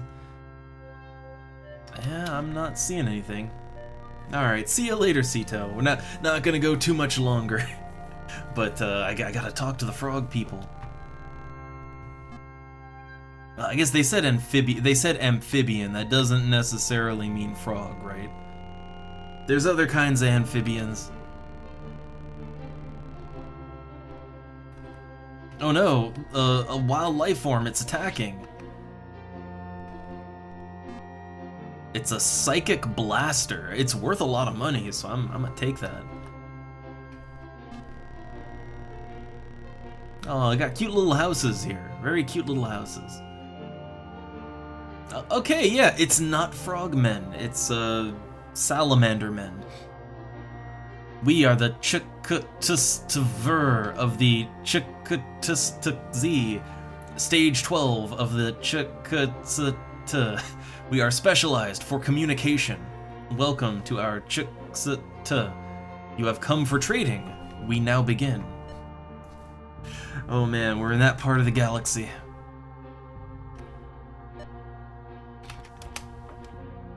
Alright, I'm trying to go as high as I can go here. He's giving me the whole, like, oh, it's survival of my people. Okay, he does not want to go higher than 86. Okay. Oh, they buy chromium. That's good, because I have a lot of it. It's not worth much, but I have a ton. Okay, 192. 195.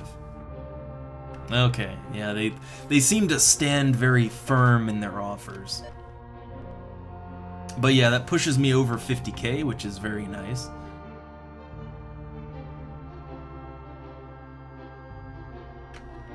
And yeah, hey, they buy hive plants, we got them. Hive plants, you want them, we got them. And they're still trying to haggle me on this one. Yeah, no, they are really firm in their trades. Like they, if they say they're not going higher, they don't go higher.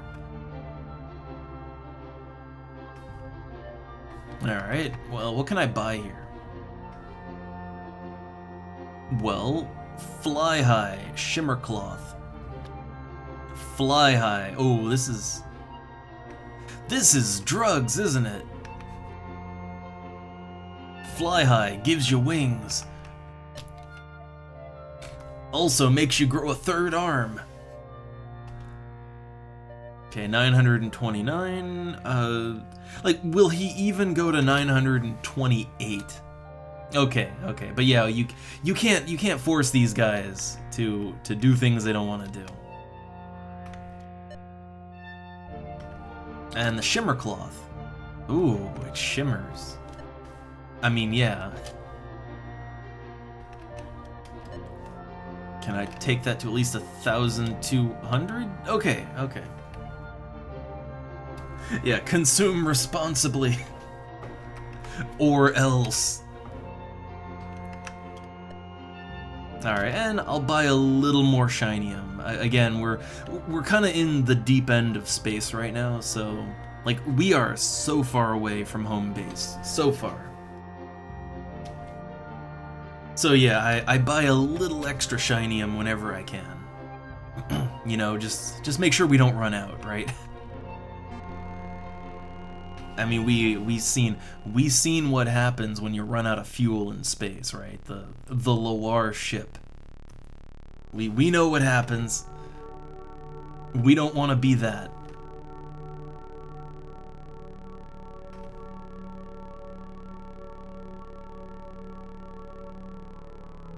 All right, here we go. Here's our ship.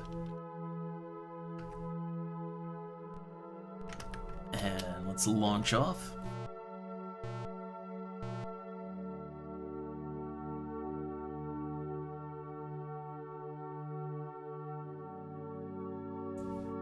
Alright, and I guess that's all we can get out of this system, I think. Yeah, different, I've noticed, you know, different terrains have different, different quirks, right?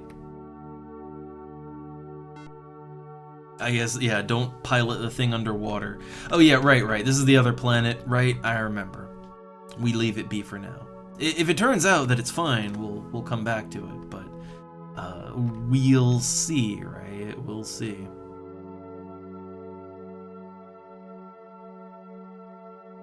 Okay, let's give it a quick save, and I'm gonna explore just a little bit more. Just a little bit more, and that'll probably be all for today. But I'm intrigued, because yeah, we are so far away from home base, right? So far. Alright, I want to make a real good pass at exploration, so it's a bit out of the way, but 237.88, right? Like that is very far out of the way. I know. But I mean there's plenty of sentience that will trade for fuel around here, so you know, it's not too bad, right? There's a lot of people that'll trade for fuel. If we need more, we can buy more. I just don't want to buy too much. Ooh, we got some blips on the radar. Okay, the molten planet has nothing, but the outer planet has life on it, and I would assume that's what the ships are. So yeah, let's so who's it gonna be? I wonder.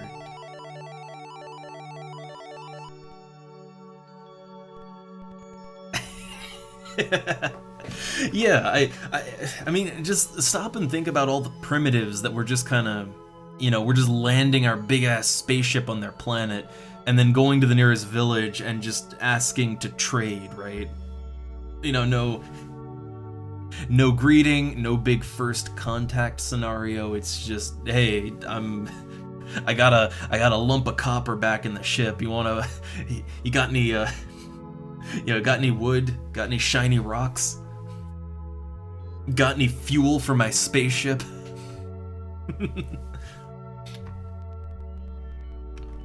I mean, at least they do explain why these primitives have starship fuel. It's because shinium is just this, I guess it's just this really volatile, exotic material, and it comes from the nebula, which is just an explosion, right? So it would spread out to everywhere in the galaxy in some quantities, right?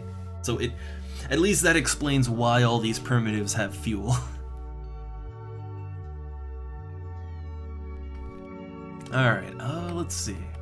So, culture. Hey, it's our good buddies, the Humna Humna. 237.88. Making a note of that. So 237.88.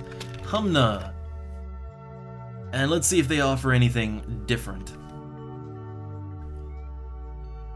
Okay, so these are the ones... Oh, hey, wait, these... We know these. Yeah, these are the ones that have the encounter scan. I swear I thought I made... Yeah, I made a note of this, actually. I actually made a note about this one. Okay, so I already have a note for this. We learned about this back at Starport, right? back at Starport, they told us about this place. Okay, so they buy livelongs and also fire gems. Also fire gems.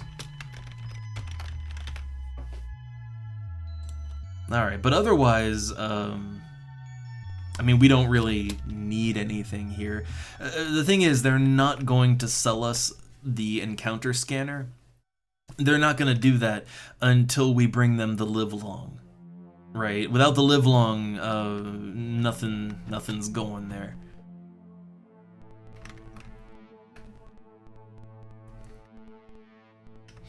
Alright, well, I guess let's, yeah, keep going south. So 223.72.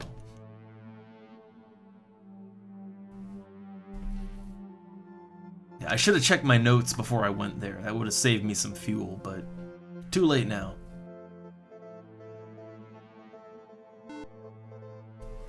Alright, singular planet. No life. Does it, can we get some life in there? So let's see if it's got the right stuff. It seems really big. That's probably a no-go. Yeah, the composition isn't right either. It's way too big and the composition is terrible, so it wouldn't work out. Alright, the next closest star is about 217.68, somewhere around there.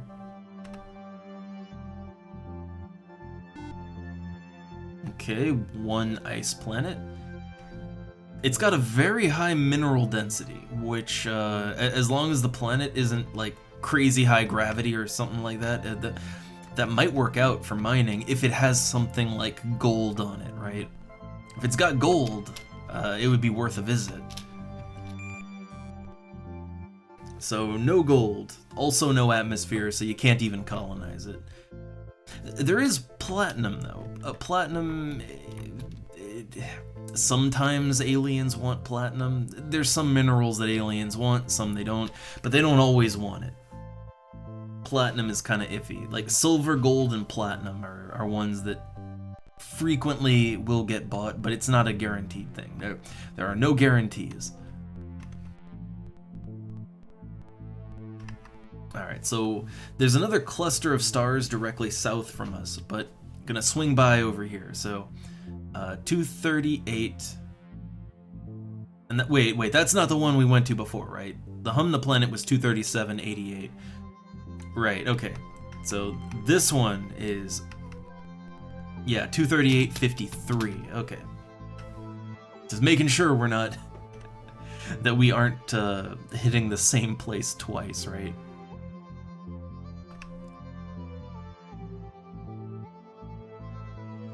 And we are getting a little low for fuel, but I mean, I think we're fine. Oh, I misjudged a little bit. 238.53. Okay.